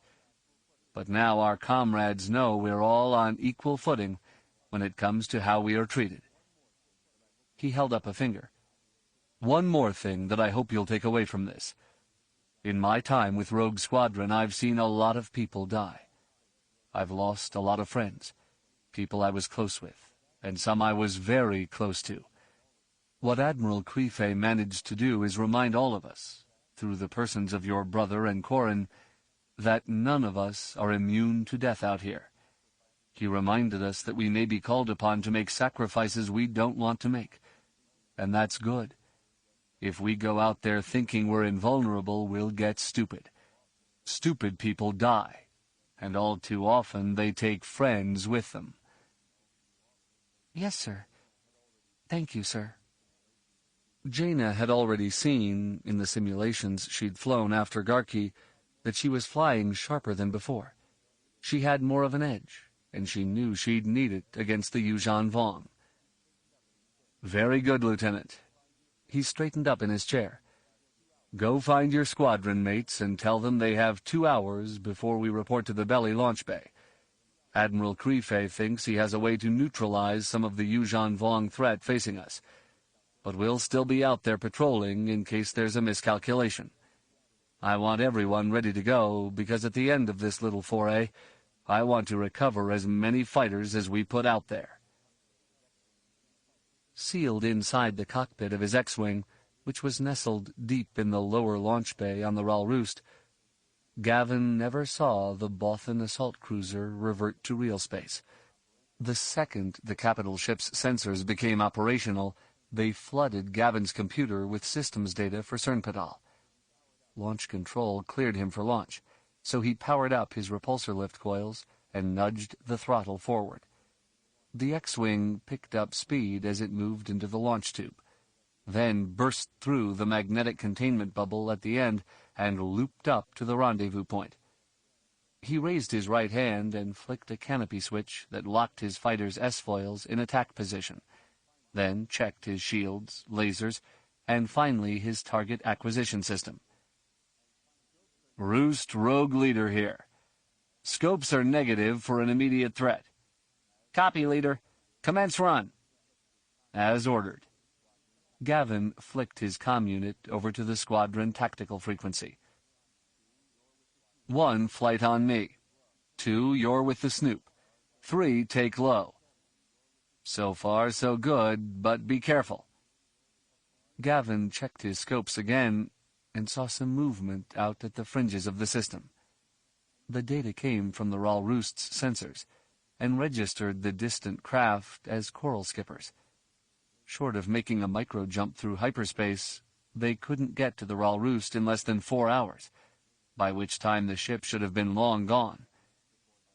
And if they do get to the Ral Roost before then, it will be long gone. Admiral Creefey had agreed that the slamming of a moon into Cernpadal had not just been a terror attack. The resources it required demanded some other gain, since Cernpadal was hardly a threat and could have been useful for whatever the sorts of things were that the Yuuzhan Vong were doing with Dubrillion. Getting a mission in to see what was going on there was very important. A standard scouting mission would generally appear at the fringes of a system and employ probe droids or just long-range sensors to learn what it could. Creefey assumed the Yuuzhan Vong would place defenses at the edges of the system to prevent this strategy from working. The Admiral had his astro-navigators run countless analyses of data from the Millennium Falcon's outbound run. Using that information, they created models that showed how the planet would break up over time. The models helped determine how the fragmenting world would change the gravitic profile of the system as it slowly broke apart. They found a point very close to the crushed world where a ship could get in and out, yet intra-system jumps would be difficult for the Yuuzhan Vong. So Weir dropped into that space and get to go. Gavin brought his fighter around and headed into the labyrinth that the debris from Cernpadal had created. While the moon's fall had shattered the world, it had not done as complete a job with it as the Death Star had with Alderaan. Gavin had flown through the graveyard of Alderaan, but the remains of Cernpadal were bigger than the asteroid-sized shards of Alderaan. He could see huge chunks with what were once coastlines etched on them. He suspected, were he to fly in close enough, he would see the ruins of cities. The idea of doing that, aside from being well outside mission parameters, held no appeal for him at all. My job is to get past the debris screen and see what else is going on here, if anything. The screen of coral skippers at the edges of the system did suggest the Yuuzhan Vong wanted to protect something, but until Gavin threaded his flight through fragments of the planetary crust and around stone that had been molten and flowing until frozen by the vacuum of space, he had no inkling of what the Yuuzhan Vong would be doing. Once he did make his way through and brought his X-Wing out into the light of Cernpadal's sun, his mouth went dry. Emperor's black bones! Gavin heard the curse over the comm and almost snapped at the lack of comm discipline when he realized he'd been the one to say it. Snoop, are you operational? Affirmative, Leader. Pods deployed. Good. Get it all. Gavin couldn't be certain what he was seeing, because while he had seen similar things, it had never been in space. With his wife, back on her homeworld of Chandrila, he'd gone diving and had marveled at the life hidden under the surface of the water. Having come from a desert world, The idea that much of anything could hide beneath the waves just hadn't occurred to him. He had come to love diving, and especially watching the teeming life around various reefs in the Silver Sea. Clinging to the sunny faces of Cernpedal's fragments were things that looked very much like snails, only huge, large enough to house a flight of X-wings. He could see where some of them had worked their way down along the rock, leaving a softened trail behind them, as if they were eating the rock. In their wake came countless smaller creatures of a similar design. They seemed to be following up on specific veins of minerals the large ones had exposed. The snails clinging to the rock were not the only ones he saw. Others, a cloud of them, drifted out to a nexus point that seemed vaguely equidistant between most of the fragments. There, Gavin made out a stony lattice, somewhat ovoid in shape, and easily the size of a small moon. Some of the snails, both big and small, moved over it, layering rocks across it. Some of the snails, with decidedly different shells than those eating rock, were being incorporated into the lattice, along the spine and located in a couple of other places. Slender filaments that glistened in the sunlight linked them, calling to mind images he'd once seen of nerve plexuses.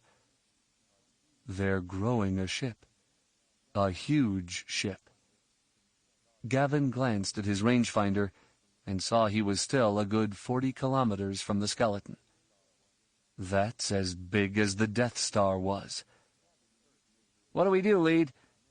Gavin heard Major Varth's request for a mission and immediately started picking out targets. He stopped only when the absurdity of it struck him. One proton torpedo might have killed a Death Star, but this thing had no shielded reactor exhaust port. It has no reactor. It is alive, or will be. Even a direct hit by every proton torpedo in the squadron would only thin the workforce, not even cripple it. 9, we do nothing. We're here as eyes. The words tasted bitter in his mouth, but he could say nothing else. Someone wiser than me will have to figure this out, rogues. Let's hope they can. Chapter 14. Corran Horn knelt on one knee in the brush near the rendezvous site he'd worked out with his local contact. He wore a padded combat suit that had been supplemented with some duraplast panels encasing his arms and legs. They, like the padded suit, were a motley pattern of red, gray, and purple, matching them to the vegetation on Garqi. Sunk as he was back in the brush, his suit made him all but invisible to the naked eye. His contact was late, and while Corran sensed nothing out of the ordinary through the Force, it didn't lessen his apprehension at all. Of course, had the Yuuzhan Vong been closing in to ambush him, he'd have felt nothing through the Force. As a hedge against that possibility, Jacen, Ganner, and the Nogri had set up a perimeter. Corran was certain that if anything happened to them and somehow they were not able to use their comlinks to get him a message, he'd pick up their distress through the Force and be alerted. Having an alarm because I'm losing someone, though, that's nothing I want. The mission to Garqi had so far passed a week without incident. The best chance had gotten well away from the crash site, and the Yuuzhan Vong seemed unable or uninterested in following up the little bits and pieces of the trail they'd left behind in making their escape. They'd brought the ship to ground at an agri-combine facility about 40 kilometers north of Peskta, the world's capital, and secreted it away in buildings that had once housed the large harvester droids. Going in, they'd expected the Yuuzhan Vong to wreak havoc with the droids that were used to do all the farming on the world. The harvester droids of various shapes and sizes had been uniformly reduced to amorphous blobs of melted durasteel that stained the ferrocrete thoroughfares around the facilities. The crops themselves were close to time for harvest, but without the huge machines, there would be no way to get it all in. This worked to the team's advantage, since it made living off the land much easier. Corran found it in himself to grudgingly admire the Yuuzhan Vong's stand on machines. The world of Garqi was not terribly important in the overall scheme of things, but it did manage to produce a lot more food than the local population could use. Assuming the Yuuzhan Vong could actually eat the same food as the people of the galaxy they were invading, Garqi was one huge welcoming fruit basket waiting to be devoured. If I were the commander here, I would have harvested the food, then destroyed the machines, because barring machines of my own, there is no way all this can be gotten in. But he obviously decided it was better to let the food rot than to use hated machines to harvest it. Interesting stand on principle. This left open the question of what the Yuuzhan Vong were doing on Garqi. The survey team had seen no people as they slowly made their way in toward the capital. At the appropriate local times, they set their comlinks for the frequencies and scramble codes the New Republic had set up in the event an attack from the Remnant had overrun Garqi.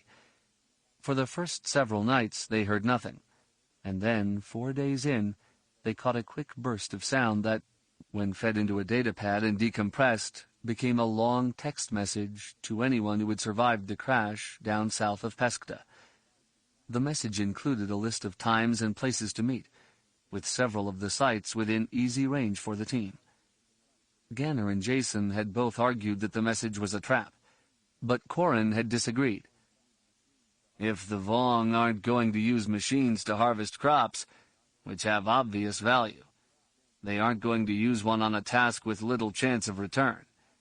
Besides, the Vong haven't shown a skill for guile. We stake out one site, watch it, see what happens, then make a meeting at the next site. The Noghri offered no opinion one way or another about whether or not they were going to be walking into a trap. Corran suspected that because a Noghri had been killed by a Yuuzhan Vong who was trying to murder Leia Organa solo, all Noghri saw themselves honor-bound to avenge that death. The reputation of the Noghri as being very lethal was quite well known, and Corran was more than happy to have them angry with the Yuuzhan Vong. At least I know they're not going to let themselves get out of control. He had no similar assurances concerning Jacen and Ganner. Ganner's enmity toward the Yuuzhan Vong stemmed from acts he'd witnessed on Bimiel.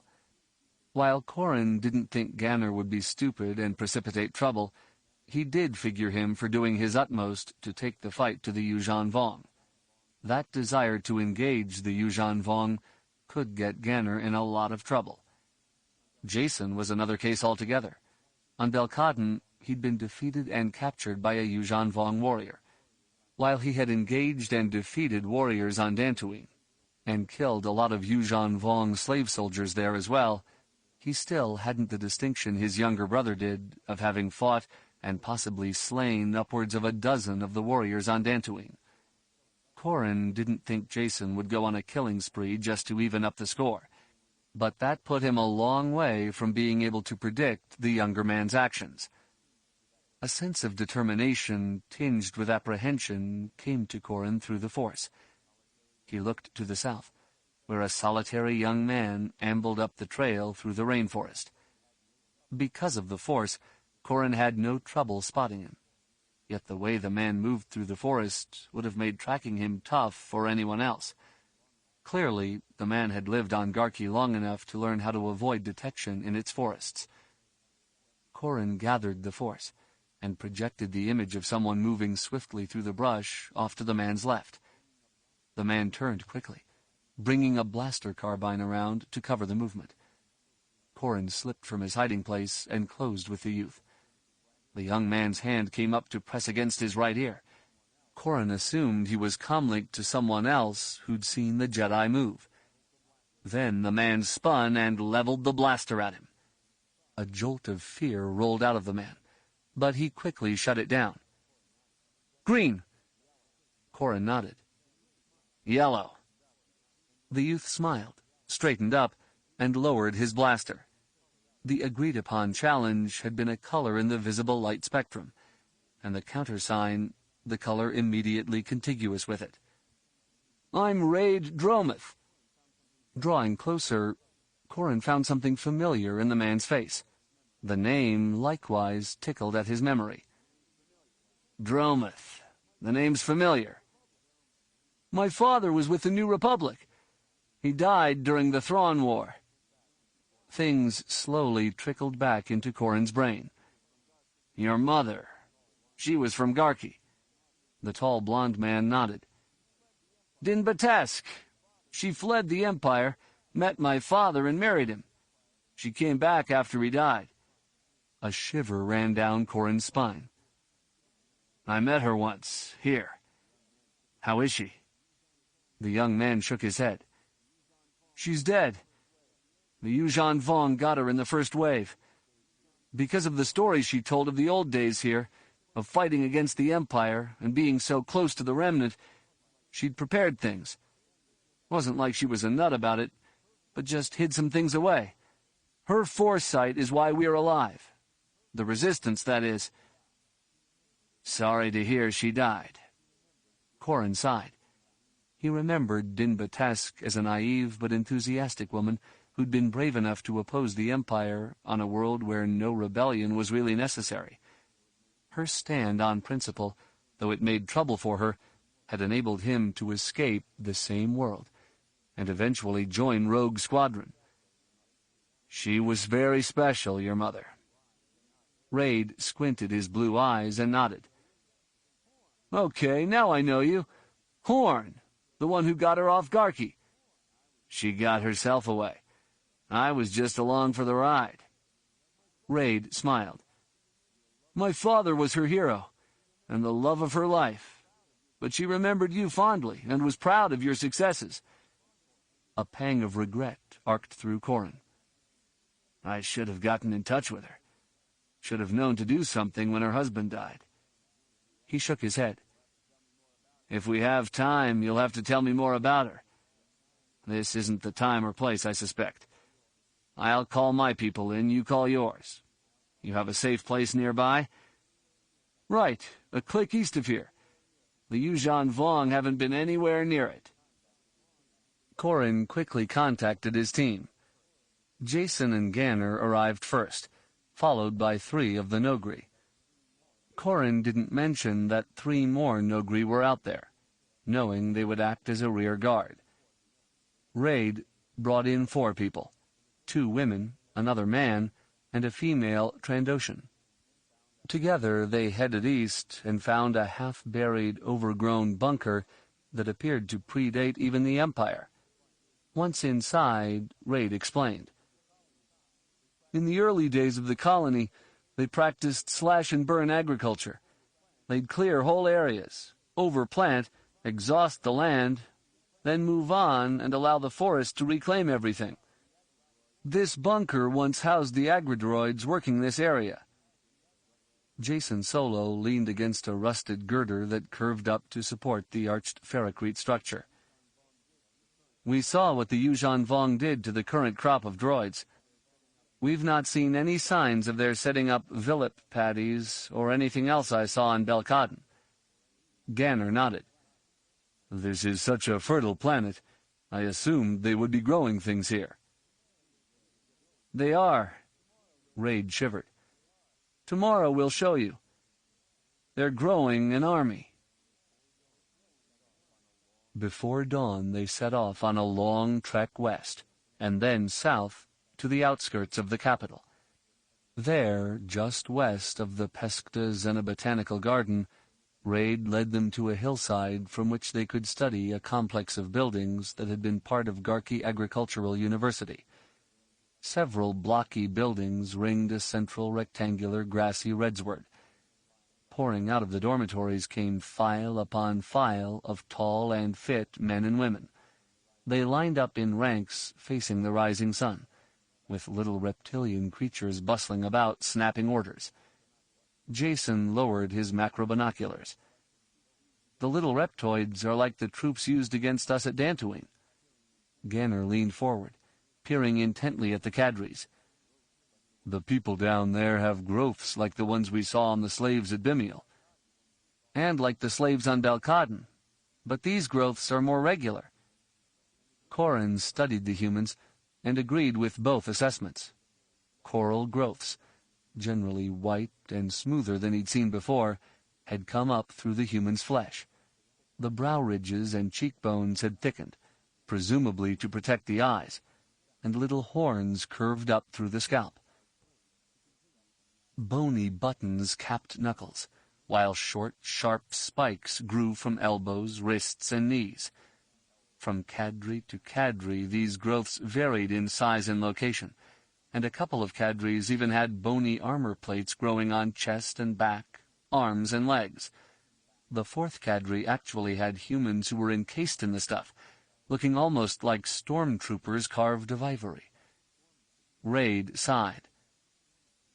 "These are the latest. The Yuuzhan Vong have been here for a month, and produced 2 earlier cadres.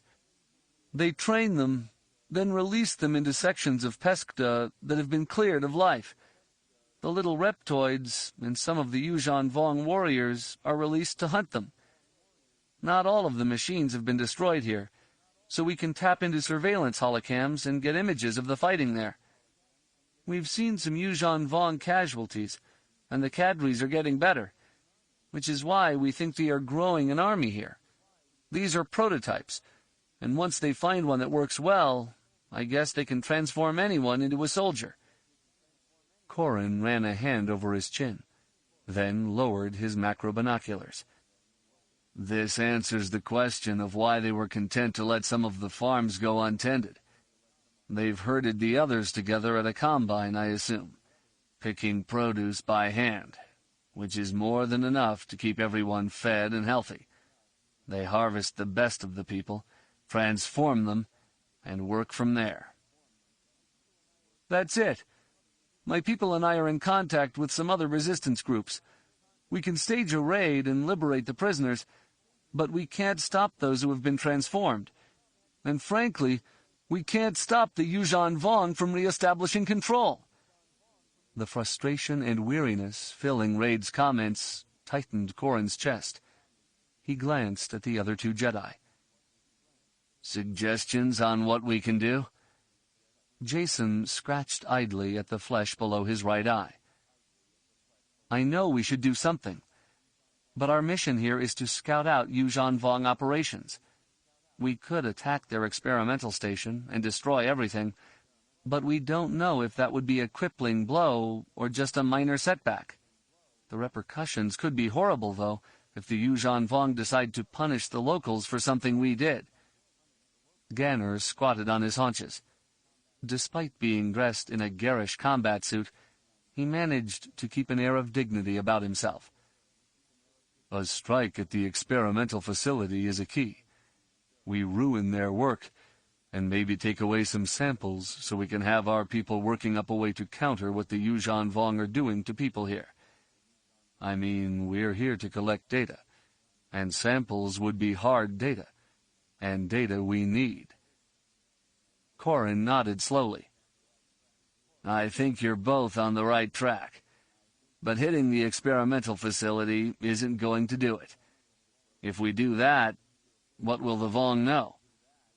Jacen frowned. "That we were here. That we know what they've been up to." "Right. Now on Bimial we used genetic manipulation to counter the threat of their insects. So we have to assume they know we not only use machines, but can manipulate the machinery of life." Corran pointed back at the cadres. "I think it is safe to assume that the modifications done to each successive cadre builds on the work done to earlier generations. This means their experimental line will continue, unless they know we have enough data to be able to counter it. If we can obtain samples without their knowing it, we might be able to work up some sort of inoculation against what they're doing. I mean, if these implants function like, say, warts, then preparing a body's defenses to fight them at the first will prevent the growths from sprouting." Ganner scratched at the back of his neck. "You want a covert run to kidnap a couple of cadre members from their beds?" "No. That will give them evidence that we've been here. I have another idea." Corran smiled. "The next time they're out there running a cadre through a war game, we'll be there too. We snag some of the cadre and get out, letting the warfare cover our escape, and the fact that a couple of bodies are missing. Are you just choosing to ignore the fact that we'll be on the same killing ground with Yuuzhan Vong warriors and their little surrogates? Jacen shook his head. Kind of heightens our chance of discovery, doesn't it? Ganner straightened up and rested a hand on Jacen's shoulder. He knows that, Jacen, but those chances are high no matter where we are on this rock. We know they're there, but they won't know we're there until too late. And if they figure it out, Ganner, what then? The handsome Jedi smiled coldly. They'll learn that as deadly as their experimental troops may seem, they're nothing compared to a trio of Jedi. Chapter 15. Shadao Shai watched the gold-downed Kamasi from a high window. The New Republic's envoy, clad only in a brief loincloth, struggled beneath the burden of carrying broken blocks of ferrocrete from one side of a courtyard to another. The task was mindless, providing for Alegos a perfect opportunity to think of nothing save the pain racking his back and shoulders, knotting his thighs, making his feet burn. The alien had started the day standing tall, but now, as dusk came on, he hunched over his burdens and moved them along one staggered step at a time. The Yuuzhan Vong leader turned from the window and nodded at his subordinate. Yes, Dane Lian, I heard you. The New Republic's forces were able to study our shipwomb at Cernpedal. I do not find this as great a concern as you do. Master, I would ask you to reconsider all I have laid before you. Dane Lian hid behind a mask, and was bolder for it, this Shadao knew. He, too, wore a mask, one that was more terrible in aspect than that of his aide, but it concealed a face that could make Dane tremble. Master, the ship we identified at Cernpedal was the same one that was at Garqi. Their scouting run there was aborted when we attacked, but not so at Cernpedal. Not so, because we did not attack. Shadao Shai raised his clawed left hand and slowly curled it into a fist, driving his talons into his palm. Ligaments popped deliciously, and he perceived a slight shudder running through his aide's shoulders. Have we determined yet how their ship was able to jump into the heart of the system? There are limitations to their capabilities, are there not? Shapers have analyzed patterns and have determined what we believe to be the parameters for their travel. We will be able to pinpoint these places in the future and defend them. Shadao's hand opened, and he ran his thumb across his bloody fingertips. The wounds in his hand had already closed, so he smeared the blood on his right shoulder and down across his chest.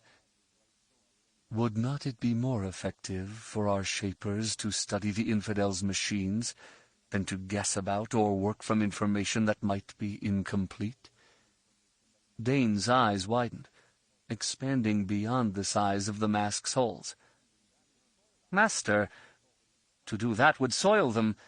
They would be sullied and tainted. They would have to atone for such blasphemy. Then they atone.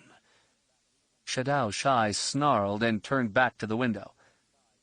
How is it that those who create the embrace of pain, modify and refine it, fail to use it? How is it that they shy from those things that make us purer? They should welcome the chance to wallow in the filth of the unbelievers, because through proper atonement they will reach a closer union with the gods, and win for us knowledge that will make our battle against them so much swifter. Master, if ordered, they will obey your command. You suggest that I should not give that command, Lian? Master, Lian's voice softened slightly. I believe your close congress with the alien has shifted your perception about the infidels. Shadao Shai glanced over his shoulder at his subordinate. You are suggesting what, exactly, Dane Lian? Master, people have begun to speak of how much time you spend with this Kamasi. They speak about how you have shown him the embrace of pain, how you have introduced him to the boiling caress. You spend time with him, watching him, talking to him, teaching him about us, revealing our secrets to him. I see. And this is considered a threat? If he were to escape, Master. Could he, Lian? Could he leave this place? No, Master, we would not permit it. Shadao Shai spun and closed the gap between them in 2 blurred steps. He grabbed his aide by the shoulders and slammed him back into a wall, cracking the panel. We would not permit it. You would not permit it. You suppose somehow, do you, that I would permit it? That I will somehow let him escape me? That I will somehow let him talk me into releasing him? Is this what you think? He slammed Lian against the wall again, then let him go. The Yuuzhan Vong subordinate fell to his knees, then pressed his face to the floor. No, Master, we only fear, I fear, for your union with the gods. Your congress with this alien will change him, and could change you. Is that what you truly think? Fear, Master, fear. Then master your fear. Shadao Shai spun on his heel, took a single step away, then turned again, fast, catching Lian beginning to rise. Shadao flicked a foot out, clipping Lian in the chin. The kick spun the subordinate around and battered him against the wall a 3rd time, then left him huddled as paint and plaster dust settled over him. Shadao Shai pointed a quivering finger at him. You are not my master. I am yours. What I do to learn about the enemy is mine to do. Yours is not to question me. Yours is not to listen to the gossip of my inferiors. You are here to undertake the menial tasks that are beneath me, so I may concern myself with more important matters. If this does not suit you, I can find you a world to administer. No, Master, no! Dane held his hands up, though whether to ward off another kick or beg forgiveness, Shadao Shai could not be certain. I meant no offense, Master, but to acquaint you with the murmurings of those who might plot against you. If there are plotters against me, Lian, you should have had them eliminated. Shadao Shai folded his arms over his chest. Now, go down there and send Alagos to me. I will be in the tank chamber. Yes, Master. Dane rose slowly, sliding up the wall. At once, Master. Shadao Shai waited until Dane had staggered several steps toward the door. One more thing. Yes, Master. Remove your mask before you speak to him. Master? The terror in his aide's voice had a piquant quality to it. You cannot— I cannot! Shadao Shai closed slowly with his trembling aide. You will remove your mask. Send Alagos to me. Then install yourself in the embrace of pain. If you are out of it before the sun rises again, I will kill you myself.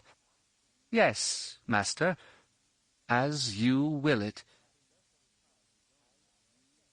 Having set aside his own mask, Shadao Shai watched one of the large predatory fish swimming slowly through the watery cylinder. He'd studied the fish a lot, watching it and its fellow tear into meat, ripping away great bloody hunks. Bits of flesh slowly sank through the water when they fed, to be snapped up by the other fish. Bones tumbled to the bottom of the tank to be cleansed by snails and other small creatures. Nothing is wasted. The harvest of pain brings bounty for all, as it should be. He'd ordered the shapers, who now oversaw the aquarium's operation, to stop feeding the fish, humans, or their remains. While the spectacle had been one that was amusing, as always, watching creatures deny the centrality of pain was amusing, Shadao had sensed a reduction in the nobility of the predators. Presenting them captives diminished these great hunters, who could take much tougher prey in the wild. To deliver to them anything they could not recognize as prey they usually caught for themselves was to mock them. Shadao Shai smiled as best he could. The shapers and priests, the intendants, and many of the workers, these were all classes of Yuuzhan Vong society who had become lazy. The warriors were the true hunters. They were the Yuuzhan Vong who clung most closely to the truth of the universe. And yet, he was willing to admit to himself, not all of them were faithful to that concept. Dane Lian had shied from it, and Shadao suspected that even a night in the embrace would bring him little enlightenment. Alagos held himself erect as he entered the chamber. He moved fluidly, not giving in to the pain in his body. Shadao Shai could see that he hurt. The motion of his arms was restricted. He limped almost imperceptibly, as if a hip bone ground in its socket with each step. Still, he does not deny the pain, but comes to embrace it.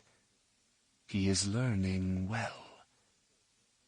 Shadao Shai turned from the fish and nodded to him. "You have worked hard today, and yet accomplished nothing." The Kamasi smiled slowly, as if even the muscles of his face produced pain. "On the contrary, I understand even more your belief that pain is the only constant. My rational mind wishes to reject this idea, but can only do so if I disassociate myself with the reality of my physical self." "You realize that is folly. Why?" The Kamasi's shoulders slumped slightly. "Philosophers debate whether or not we are creatures of elemental material, or if we somehow have an ethereal nature to us, something that is more than our body and its functioning. Proof of that is impossible to find, so we are left having to accept that perhaps we are nothing more than creatures of meat, bone, and blood. If so, we are born in pain and die in pain, and know pain throughout. To deny this is to express a belief in the unprovable, which is a fraud we perpetrate upon ourselves. You do not allow yourself to be deceived in this manner." Shadao Shai nodded solemnly. "You understand things better than many of my own people, and yet you do not fully accept this to be true." "You have told me you believe in gods. Are they not extracorporeal creatures? Does not their existence suggest that you may have a spiritual component to your existence?" "No more so than the ability of these fish to breathe water should suggest you too, somewhere, somehow, have the capacity to do so."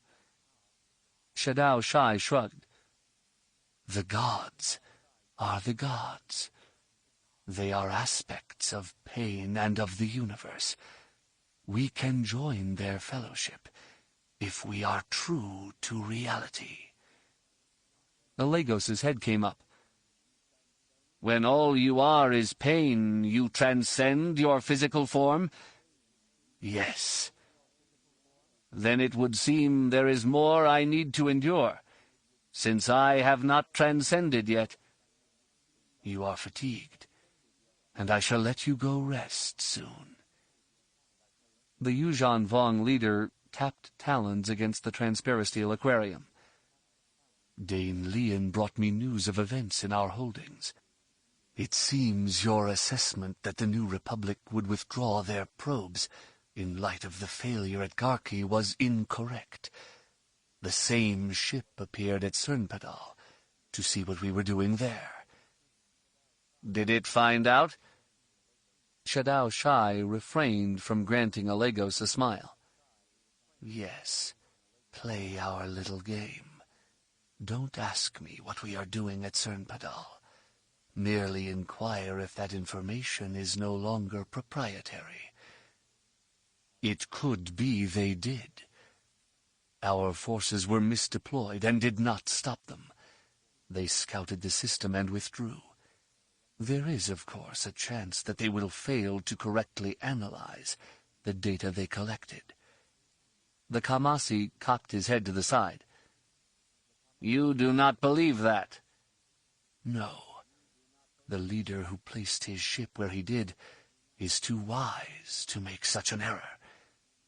The Yuuzhan Vong lifted his chin. This was the same ship that helped evacuate Dubrillion and fought us at Dantooine. I believe you told me the admiral commanding it was a Bothan. I believe you asked me to confirm information you had from prisoners interrogated here. Alegos pressed his lips together in a thin line.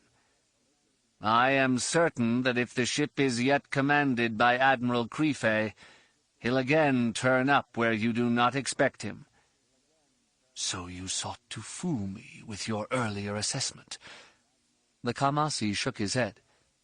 The Admiral's appearance at Cernpadal surprised me and you. I merely am predicting, on the basis of this fact, his continued unpredictability. I see. Shadow Shai granted Alegos his smile and received a solemn nod in return. It strikes me you are not stupid enough to believe I learn nothing of you or your people from these games we play. I have learned, such as broaching the subject of these games, something we have not spoken of before, which surprises you. I am able to surprise you, Alegos. In this same way, I will surprise your Admiral Crefe. Shadow pressed a hand against the transparisteel sheet as a large gray fish swam past. This admiral is a Bothan. How does he compare to this Chiss admiral you mentioned? Does he study art, too, to learn about his enemies? He does not have Thrawn's habits, but is considered highly skilled. The Yuuzhan Vong's eyes narrowed. But he is a Bothan, a species about which much is known, and much has been communicated. They are duplicitous, these Bothans. Few trust them, and many revile them. They slaughtered your people, did they not? They did some, and more of them are not to be trusted, true. Alegos shifted his shoulders stiffly. But to judge Admiral Crefe by other Bothans is a mistake you should not make. Well played, Alegos. The Yuuzhan Vong clapped his hands together. You force me to choose now to believe what you are telling me, or to assume you are tricking me, so I will believe the opposite. If I am here to learn from you and to teach you, then tricking you would be stupid. The Kamasi clasped his hands behind his back. I warn you fairly. There are those, Dane among them, who think I could be scared by your words, or influenced into acting against our best interests. They believe my time with you has tainted me. Perhaps it has. Has your time with me tainted you? Shadow Shai watched him closely. Have you learned enough of pain that you would share it with others? Inflicted upon them? No. Alegos's violet eyes all but closed. Violence is upsetting to my people. Horribly so. but you have killed in the past. Only to save others from that horror. The Kamasi shook his head. I would not willfully inflict pain. Even if the victim wished the pain? Such as strapping you into the embrace? No, I would not do that. And if I threatened to kill a person for every minute you did not do it? Alegos's expression hardened. Any people who are subject to such a capricious order of death are beyond my protecting. If not killed then, they could be killed later at your whim. They would never be safe as long as they were in your power. I would let you kill them, knowing you would be denying them greater pain by taking such quick action. The Yuuzhan Vong leader turned away, slowly, and let talons trail across the transparent wall between him and the water. You have learned much, Alegos, and have taught me much. Chief among it is this: your people, blasphemers, heretics, and damned though they may be, have a resilience that may prove troublesome. A good lesson for you to learn. Indeed, and one to test.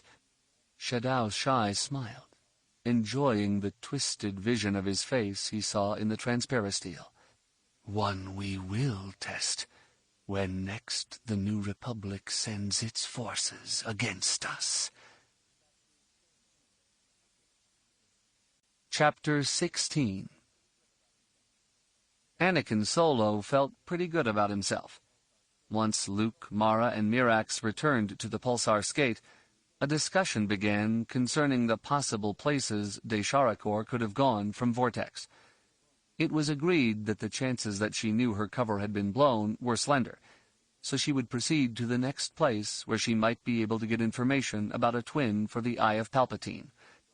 The logical choice for such a place was Belsavis, since the first Eye had traveled there. The difficulty with that idea came from two directions. The first was that Belsavis was an inhabited world that would certainly have raised an alarm if another Eye showed up there. The second was that while the first ship had a mission that would take it to Belsavis, there was no indication that the second had a similar mission.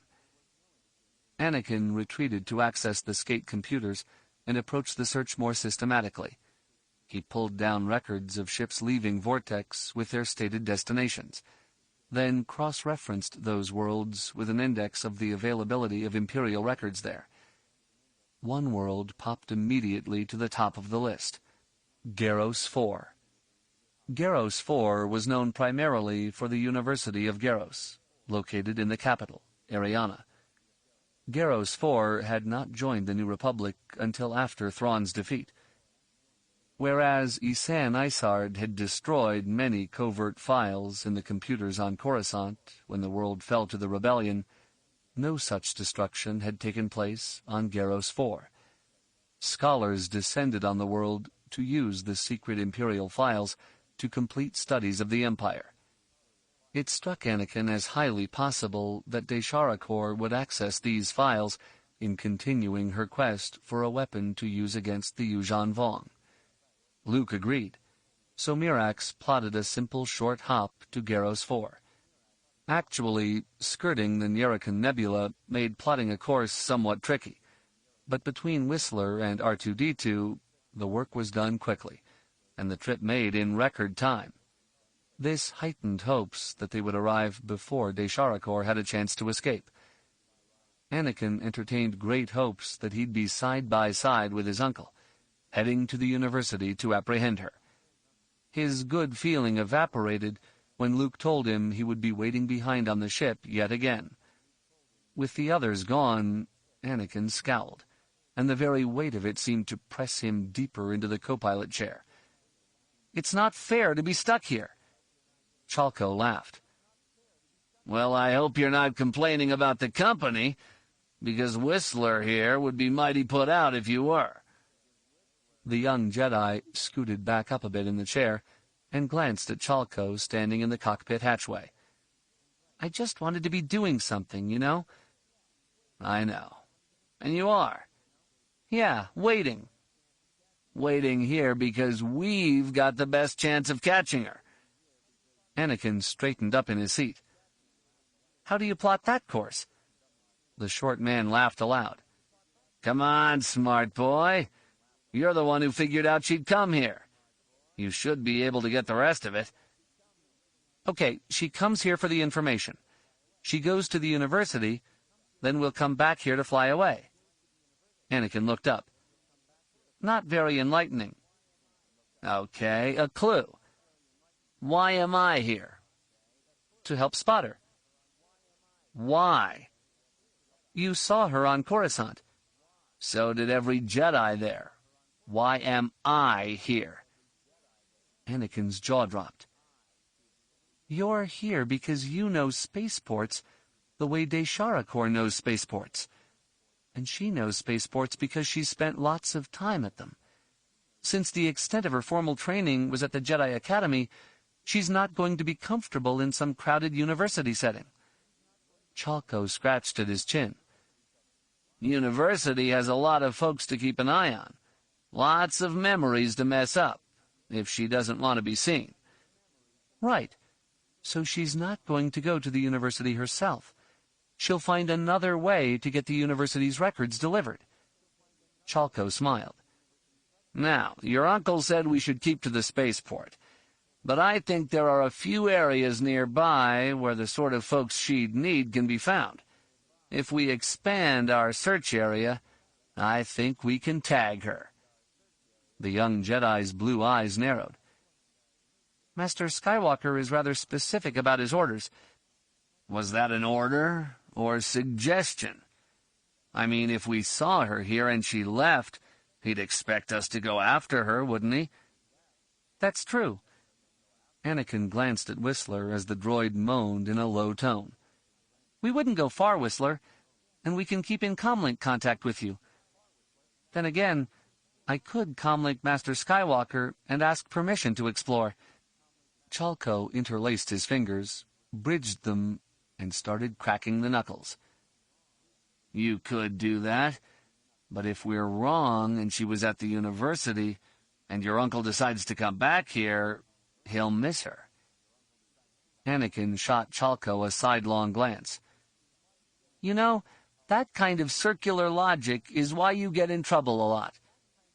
Got me where I am today, kid, which is in a position to help you get this Jedi of yours back on the straight and narrow. He got the sort of sloppy grin on his face that Anakin recognized his father wearing, usually right before his father wanted to do something quite risky. Let's go, kid. Up off your butt. Time to go hunting. You know better than to do this.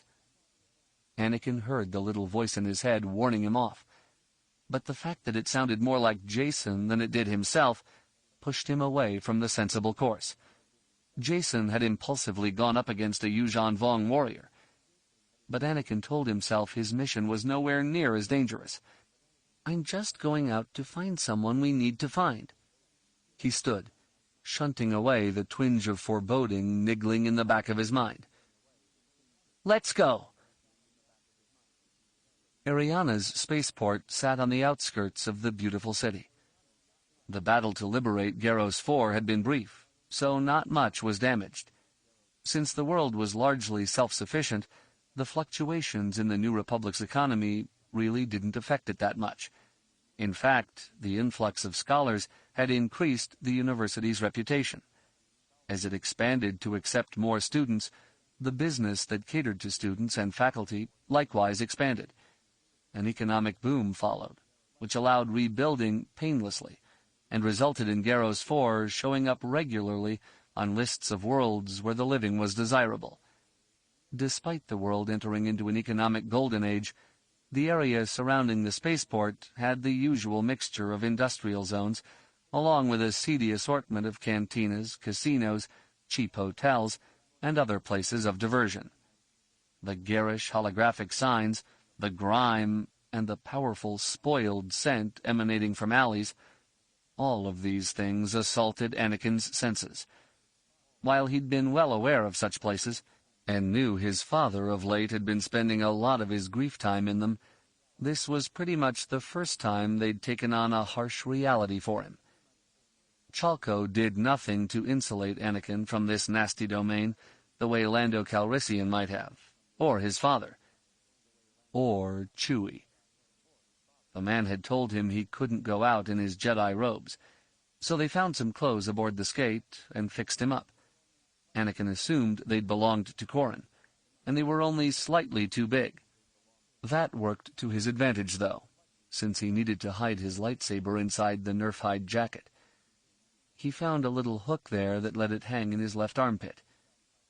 Properly attired, and with his brown hair messed up by Chalco's rough rubbing, Anakin followed the man through the streets. He did note the change in Chalco's gait as bits of swagger entered it.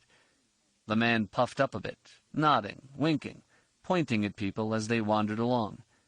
It seemed as if he was making himself obvious on purpose, and that truly did seem to disarm some of those folks on the street.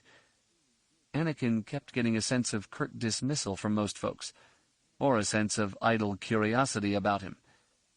He was very careful to keep the Force close to himself.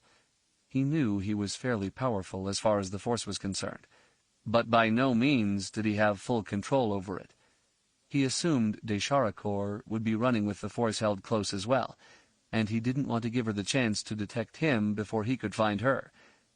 Worse than following Chalco off on some silly errand would be to tip Desharakor to their presence and start her running in earnest. As they went along, Anakin's admiration for Chalco slowly began to blossom. The man made his first stop at a news agency, where spacers could come in and download into their datapads the news feed from a variety of worlds. There he made some inquiries, quietly, and emerged grinning. "What now?" "I have a new place to look. I'll talk there, I'll get another place, and so on until we find her." Anakin turned sideways to slip between two hulking Ithorians, then caught back up with Chalco. "How do you do it?" "Do what?" "What you're doing. You managed to survive without really doing anything. You act like you know these people, but I'd bet you've never seen a one of them before. You just talked to that guy and he told you something." Chalco's stubble bristled as he smiled. "I don't know these specific people, Anakin, but I know them by type. The guy in the news shop, he hears a lot of rumors. People expect him to know things. He barters for information. I asked about secret imp files at the university. He sent me to a guy." "But you didn't pay him." "Sure I did." Chalco nodded.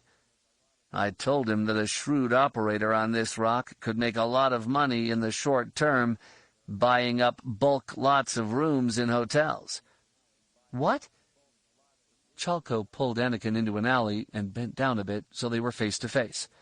Farther down the alley, a ragged Gotal looked at them, but a snarl from Chalco sent him shambling down to the far end. "What I told him only makes sense, Anakin. This world is a nice world. Lots of people would want to live here. Now the refugees coming from the worlds the Yuuzhan Vong have hit, they'll end up here too. They'll need rooms, and someone will pay for them. This guy buys blocks, or more like passes the information on to someone who will buy them, and someone will buy them off him. Inside a year, he can double his money. I gave him information for information." "I never thought—" "You never had to, kid, but I know your father did." Chalco straightened up and tousled Anakin's hair again. "Sure, I thieve a bit, but pretty much I'm a trader, like your father or Talon Card. I carry my inventory in my head. I look at things, I figure out the angles, and I make something out of them." Anakin frowned as they moved back onto the street again. "Okay, I understand that. But don't you see that what you're doing is harmful?" "Harmful? Get out of here." "No, think about it. Let's say the rooms get bought up, and the price is raised to make it hard on the refugees." Chalco smiled. The government will help them out. Sure, but where does the government get its money? Taxpayers. The man winked at him. I know where you're going. But hey, kid, you think I pay taxes? Nope, but the people you thieve off do. If they have less money, they don't have the things you want to take. You pay no matter how you try to hut out of it. Chalco's mouth opened and then closed with a snap. You want me to starve, don't you? No, just to consider the consequences of your actions. Anakin sighed. If you give information that allows speculators to profit off other speculators, the only folks getting hurt are going to be those who put their money at risk. The greedy people get hurt, not folks who have had their lives destroyed. I get it. That leaves me what to work with? Produce futures, commodities? They'll do. Chalco arched an eyebrow at Anakin.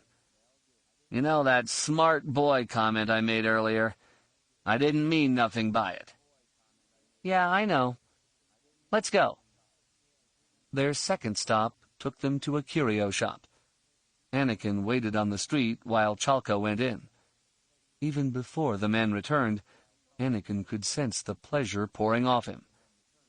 Told you something, did he? Yeah, where he sent the other person looking for that same information. Chalco smiled carefully as he hustled Anakin along. Said he'd forgotten about it, but his cash account came up short at noon. He played back the surveillance holocam output and caught his conversation with a Twi'lek. She must have blanked his memory, but the holo still had her, just like your uncle told me it would. She talked to him 3, maybe 4 hours ago. That means we're close. Very. The guy he sent her to won't be around for another half hour. Anakin waited for a blue landspeeder to turn a corner before crossing the street. What did you trade him? Told him I was private security, undercover, tracking her. Promised him his money back plus the reward. Chalco shrugged. I'm sure once he found the till off, he pocketed even more credits than she stole. So he's already been paid. That works. The man nodded. And you know, I got this odd feeling of, I guess, satisfaction knowing I've, cheated a cheater. Weird, huh?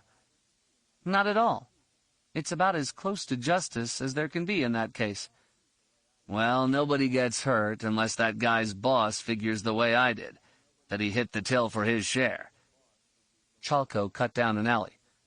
Come on, it's over here. The Violet Visca. Anakin blanched at the cantina's entrance.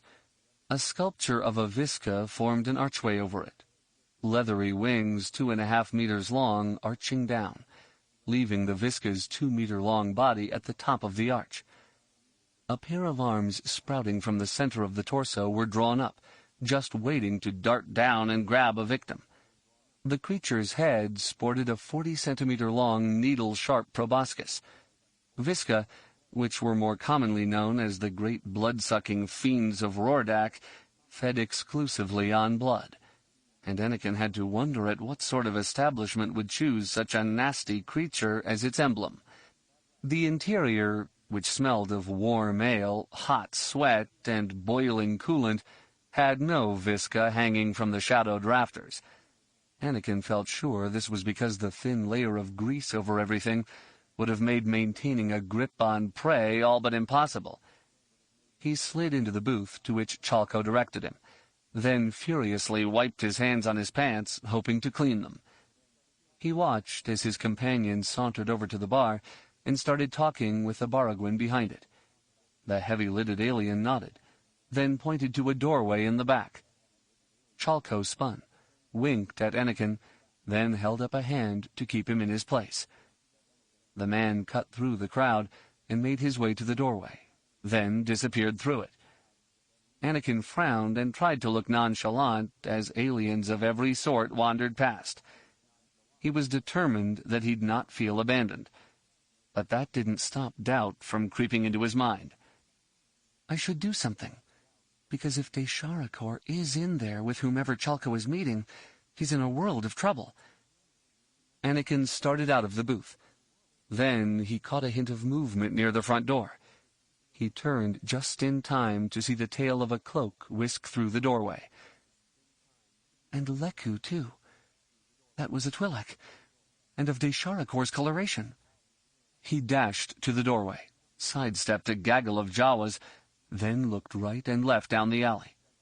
Deeper into it, off to his left, he saw the cloaked figure running away. Anakin sprinted after her, elation blossoming in his chest. He opened himself to the Force and tried to get a sense of her. He did, but it came from behind him. As he slammed into a brick wall, he realized she'd projected into his brain an image of herself fleeing. "It's an old trick, and I fell for it." Stars exploded before his eyes. He rebounded and fell hard to the ground. Anakin blacked out for a moment. Then the world swam slowly back into focus. Desharakor stood over him, her head-tails twitching nervously. "Anakin Solo, if you're here, then Master Skywalker is. That's not the encounter I wanted. Not this soon." She waved a hand, and Anakin felt his body slowly rise into the air. "Still, all is not yet lost. And with you in my possession, I may be able to win after all." Chapter 17. Jacen Solo remembered well having heard that military service was hours of sheer boredom, punctuated by seconds of absolute terror. He'd not disbelieved what had been said, but had never experienced it himself. Even fighting on Dantooine, he'd never been bored. And the terror, well, I was too busy to be scared. On Garqi, waiting in the Walesk neighborhood just east of the Peskta Xenobotanical Garden, he had plenty of time to let the terror sink in. He and the others had been deployed in underground tunnels that used to allow service droids to pass unseen beneath the streets. The conduits themselves carried fiber-optic cables that formerly allowed for communications between buildings through normal comm channels. Images were collected by surveillance holocams and so on, though the Yuuzhan Vong had destroyed as many of those as they could. The Yuuzhan Vong lack of understanding of technology hurt them, and helped the resistance fighters immeasurably. While the invaders had destroyed many holocams, they'd not ripped up the cables. By simply attaching a new camera to a cable, then plugging into the line through the conduit, or hooking a comlink into the line so the images could be pulled remotely, or using any of dozens of other methods, Raid Dromuth and his people had been able to collect and archive hours and hours of Yuuzhan Vong wargames. Corran had ordered virtually all of the holovid duplicated and stored in the best chance. After studying the most recent exercises, he formulated their plan for pulling out samples of the breeding program. The Yuuzhan Vong had appeared fairly ruthless in how they dealt with the prototype soldiers, so everyone agreed that if they could get only parts, they would get parts. Preferably, however, they would capture a live soldier and see if they could smuggle him off the world, so others could work on him and perhaps redeem him. On Belkaden, Jacen had encountered beings that the Yuuzhan Vong had enslaved. Through the Force, he had gotten a disturbing sense of them. It most closely equated to hearing static on a comlink channel. It wasn't right, and was definitely wrong, and it seemed to get stronger the longer the slaves existed. Jacen felt certain that whatever the growths were that the Yuuzhan Vong grew on their slaves, these growths were killing them. By the same token, he'd also fought against the little reptoid slaves on Dantooine, but he hadn't sensed them dying. It was as if their implants entered into a symbiotic relationship with them. There had been ample evidence that the Yuuzhan Vong were able to exert some remote control capabilities over the slaves, since their discipline remained terribly strong despite a slaughter, until Luke had destroyed what passed for a Yuuzhan Vong command vehicle. What Jacen found disturbing, as he waited in the darkness at the base of an access tunnel, was that the modified humans in the streets above felt less like the Belkaden slaves than they did the reptoids. Both had diminished senses through the Force. He felt as if he was sensing them at great distances, even though he knew they walked not 5 meters above him. From the humans he could sense muted emotions, including fear, but also a lot of pride and determination. Some even exuded confidence, and those around them seemed calmer. He adjusted the holovision goggles he was wearing, and his gloved fingers brushed the tiny scar under his right eye. When he'd been captured by the Yuuzhan Vong, they had tried to implant something beneath his flesh.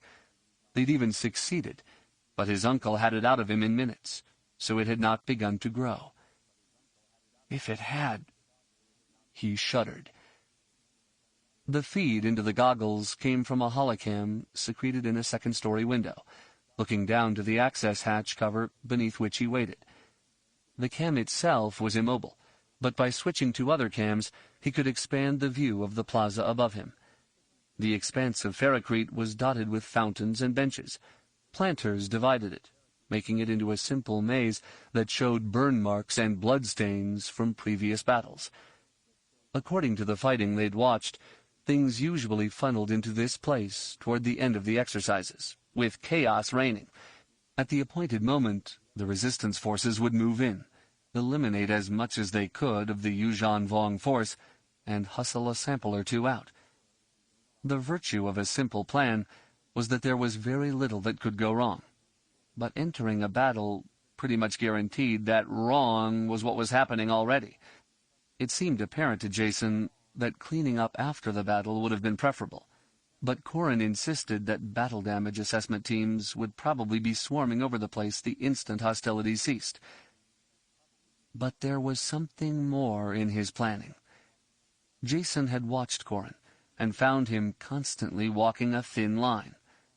Clearly the resistance force wanted to hurt the Yuuzhan Vong, and hurt them badly. It seemed to Jacen that Raid wanted Jedi sanction for whatever he planned to do, less to absolve himself of any guilt for excess than to know that someone who was supposed to be able to handle problems was agreeing with his plan. Ganner, too, seemed to be itching to engage the Yuuzhan Vong. The older Jedi had never come out and asked Jacen how it felt to kill a Yuuzhan Vong warrior, but he'd given Jacen ample opportunities to describe his fights against them. Ganner would smile at him and say something like, "Well, you're the expert here. How will you go after them?" Ganner seemingly sought reassurance that he could stand against them. "What am I looking for here?" Jacen shivered. He remembered the frustration and humiliation of his defeat by a Yuuzhan Vong warrior on Belkaden. Later, on Dantooine, he had succeeded in killing warriors, but he knew they were young and not terribly seasoned. Then the Yuuzhan Vong had sent the reptoids against them, and Jacen had not so much fought them as he'd butchered them. If there had been any doubt in my mind about the ignoble nature of killing and warfare, that erased it. Yet there, on Dantooine, he had been doing what Jedi of legend had been doing for generations without end. All the songs, all the stories pointed to Jedi defending the helpless, defeating the tyrannical, and restoring order. On Dantooine, he had fulfilled the role everyone expected of him, and done it well. While the Jedi may have had their detractors in the New Republic, none of the survivors of Dantooine were among them. They all saw us as glowing examples of the Jedi. But is that what I want? He'd long wrestled with the paradox of the Jedi. His uncle had been made into a weapon and directed at the Empire. Luke Skywalker had redeemed his own father from evil and had destroyed the fount of evil in the galaxy. He had continued to oppose evil up to and including the final battle with the Empire, and even beyond that. As nearly as he could tell, Jedi were meant to be warriors. The problem was that Luke Skywalker's training had been incomplete. The Emperor's drive to eradicate the Jedi had been so thorough that what information about them did remain seldom included any good instructional material. Much of what seemed to be solid was left behind by the Emperor with deliberate errors in it. Following those paths would lead one to the dark side, and might even usher in a new age of the Sith. Jacen knew in his heart that there was something more to being a Jedi than being a warrior. In his uncle he saw glimmerings of it, though Luke had so many demands on him that trying to focus on anything aside from problem-solving was impossible. And watching Corran balance between sanctioning a bloodbath and planning an operation that would certainly take lives, Jacen also saw something more than just a warrior. Corran insisted again and again that everyone focus on the objective, which was gathering data. If Yuuzhan Vong got in the way and had to be killed, so be it. But the job was one that would help others, not quench a thirst for blood. In them and others, Jacen saw hints of philosopher and teacher. He appreciated that, because it suggested to him a different course. But he wasn't sure that was for him either. I keep seeing the paths I don't think I want to take, but all that does is leave me in one spot. He shrugged. There has to be another path. A double-click sound came through his comlink, calling him to preliminary alert status. He played out the cable to his goggles and climbed the ladder rungs sunk into the ferrocrete tube. He climbed to within a meter of the access hatch and waited. Clinging there, he reached down and touched the hilt of his lightsaber. At least for now, being a warrior is a good thing. Through the goggles, he watched a mixed force of reptoids and Yuuzhan Vong warriors enter the plaza through the south end. The reptoids hurried forward, crouching behind planters and benches, wading through fountains. Anxiety pulsed from many of them, and several clearly had been wounded. At least one stumbled while running forward and never got back up, though a thin ribbon of dark blood raced on ahead of him. The Yuuzhan Vong warriors, by way of contrast, strode into the plaza with the air of soldiers on parade. Only 3 of them came, 1 for every 20 of the reptoids, but they looked magnificent in their armor. Silver highlights flashed from the edges of the black armor as they marched forward. They had small villips on their right shoulders, and turned their heads to speak at them. The other warriors nodded in response or spoke back, then issued orders to their reptoid charges.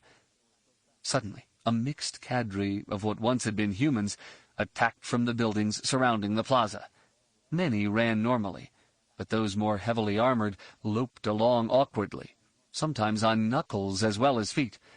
All of them uttered inarticulate war cries, and many, though carrying blasters, brandished their weapons as if they were no more useful than clubs. As crude as the human ambush had been, it proved effective initially. The Yuuzhan Vong right flank broke, pulling back, and would have fled had the warrior in their midst not hurled his emphastaff and used it to behead the first human within reach. As that twitching body hit the ground, the little fighters regrouped and counterattacked. They drove the humans back to a line of planters, then engaged them with their own emphastaffs. On the right, the human attack faltered. Then the reptoids charged. The humans fell back, drawing the reptoids deep into their lines that consisted of the most recent cadre of humans. Though more bestial in form than the other groups, they also appeared to be more cunning. As the reptoids forced a salient into their line, the wings folded in, cutting the enemy off and falling upon them savagely. Jacen shifted to a holocam view that took him farther from that knot of breaking bodies. Then a tone ripped through his comlink.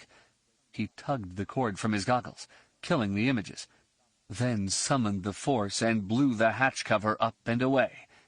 He scrambled to the surface and ignited his lightsaber. All around the plaza, the resistance ambush closed on the Yuuzhan Vong.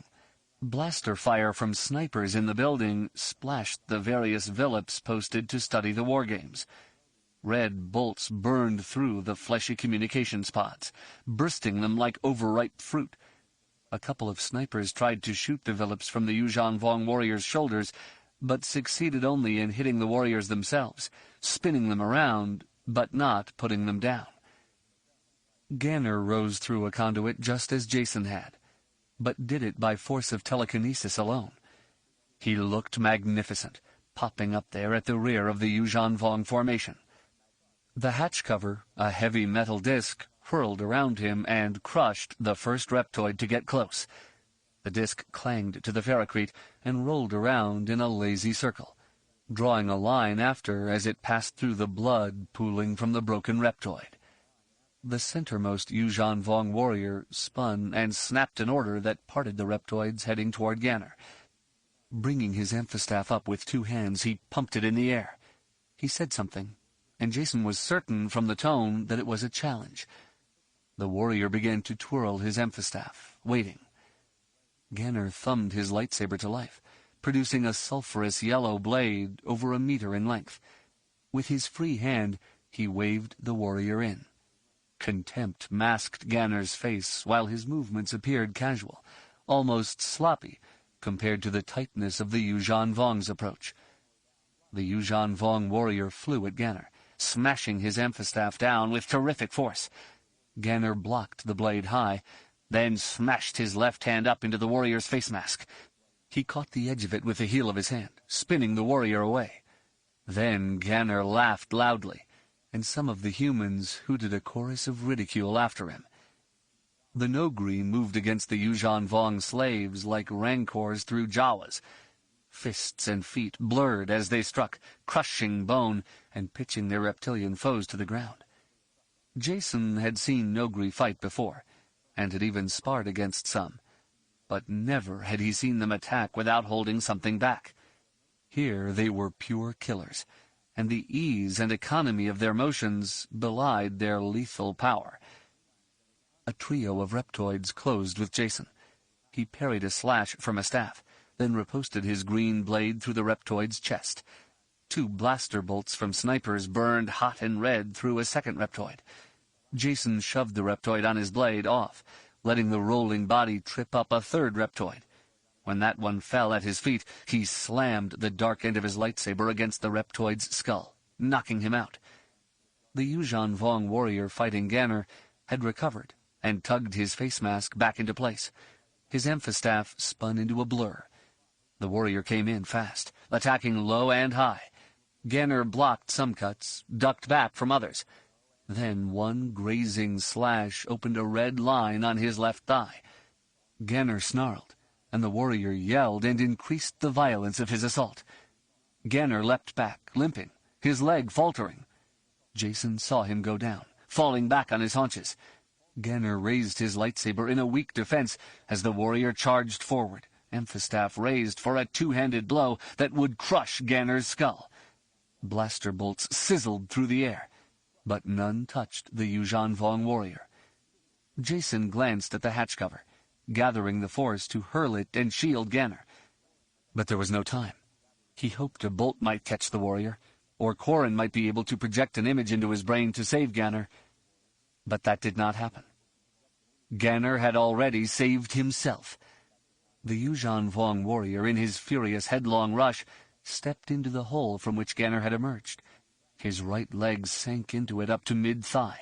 Then his leg got trapped, and Jacen could hear it snap halfway across the plaza. The warrior's torso smashed into the ground. His helmet and faceplate bounced off. Then Ganner's backhand slash carried away his head from the eyes up.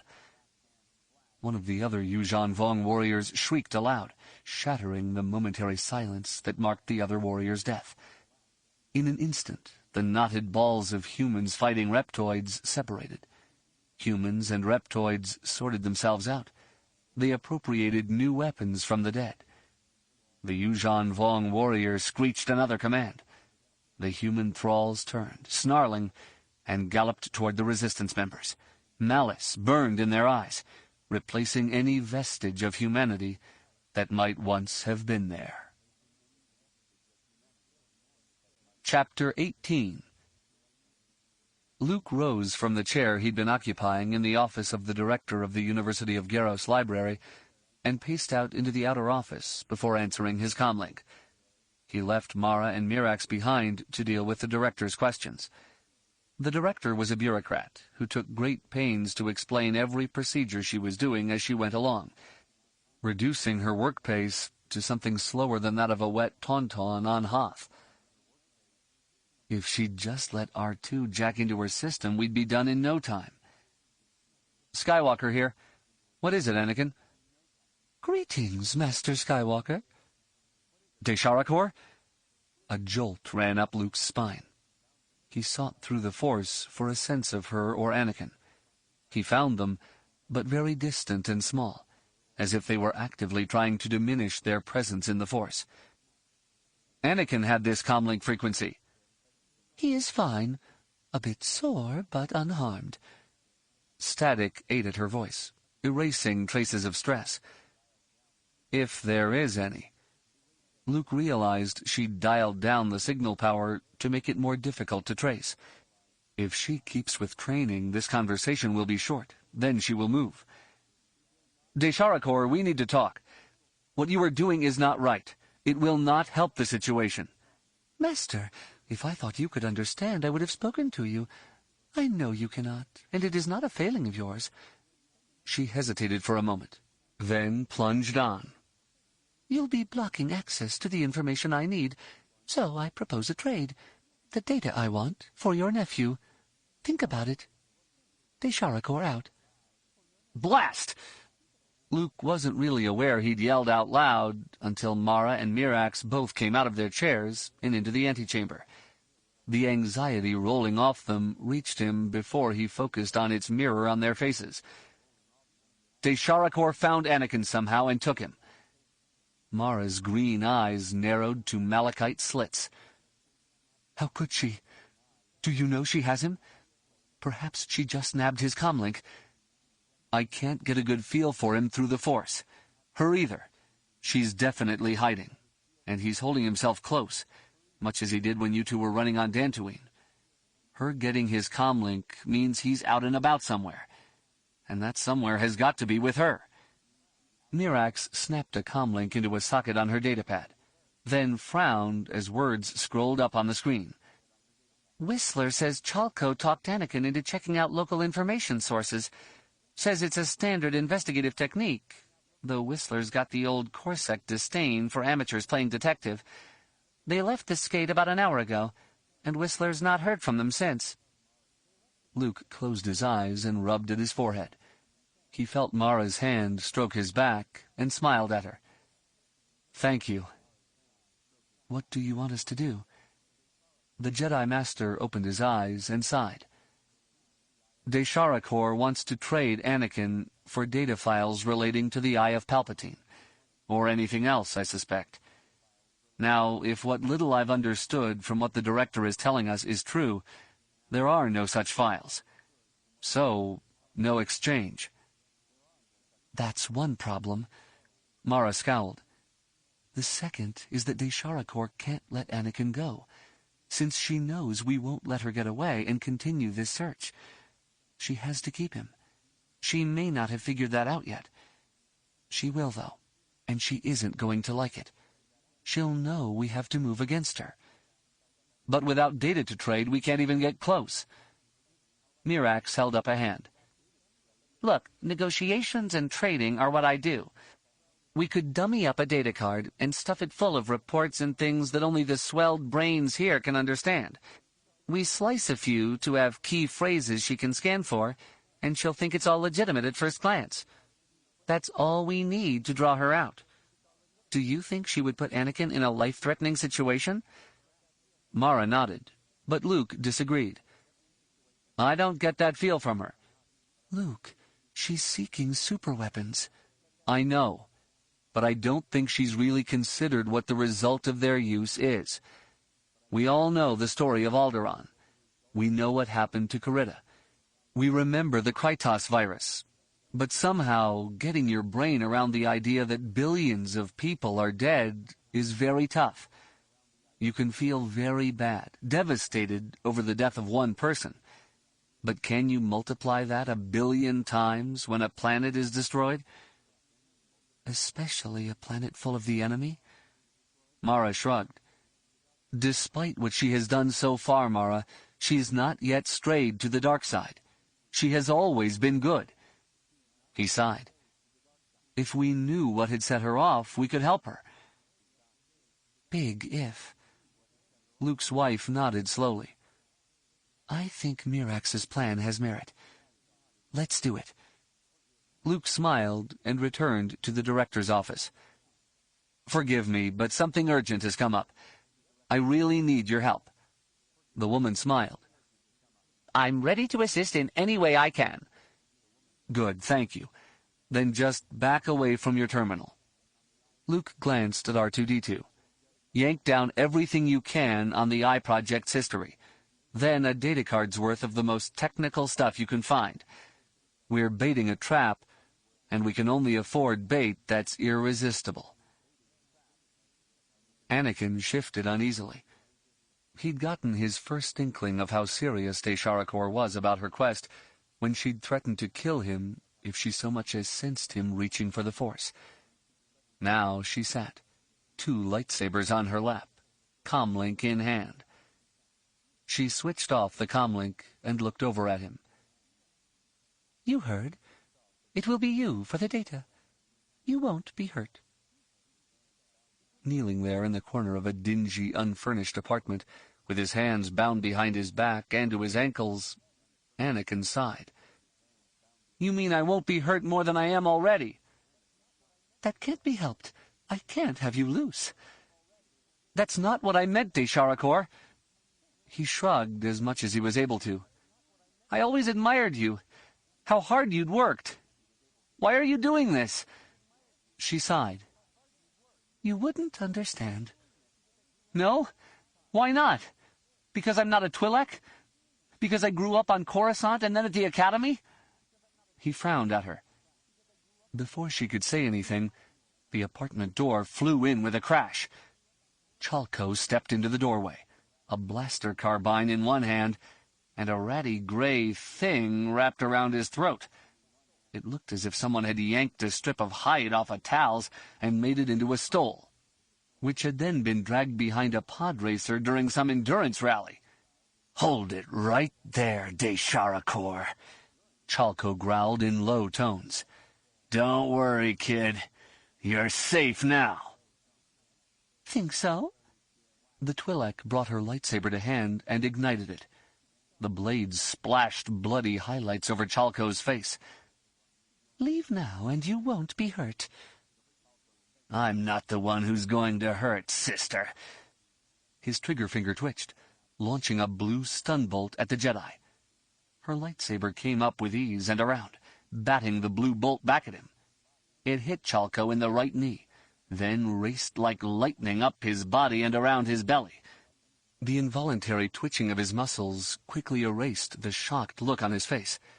Then he collapsed to the floor. Using the Force, Desharakor dragged him into the room, then shut the door behind him. She kicked the blaster from his hands and slid him over next to Anakin. The man lay there for several seconds, then blinked and began to whisper. "I don't get it." "Get what, Chalco?" "She wasn't supposed to be able—" A shiver took him. "They said it would make a Jedi powerless." Desharakor frowned at him. "What are you talking about?" "The mirror skin." Anakin arched an eyebrow at his friend. Isalamiri skin? Is that what that thing is? "Yeah. Cost, too." Chalco, that only works if the Isalamiri is alive." The Twi'lek sniffed. "And the closest that thing you're wearing ever was to being alive was being touched when someone pulled it off a loom." Chalco groaned. "Did you tell Skywalker?" She extinguished her lightsaber. "No, you wanted to get me yourself." "Okay, I still have a little time." Anakin looked up at her. "You were going to tell me why you're doing this." "No, I was going to tell you why you couldn't understand." The Twi'lek's eyes hardened. "You come from a life of privilege, Anakin. You and your siblings were hailed as heroes from the moment you were born. You held a fascination for billions. Expectations for you were great, are great, and to your credit, you shoulder all that very well. Still, it puts you where you cannot understand the rest of it." "What I can't understand is why you want to find some weapon capable of killing billions. Could anything have been that bad in your life to inspire that?" Can you not imagine wanting to kill billions? No. Not even to protect your family? To save your mother? Your father? She regarded him openly. Wouldn't you trade the life of 1 billion Yuuzhan Vong to bring back Chewbacca? A lump immediately choked him. Anakin fought, his face scrunching up.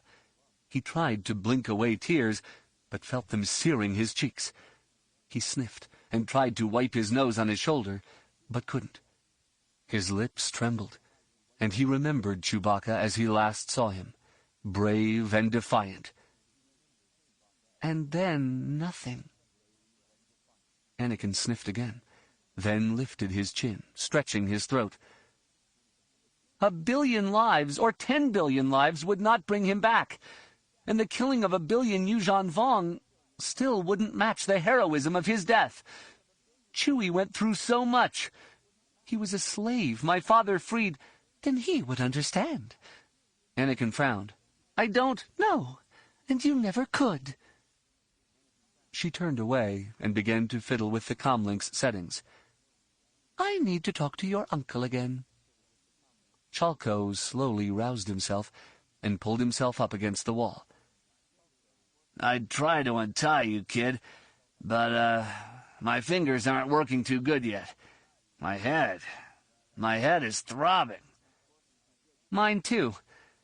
Anakin shoved off from the wall and righted himself again. His head hurt, his knees were sore, and his throat ached.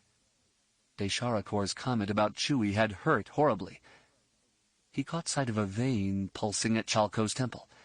It kept time with the pounding in his own head, as if it were hammering his brain case. He sighed. His head came up for a second. Then he let it hang again, lest Desharakor notice him. Carefully, slowly, concentrating very hard, he pushed his discomfort aside and touched the Force. Desharakor spun as he gathered it to himself. She took one step toward him. Then the blaster carbine rose from the floor and careened solidly into her forehead. Her eyes flickered. Then she sagged to the floor. Anakin sank back on his heels and reached out through the Force to find his uncle. He did, and quickly, for Luke was far closer than Anakin expected. Anakin opened his eyes and saw Chalco looking at him with a huge, self-satisfied grin. What's so funny? You're lucky I happened along. Without me, she'd have gotten away cleanly. You think dealing with you tired her out? No, not hardly. And clonking her with the blaster, that was something you did? Nope. Chalco shook his head. But if I'd not brought it along, you'd have had nothing to use against her.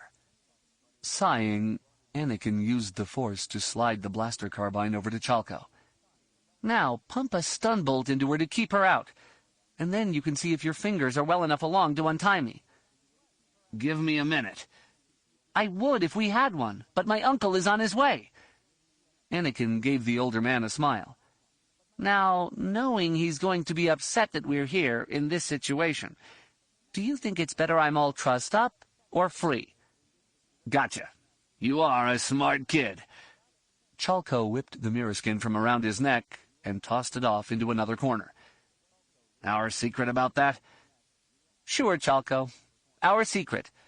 We're in enough trouble as it is. Anakin smiled. My uncle doesn't need to know everything. Chapter 19. I'm not going to kill the people I should be protecting, Jacen snarled, then summoned the Force, shoving back hard against the onrushing throng of armored human slaves. The two in the lead stumbled back, knocking down others of their number. Jacen grabbed one of the fallen humanoids and shoved it back low, slamming it into the knees and thighs of the other slaves. Bodies flipped high in the air, then crashed back down. Off to his right, Corran and his silver lightsaber entered the fight. He swept past and through two reptoids, spilling smoking bodies left and right, then met the Yuuzhan Vong leader on equal footing. The Jedi feinted high, then slashed low. The lightsaber's argent blades sparked off the Von Dune crab armor covering the Yuuzhan Vong's shins, but did not penetrate to the flesh, The warrior took a half-step back, then scythed his staff around in a cut that came at Corran's left flank. The Jedi spun inside the arc of the cut and parried it wide with the blade held in his right hand. This left Corran standing with his back to the Yuuzhan Vong's front, just for a second. He continued his spin, pivoting now on his right foot, and brought his left foot up in a roundhouse kick that cracked his heel against the Yuuzhan Vong's face mask. The Yuuzhan Vong staggered backwards and caught his legs against a planter. He fell back, off balance, and found his limbs trapped by the branches of a spindly ornamental fruit tree. Corran closed and slashed at him twice. The first cut traced a scar across the Yuuzhan Vong's armored belly. Then the return stroke opened him from hip to hip. The third Yuuzhan Vong warrior hissed an order, which started the reptoids pulling back. Before he had any chance to organize any sort of defense or retreat, resistance snipers targeted him. A hail of red blaster bolts shot down at him from all angles, jolting him. He wobbled and lurched, raising a hand to ward off the sting of the energy weapons. His Von Dune crab armor might have been proof against an errant bolt or two, but such concentrated fire burned through it. The Yuuzhan Vong spasmed, throwing his limbs wide, then collapsed to the ferrocrete decking. The reptoids, bereft of any leadership, scattered. Ganner slashed 2 down, and the resistance fighters killed more. But none came in Jacen's direction. Instead, nearest him, a thrall snapped an order that brought several of his fellows with him. They retreated in good order to the north, back into the building from which they had launched their attack. Corran raised his blade and circled it over his head. "Move it! Grab 2 of the guys Jacen put down. Let's go." 2 of the resistance fighters each grabbed a downed thrall and started to drag them off when a black ovoid form screamed overhead. It vanished beyond the line of buildings to the south. But Jacen felt a sour taste growing in his mouth. "That was a coral skipper, Corran." "Sith spawn!" Corran glanced at his chronometer. "We have to get out of here fast, and we've got at least 2 hours before our ride will be here. As we planned it, people, get the prisoners out in the vehicles. The rest of us will pull the Vong off." Ganner nodded grimly. "I've heard the Pesque de Zena Botanical Garden is worth seeing." "Yeah, well, don't figure you're going to get time to read all the exhibit signs." Ganner frowned, but Jacen smiled. "Hey, at least he thinks you can read." The older Jedi's return comment was swallowed by the reappearance of the coral skipper. The ship came down and hovered 10 meters above the plaza. Its nose-mounted plasma cannon spat out a bolt that sizzled over the Jedi's head and melted a 2-meter-wide furrow in the ferrocrete. Corran pointed west. "Go, now! I'll distract it!" Ganner started sprinting west, but Jacen grabbed Corran's sleeve. "You know what you're doing?" "Nope, but that's never stopped me before." The Corellian Jedi winked at Jacen and stood, then darted east. He waved his lightsaber in the air and shouted, "Come on, Sparky, I dare you!" The plasma cannon's muzzle swiveled in Corran's direction, like a bug's eye on a stalk. The Jedi set himself, lightsaber in hand, ready to deflect the bolt. Light began to glow gold in the muzzle. "Go, Jacen, go!" The young Jedi frowned and gathered the force to himself. He grabbed the hatch cover Ganner had used as a weapon and flicked it up into the air. He slammed it against the cannon muzzle and summoned all the strength he could to hold it there. Jacen felt an immediate shock of pressure through the force, so he redoubled his effort. The hatch cover glowed red, then white, then evaporated from the center out. A little spurt of plasma squirted down, and Corran batted it from the air with ease.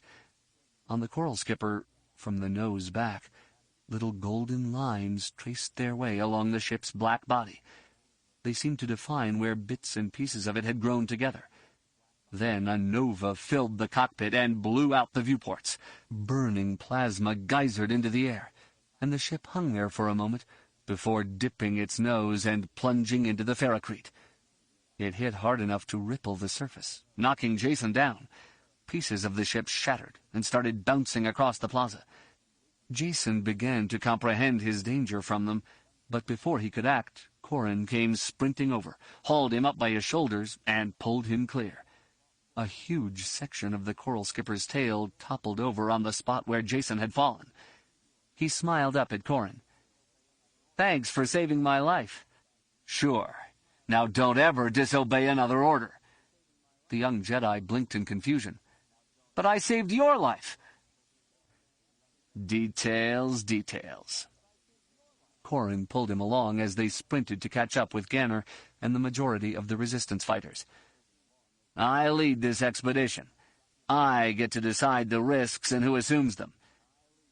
"You almost got yourself killed." Jacen frowned. "But since I saved your life, you managed to save mine." Corran's eyes narrowed, but he smiled.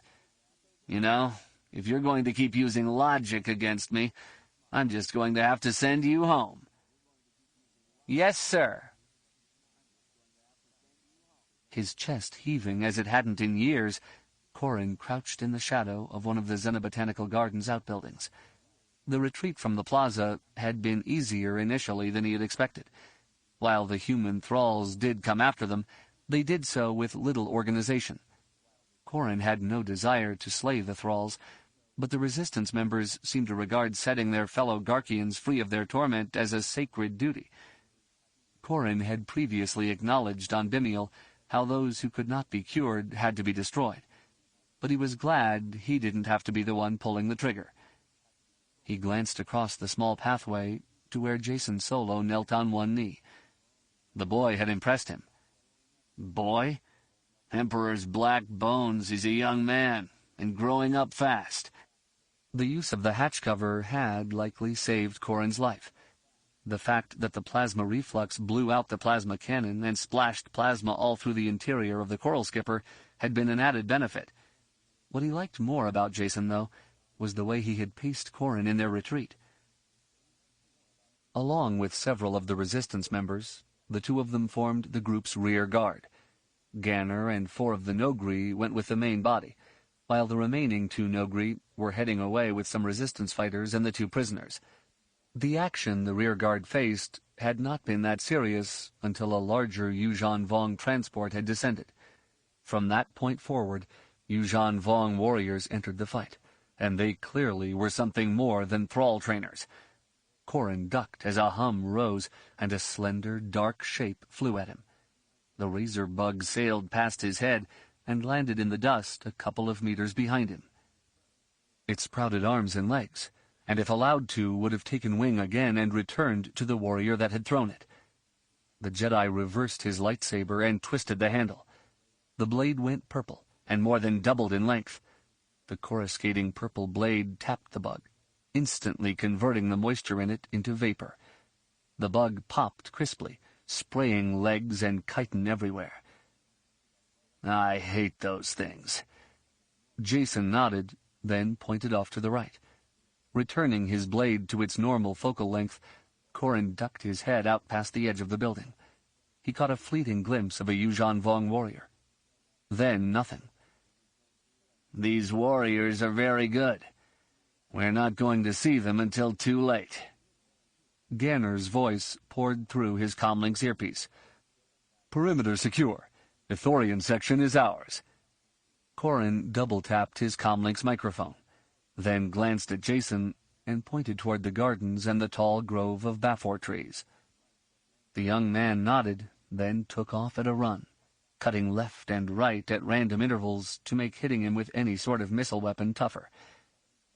"Good for you, Jacen." The eldest Jedi came up out of his crouch and gritted his teeth against the pain in his legs. He danced back from his shelter, watching for movement, then turned and sprinted. Like Jacen, he juked, and even threw in a few skips. 2 razor bugs arced past him. Then a fatter blue thing hit the ground and exploded off to his right. He cut through an archway and dodged right, then heard something skip off the ferrocrete. He almost stopped for a half-second, hunkering down in the archway's shadow to ambush the next Yuuzhan Vong through, but he knew he'd be overwhelmed by those following him. "No, into the Bafor Grove. That's going to be our chance." The Bafor Grove was a rarity from Ithor. The towering trees, with their dark green foliage, were semi-intelligent, and certainly a big reason why the Ithorians worshipped the Mother Jungle. The Ithorians' decision to transplant Bafor trees to Garqi signaled their belief that the Garqians shared that uniquely harmonious bond with their environment that the Ithorians had with theirs. Corran hoped that, through the Force, the Jedi could link with the trees and get an idea where those hunting them were. He was far from sure if that plan would succeed, but it was the best they had to work with at the time. Corran arrived at the heart of the grove and dropped to one knee near Ganner, Jacen, and Raid. On their faces, he could recognize the fact that they knew they were dead. He knew it too, but every second they could buy would be one more second that the best chance could use to get its cargo aboard and out. He looked up at Jacen. "I should have sent you out with the ship." Jacen shrugged. "I'm just the co-pilot. We get off this rock, we get off it together." "It's a deal." Corran glanced at Ganner. "Tried to read the trees?" Ganner nodded wearily. "There is something there, but it's very vague and subtle." Raid pointed at the yellow pollen staining the ground. "It's spring. The trees are devoting a lot of energy to growth and reproduction. They are budding, after all." "I see that." Corran sighed. "My grandfather once told me that a blood meal is nourishing for plants. One way or another, they're going to gorge." Jacen pointed back toward the archway. "They're coming." Back at the arch, some reptoids and thralls darted through, taking up covered positions. Resistance snipers hit a few, but had no clean kills. More of the Yuuzhan Vong experiments and slaves came through, but they huddled there around the gate, waiting. Their anxious glances told Corran what they waited for. When it came, he couldn't help but be impressed. One by one, 7 Yuuzhan Vong warriors stalked through the arch. They moved quickly enough, but not hurriedly. While they did not choose to stand in the open, they did stand, and didn't seek heavy cover. A few blaster bolts reached out and struck them, but their cerulean armor skipped the bolts off. Raid raised a hand. "Wait for good shots. At this range, the armor isn't giving." "Different armor, Raid. This is the serious stuff." Corran remained on one knee and watched as the last Yuuzhan Vong warrior came through the arch. "Oh, yeah. We're just going to have a fun time now." Jacen glanced over at him. "Your definition of fun and mine don't exactly match. Not you I'm worried about. It's them." Corran scraped 2 fingers through the yellow Bafor pollen and streaked it beneath each of his eyes. "Not quite as nifty as their battle masks, but it's something." The warrior Corran took to be the Yuuzhan Vong leader stepped forward of their line. Raid started to give an order to cut him down, but Corran raised a hand. In a low voice he said, "Remember, we're playing for time here." The Yuuzhan Vong brandished his emphastaff and began shouting in a high voice. "I am Krog of Domain Val. Garqi is mine.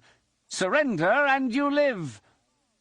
Corran stood, but Ganner eclipsed him. "I am Ganner Rysode. I am Jedi. Before you can engage our leader, you must go through me." "Didn't know you cared, Ganner." "I don't, Corran. But the last time I let you fight the Yuuzhan Vong, I had to lift you into a ship and save your life. A gram of prevention is worth a kilo of cure." One of the Nogri likewise stepped out between the Yuuzhan Vong and Ganner. "I am Mushkil, of Clan Bike Ver. The way to a Jedi is through me." Tension rose in the air. For Corran it was all but palpable, and even the Bafor trees could seem to sense it. A flurry of yellow pollen began to drift down, as if the bright, playful color could somehow leach the malevolence from the air. He saw yellow spots dapple the shoulders of Ganner's combat suit and mottle the Nogri's flesh, adding a gay note to what had only been grim before. Then a single blaster shot burned through the air, spinning a reptoid around and dropping him to the gravel-strewn garden pathway. The tension exploded like thunder, and though Corran knew his action was suicidal, he charged with the others at the Yuuzhan Vong line. Blaster bolts, hot and red, filled the air, knocking down reptoids and thralls, leaving the Jedi and Noghri matched number for number with the Yuuzhan Vong warriors. But not for long. Mushkill did reach Krog Val before either Ganner or Corran could. The Noghri hurled a knife as he closed, but the warrior's spinning emphastaff flicked the blade up high and away. Then, even before the knife had time to fall to the ground, the Yuuzhan Vong had closed, swept the Noghri's legs from beneath him, and stabbed down. He impaled the Noghri on his emphastaff's tail. Blood spurted straight up as Krog Val pulled his weapon free and engaged Ganner. The Jedi's sulphurous blade slashed low at the warrior's legs. Krog Val pivoted on his left foot, pulling his right foot back, letting the lightsaber scar the armor on his left shin. Ganner's rush carried him past the warrior. As he turned to bring his lightsaber into play again, the Yuuzhan Vong slashed down. Ganner reeled away, his left hand trying to keep his torn face together. Corran drove at Krog Val, but Jacen got to him first. The younger Jedi slashed high, letting the Yuuzhan Vong block with his emphastaff. Jacen kept the pressure on, grinding the blade against the emphastaff, then kicked out with his right foot, catching the warrior on his left knee.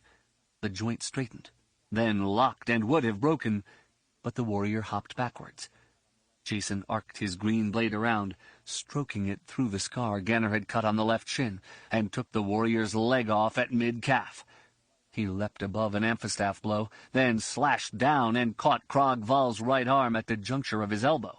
Sparking and smoking, the lightsaber sawed through it, freeing the arm and emphastaff. Corran streaked past Jacen and leapt over the fallen Ganner. He blocked a slash meant to decapitate the downed Jedi, then whipped his blade down and around in a cut that scored a warrior's breastplate. That warrior fell back, for a moment blocking one of his fellows. This gave Corran a chance to step on the dark end of Ganner's lightsaber and kick it up into the air. He grabbed it in his left hand and held it with the blade trailing back behind him. He let the tip of his silver blade drift, as if he was going to connect the pollen dots on the Yuuzhan Vong's armor with it.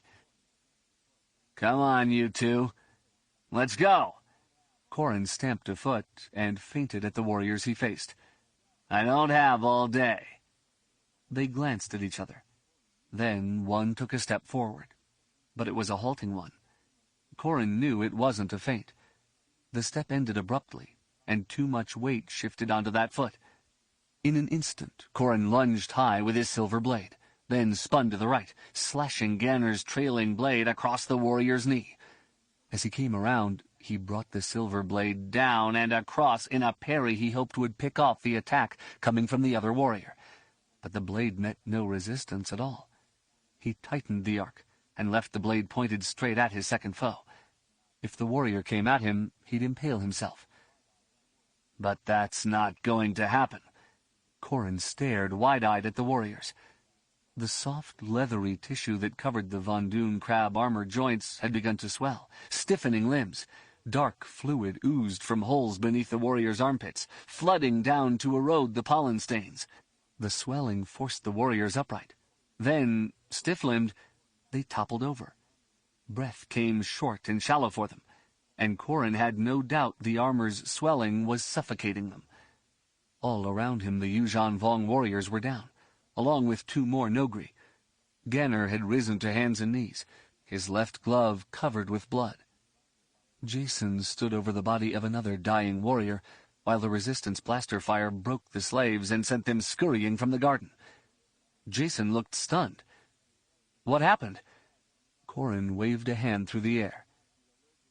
"If I had to guess, their living armor had a nasty allergic reaction to this pollen. It's swollen up and is killing them." He swept his silver blade around in a circle. "We have to burn all this down. Everything." "What?" Jacen pointed at the Bafor trees. They're semi-intelligent. They saved us. How can we burn them down? We have to. We have to burn the entire garden. Corran nodded at Raid. Gotta be done. We know Bafor pollen can affect Von Dune crab armor, and quickly, too. The Yuuzhan Vong don't. Otherwise, we'd never have been allowed to retreat here. This knowledge is vital, and we have to delay the Vong figuring out what happened here. The youngest Jedi shook his head. What if it's just the pollen from this grove? What if this grove's genetics are unique? Take cuttings then, Jacen. Take pollen samples, as much as you want. Corran turned to Raid. We need to start 4 fires, so the Yuuzhan Vong can't trace this grove as what we're trying to destroy by having the fire's epicenter be here. We'll also need to knock out the fire suppression system here to make sure it all goes. Their dead have to burn too. The resistance leader nodded. I'm on it. Jacen shook his head. This place, so much greenery. Can't you feel the force here, Corran? I can, Jacen, but we have to look beyond it. He dropped to a knee beside Ganner and helped one of the resistance fighters press a bandage over the left side of Ganner's face. The Vong will figure out what happened here eventually.